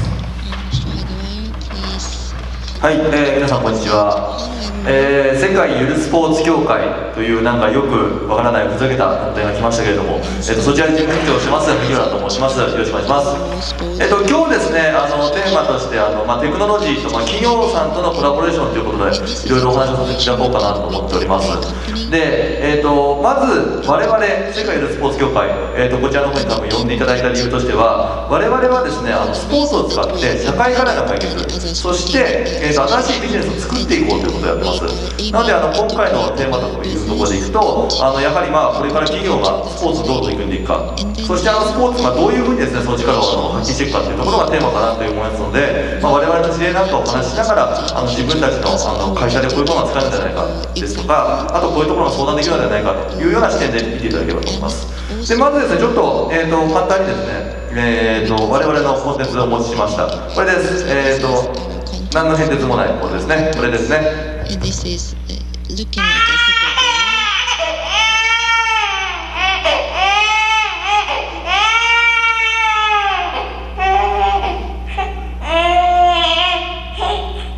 でボールです。激しく動かすと泣いてしまうボールです。僕らはですねこれを使ってスポーツを作りました。ベビーバスケというスポーツです。激しく動かすと泣いてしまうボールまるで赤ちゃんですね。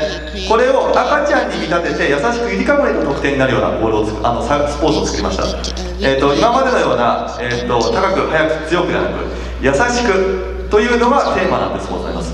こういうようなスポーツをたくさん作ってます。今日ちょっとそういったものをですねご紹介しようと思います。そもそもですねなぜ我々がこういうことをやろうかと思ったと思いますと、44.9% という数字になります。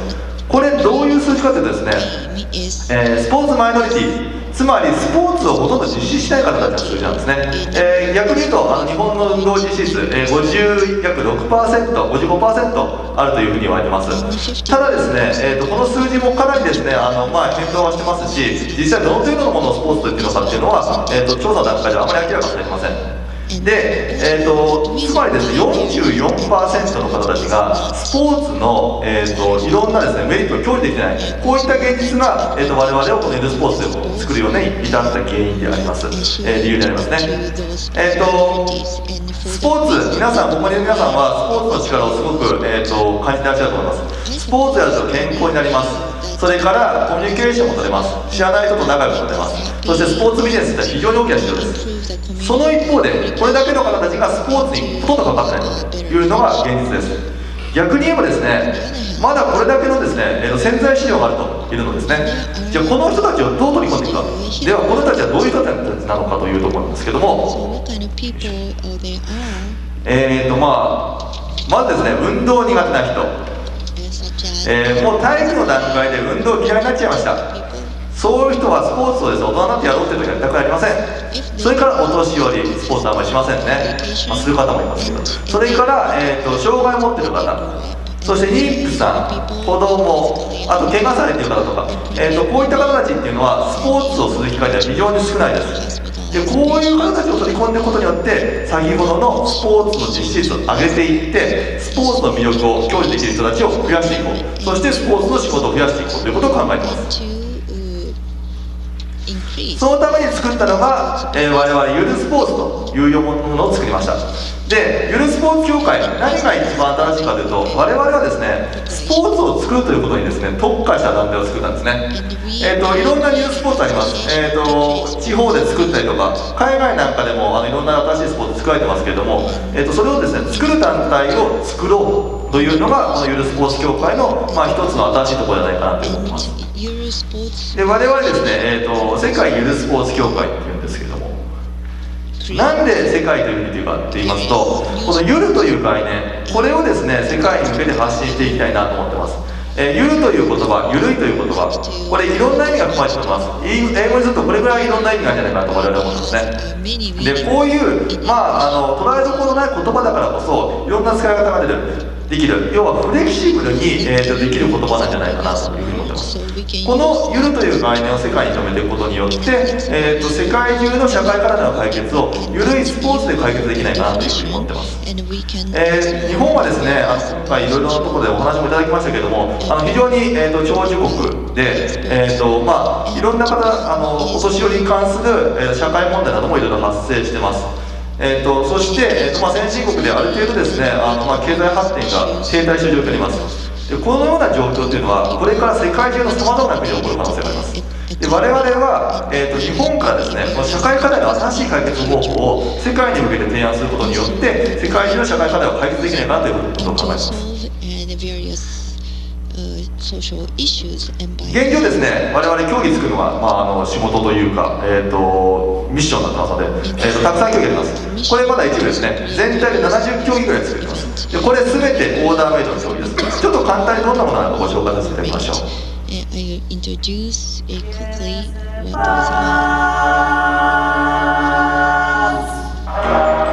い、これ我々が年に1回やってるゆるスポーツランドというようなイベントです。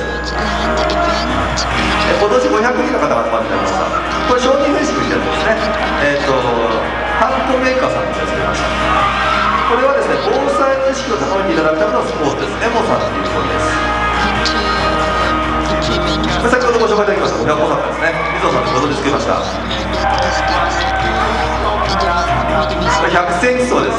1メートルをどれだけ遅くで走るかというような競技です。これ1対1ですね。ブラジルにちょっと由来したスポーツなんですけども、足つぼと、イストイゲームもあります。これハンギョボールという富山県氷見市として作りました。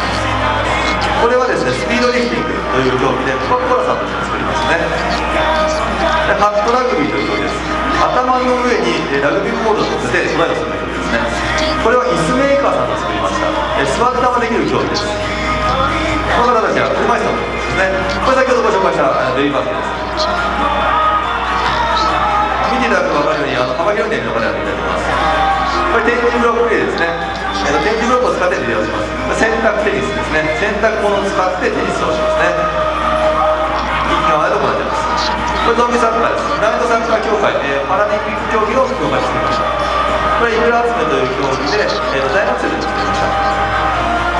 芋虫ラグビーですね。これ死体不自由の方たちと一緒に死体不自由の方を楽しめる競技を作りました。ブラックボール卓球、穴が開いたラケットを使って卓球します。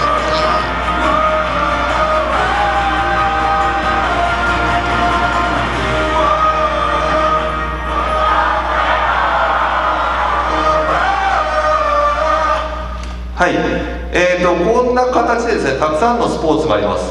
で、今日はですね、特にテクノロジーとの融合ということで、テーマをいただいてますので、テクノロジーと融合した事例をですね、いくつかご紹介させていただきたいなというふうに思っています。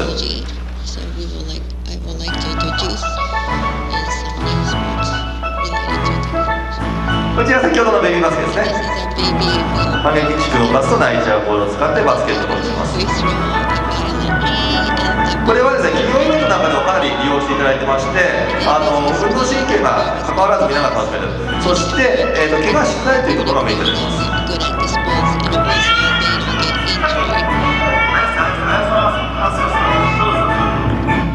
Japan's elderly population is growing. で、我々ですね、お年寄り向けの競技というのをたくさん開発してます。今いろいろですね、老人ホームだったりとか介護施設でリハビリテーションもあってるんですけども、このリハビリを楽しくやっていただこうというのが我々のコンセプトです。Rehabilitation Clinic. We created 3 fun types of rehabilitation. お年寄りが興味持ちやすいですね、相撲とか花火とかこたつとかこういったものを使ってます。トントンボイスもですね。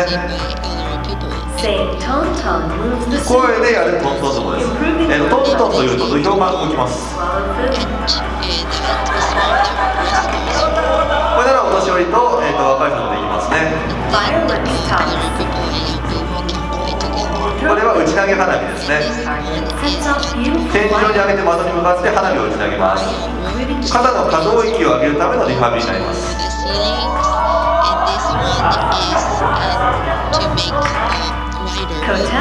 こたつは OK ですね。湯飲みとみかんを使って OK します。湯飲みの中にお茶が入ってますね。動体視力、そして肘、肩の運動に利用していただきます。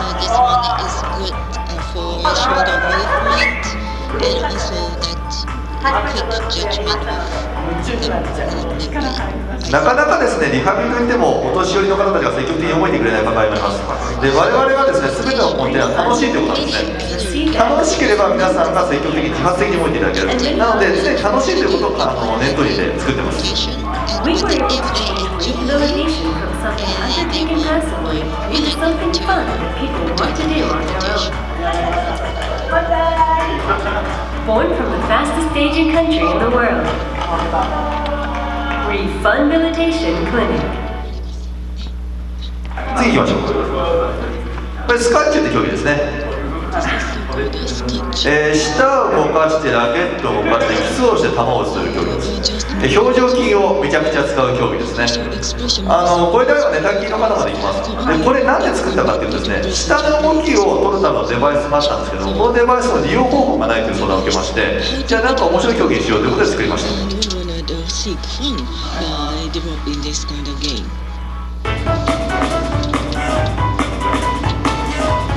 これですね、先ほどちょっと、先ほど紹介したですね、これ顔刈り競争っていう競技です。こ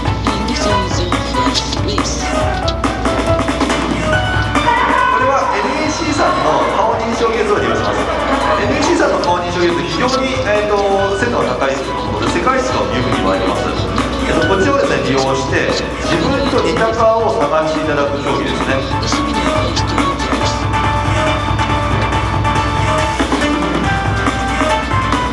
でこうやって判定をすると得点が出ます。結構高いです。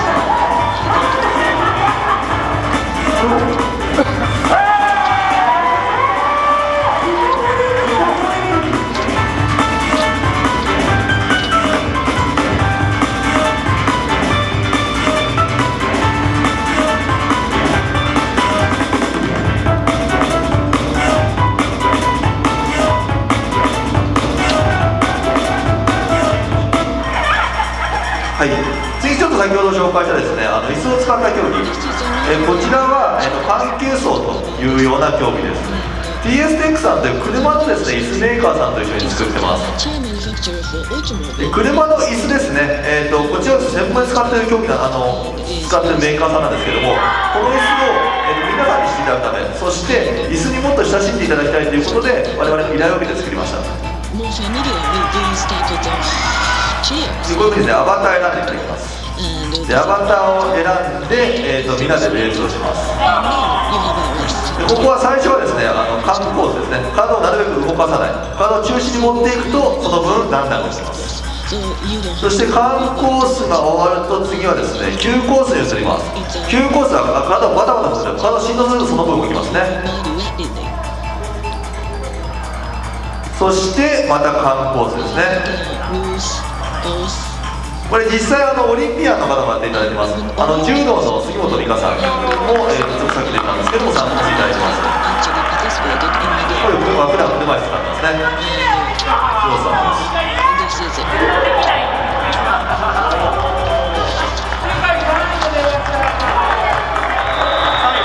こういうふうに、全てですね我々のところに記録を出すとですね、世界記録になります。そして我々のところでチャンピオンなどワールドチャンピオンになれる。こういったのもゆるスポーツの一つの特徴かなと思いますね。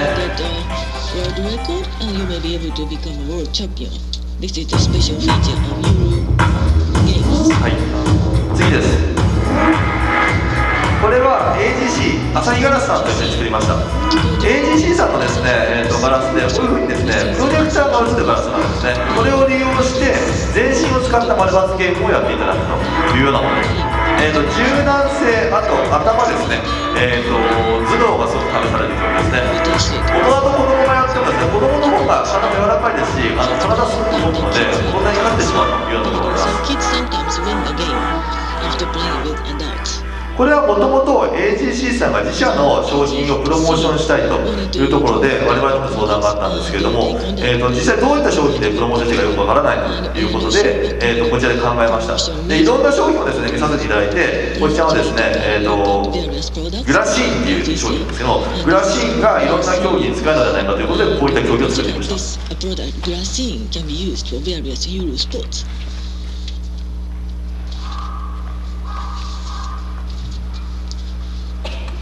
こちらはですね、電気通信大学さんですね。こちらの作った競技です。エレクトリックコンセントと言います。銭湯で、ちょっと機材を取ってますね。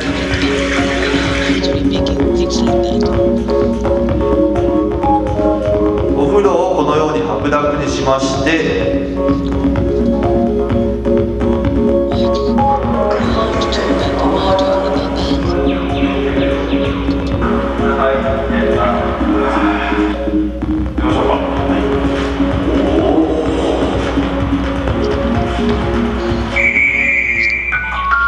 はい、こういうふうにお風呂でやるスポーツを作りました。これは、電気通信大学さんのセンサリングと、あとプロジェクションですね、お風呂の上に映像を映してプロジェクションの技術を融合させて作っています。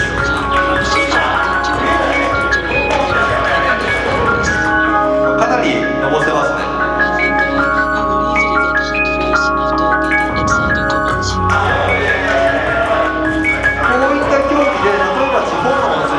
呼び込んだりとか、あとなかなか最近若い方たちが銭湯にですね人を呼んだりとか、そういったようなプロモーションも活用できると思ってます。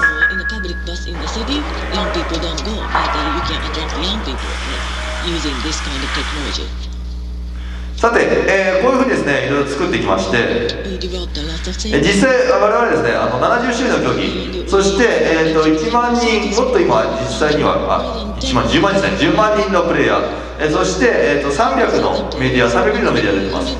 で我々分かりやすい数字としてね、よく僕大体言いますが広告換算比というのがありますね。テレビにどれだけ露出したかというような、テレビ、メディア、いろんなところに露出したかというところなんですけど、我々活動して4年間なんですけど、4年間で約60億円の広告換算効果を出しているというふうに、調査の結果が出ています。で実際我々がですねやってるのでですね、お金をかけたプロモーションは一切しません。我々がやってるのは、自分たちが楽しい競技を作る、楽しい競技を作ったのを、皆にやってもらう。で皆さんがやってもらったことによってそれが SNS に発散される。 SNS を見たメディアが我々のところに問い合わせを来てメディアで取り上げてもらう。でそのメディアを見た人たちがさらに SNS で拡散する。このような、要は一般の方たちを介在させたですね、メディアの循環のことによってこれだけの露出効果を含んでいます。これ実際 CM を打つよりも相当コストパフォーマンスがいいかなというふうに思っています。さて、こんな我々ですけれども、名前に世界とつくので、そろそろ世界に打って出ようかということで、今年から世界のいろんなところで活動を始めました。これタイでですね、トントンボイス相撲と、ベビーバスケットやってきましたね。これはタイのですねヘルスケア系の展示会です。で今ですねこちらのタイの人とともにシンガポールで、ゆるスポーツの団体を作ってお年寄りのヘルスケアを楽しくやるための、いろんなコンテンツを提供していこうというふうに考えています。で実際やってみてですね、今日見ていただくと思うんですけども、これ皆さん元気な方たちなんですけど、非常に楽しんでいただいています。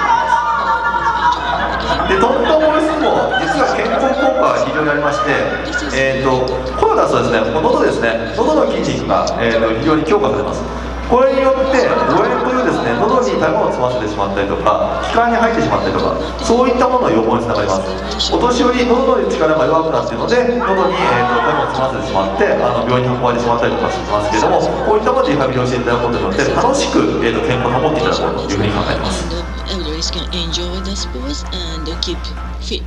そして、エストニアちょっと皆さんご存知でしょうか、ヨーロッパでの方なんですけども、社会でバルト三国というのでやった国の一つですね。非常にですね IT 技術が進んでいる国で、皆さんがですね国民皆さんが電子マネーを持っているというような仕組みの国です。でこちらでもですねゆるスポーツやってます。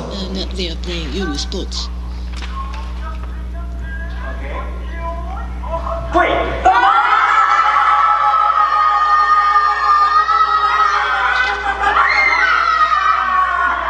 トントンボイスモードのおもちゃ版を持っていきました。こういうふうに非常に楽しんでいただいてですね。で実際ですねちょっと事例でですねとてもお配りした資料の方にも書いてあるんですけれども、我々の方でイベントやるときどれぐらいの費用がかかっているかなっていうところをご提示してますけれども、実際これ目安です。我々としては良いパートナーさんと先にちゃんとつながることをしていきたいなと思ってますので、費用のところっていうのは内容と、そのですね、状況に応じて、ご相談いただければなと思います。でまたですね、ゆるスポーツに限らずですね、スポーツの活用方法についていろいろご相談いただければなと思います。後半になってしまってあれなんですけども、私自身がですね、もともとスポーツのビジネスを、数年やっておりまして、実際ですね、陸連の方に、出向でですね、広報の活動などもしてました。今は陸連は陸連の話はあまり最近いい話聞かないんですけど、陸連の方でいろんな SNS の発信とかもしてるんですが、そういったものの SNS の、基盤などを作らせていただいたのが私の方でやってます。そしてですね、日本スポーツ協会ですね、そちらの方のシステム構築だったりとか、日本サッカー協会などの、いろんな活動も手伝わせていただいてますので、スポーツのところであれば、ゆるスポーツに限らず何であれ、ご相談いただけますと、良いご紹介であったりとか、良い解決方法がご提示できるんじゃないかなというふうに思ってます。で、我々のですね考えていること、あなたのスポーツ、ゆるスポーツというのはいくつでも作れます。無限に作れます。で我々が考えている未来ですね、将来どうなってほしいということを考えているのは、一人一人が自分のオリジナルスポーツを持っている状態を目指しています。で日本だったら1億2000万個スポーツがあって、それが、一人一人がですね日本チャンピオンであるというような状況で、世界まで行くと70億人がですねそれぞれ世界チャンピオンであるような状況を作りたいなと思ってます。でスポーツっていうのは、非常に可能性、今回のお話の中でも可能性は皆さん示唆していただいていると思うんですけども、このポテンシャルっていうのは生かせてないというような現状があります。で生かすためにはいろんなものとくっつける、そしていろんなアプローチをやっていく、これが重要かなというふうに思ってます。この後ちょっとまたお話もさせていただくので、そういったところについても触れさせていただければなと思ってます。ご清聴ありがとうございました。ありがとうございました。それではですね、スポーツハブ関西の方がですね、日頃から企業間の連携でありますとか産学間の連携を促進してスポーツを盛り上げていく、スポーツ産業を盛り上げていこうという取り組みをしておりますので、ちょっとこの今お話しいただきました水野様、それからゆるスポーツ協会様とですね連携をすることで、何か新しいビジネス付加価値を生んでいけないかというところを知るために、少しちょっと質問タイプというかですね、ちょっと事務局の方で用意させていただいた質問させていただければと思います。1つ目がこの事業のさらなる拡大に向けた課題、事業の取り組みについてご紹介いただきましたけれども、それを拡大する上で、マネタイズであるとか、いろんなところで課題を抱えていらっしゃるところがあれば、そちらを教えていただければなというふうに思うんですけれども、まず村津様、いかがですか。はい、そもそもですね、今国内でいくと少子高齢化で一番稼いでた分野というのは、例えば部活のサポートみたいなのがあったんです。実際今は学校の数、部活の数は減ってないんですけど、部員の数が極端に減ってるみたいな話なんで、まあ、実際若い人が減っただけじゃなくてゴルフもしないとかいろんな問題が出てきてます。そういう中で普通に今まで通りに今まで通りのターゲットに今まで通りの商品を提供するだけでも全然市場、そういった市場だけではシュリンクしていく中で、やっぱり我々が長年培ってきたスポーツのノウハウ、これはテクノロジーを含め、あるいはこの運動に関するさまざまなノウハウを一般の人にどう提供できるかっていうのが我々今国内事業では力が入れています。それが健康の方に向いたりワークの方に向いたりというのは具体的に15事業化してますし、今日メインでご紹介していたセンシングソリューションなんかは、まあ、これからあれをどういうふうにリリースしていくかみたいなところになります。ありがとうございます。杉原さんははい、我々の課題としては、認知というところが一番かなというふうに思ってます。で、我々はですね、普通の競技団体と違うので、普及をこう頑張っていって、その先に強化があって、で金メダルを取ろうとかっていうことは別に考えてないんですね。なんで世界大会をやろうとか、全国大会をやろうとかっていうのはそこまでプライオリティは高くないです。でどちらかというと我々として普及認知をしたいのは我々の考え方なんですね。スポーツをちょっといろんなこう切り口で今回も見ていただきましたけれども、こういった切り口でやることによっていろんな課題解決のソリューションになる、こういったことをですね皆さんにしていただくことによって、例えば今日来ていただいて皆さんとも皆さん会社でいろんな技術とか、いろんな専門性だと思うんですよ。これってもしかしてスポーツに活かせるんじゃないかなっていうふうにちょっとでも思ってくれる方が増えていただければ、我々としてはすごくビジネス的なチャンスもありますし、我々が目指してですねスポーツを使った社会課題の解決というところにつながっていくんじゃないかなというふうに思ってます。ありがとうございます。それではちょっと次の質問にも行きたいんですけれども、健康につながるスポーツというところで、ご説明をいただいたところもありますし、先ほどの基調講演のですねスポーツ科学センターの福井留様の話にもございましたけれども、アスリートのデータと、多くで一般の健康づくりに応用していくといったところで、スポーツをされている最中のデータを集めて、その個人が健康になっていく様をですね見える化するみたいなところで、なんかその今どうデータを集められているのかどうかとか、それを今後どう活用されていくのかなんかをちょっとご教示いただければと思いますけれども。村田様から。はい。そのセンシング IoT のところをご紹介しましたけど、正直まだそれで何かを生み出すほどのビッグデータ化はしないです。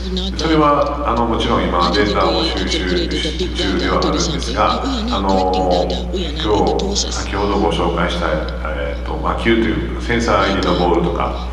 スイングトレーサーというバットにセンサーつけて、まさにデータをどんどん集めるとですね、今まで、知り得なかった知見みたいな形にします。大体野球の場合は割と経験値によるノウハウというのが非常に多いので、それが実際変化球がどのように起こっているか、どういうトレーニングすればそういう変化球が起こるのかみたいなことが具体的にトレーニング方法のご提供みたいなところ、そういうサービスにまでいけば多分一つの完成形かなというふうにそれ以外にも、これも先ほどご紹介しましたけど、ゴルフのミーティング、あれは人が介在するっていうのは大体何か置き換えれる可能性が非常に高いので、データがどんどん溜まったら、いわゆる職人技であなたにはこれみたいなものがですね、それは結局 AI によってその人に最適なものを提供するみたいなことも多分可能かなというふうに思います。今後の活用の入ることです。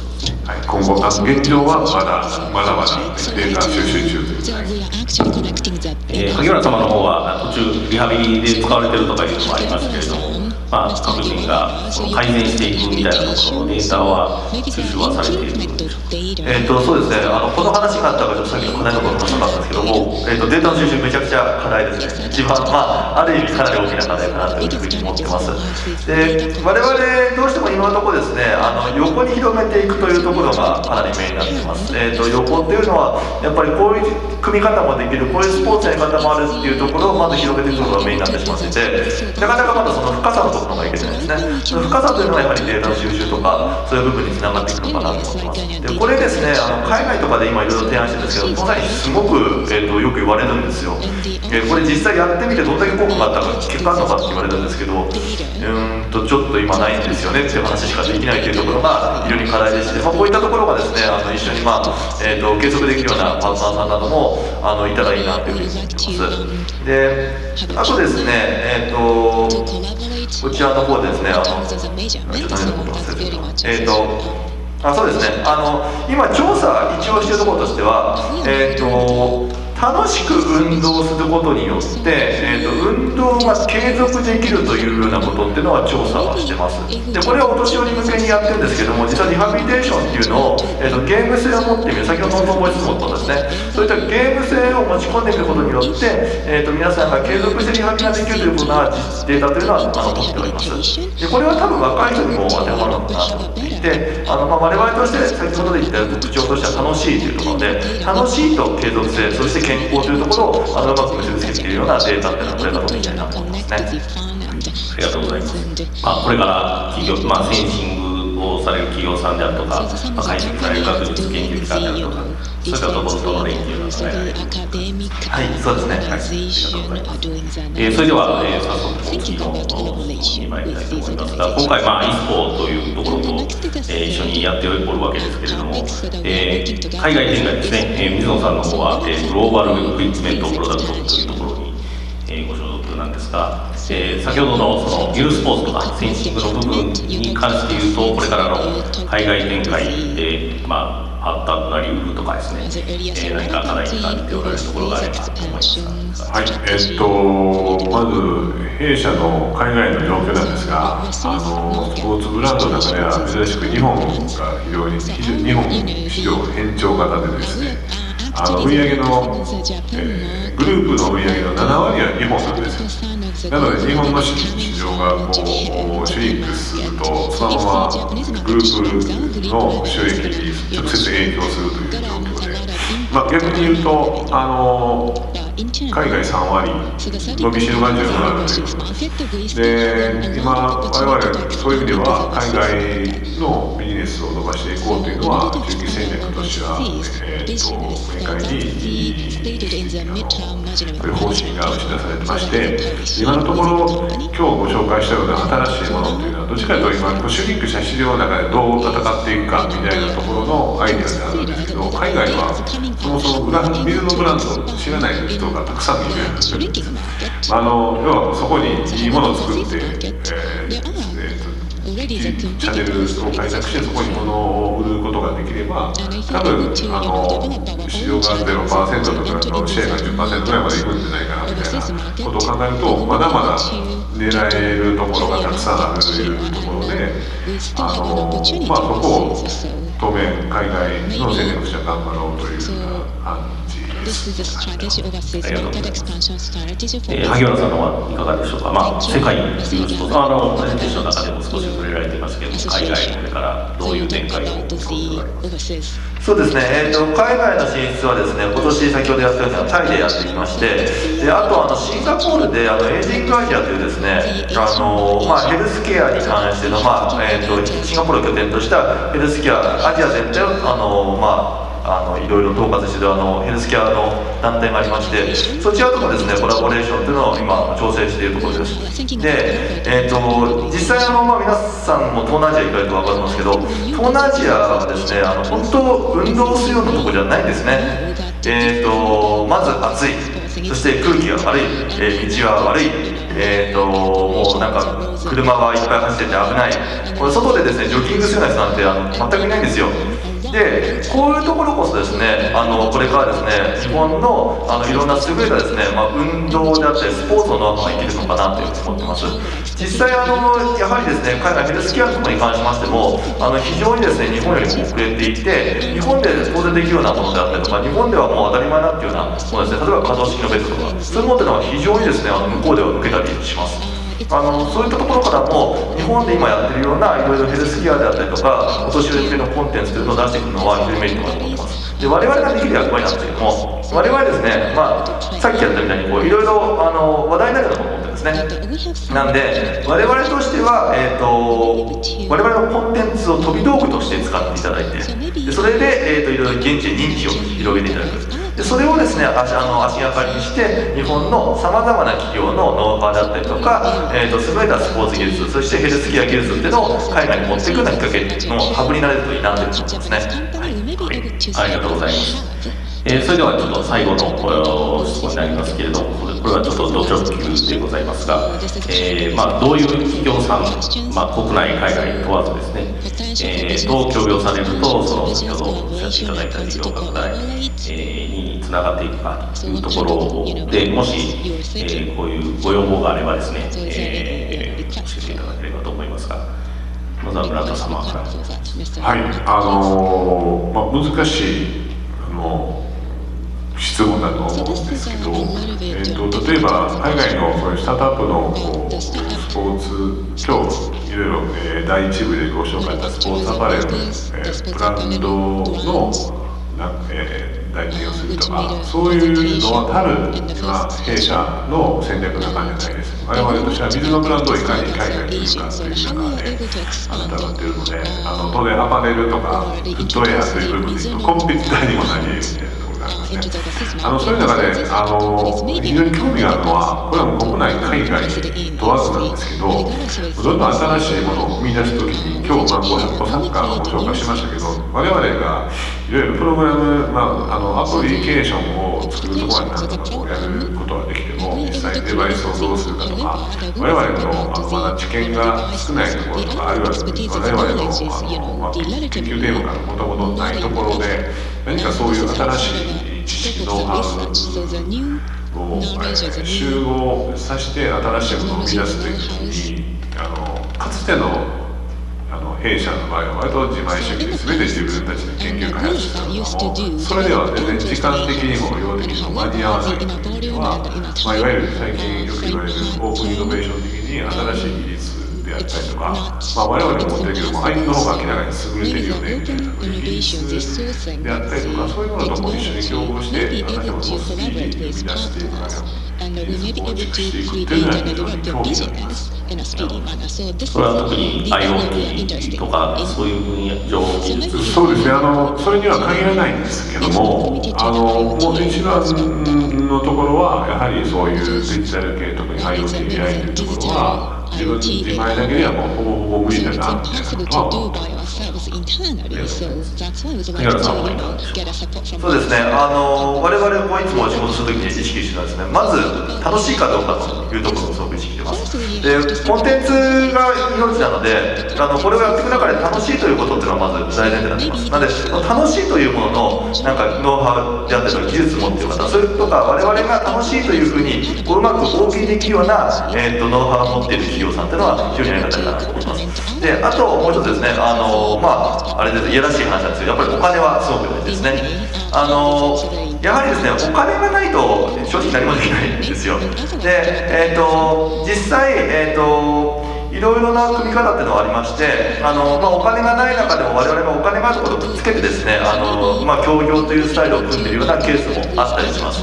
でその時にやっぱり大事になってくるのは、ノウハウで別のところでノウハウコミュニティを持っていることですね。でそのくっつけた事例でいくと、とある企業さんが CSR 活動をしたいと、予算は組みたいけれども何していいかよくわからないっていうことなんですよ。で私の方でですね、ちょっとかなり大きな、とある市にですね、コネクションがありまして、そちらと前からゆるスポーツ使って市内のですね運動実施になるようなことをしたいなって言ったんですけども、動くお金がないと。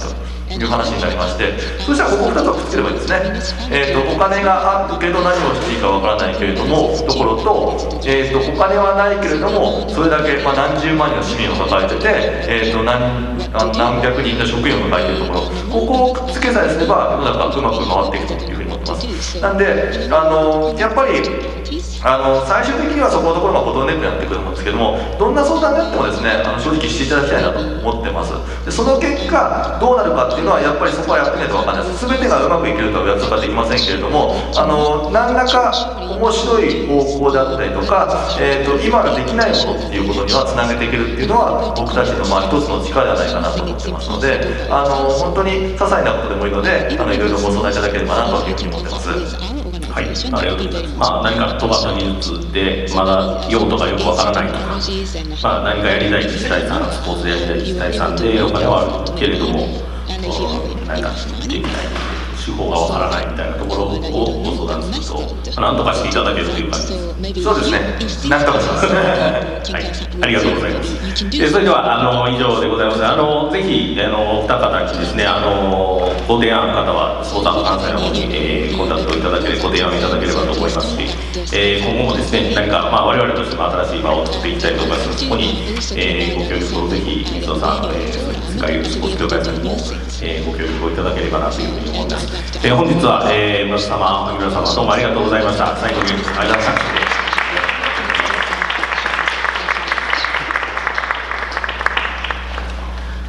はい、以上をもちまして、本日の、ISPO スポーツハブ関西連携シンポジウムの方を終了したいと思います。お忘れ物のなきをまた同時通訳のですねヘッドセットをお返しいただくのをお忘れなきをお気をつけてお帰りいただければと思います。どうもありがとうございました。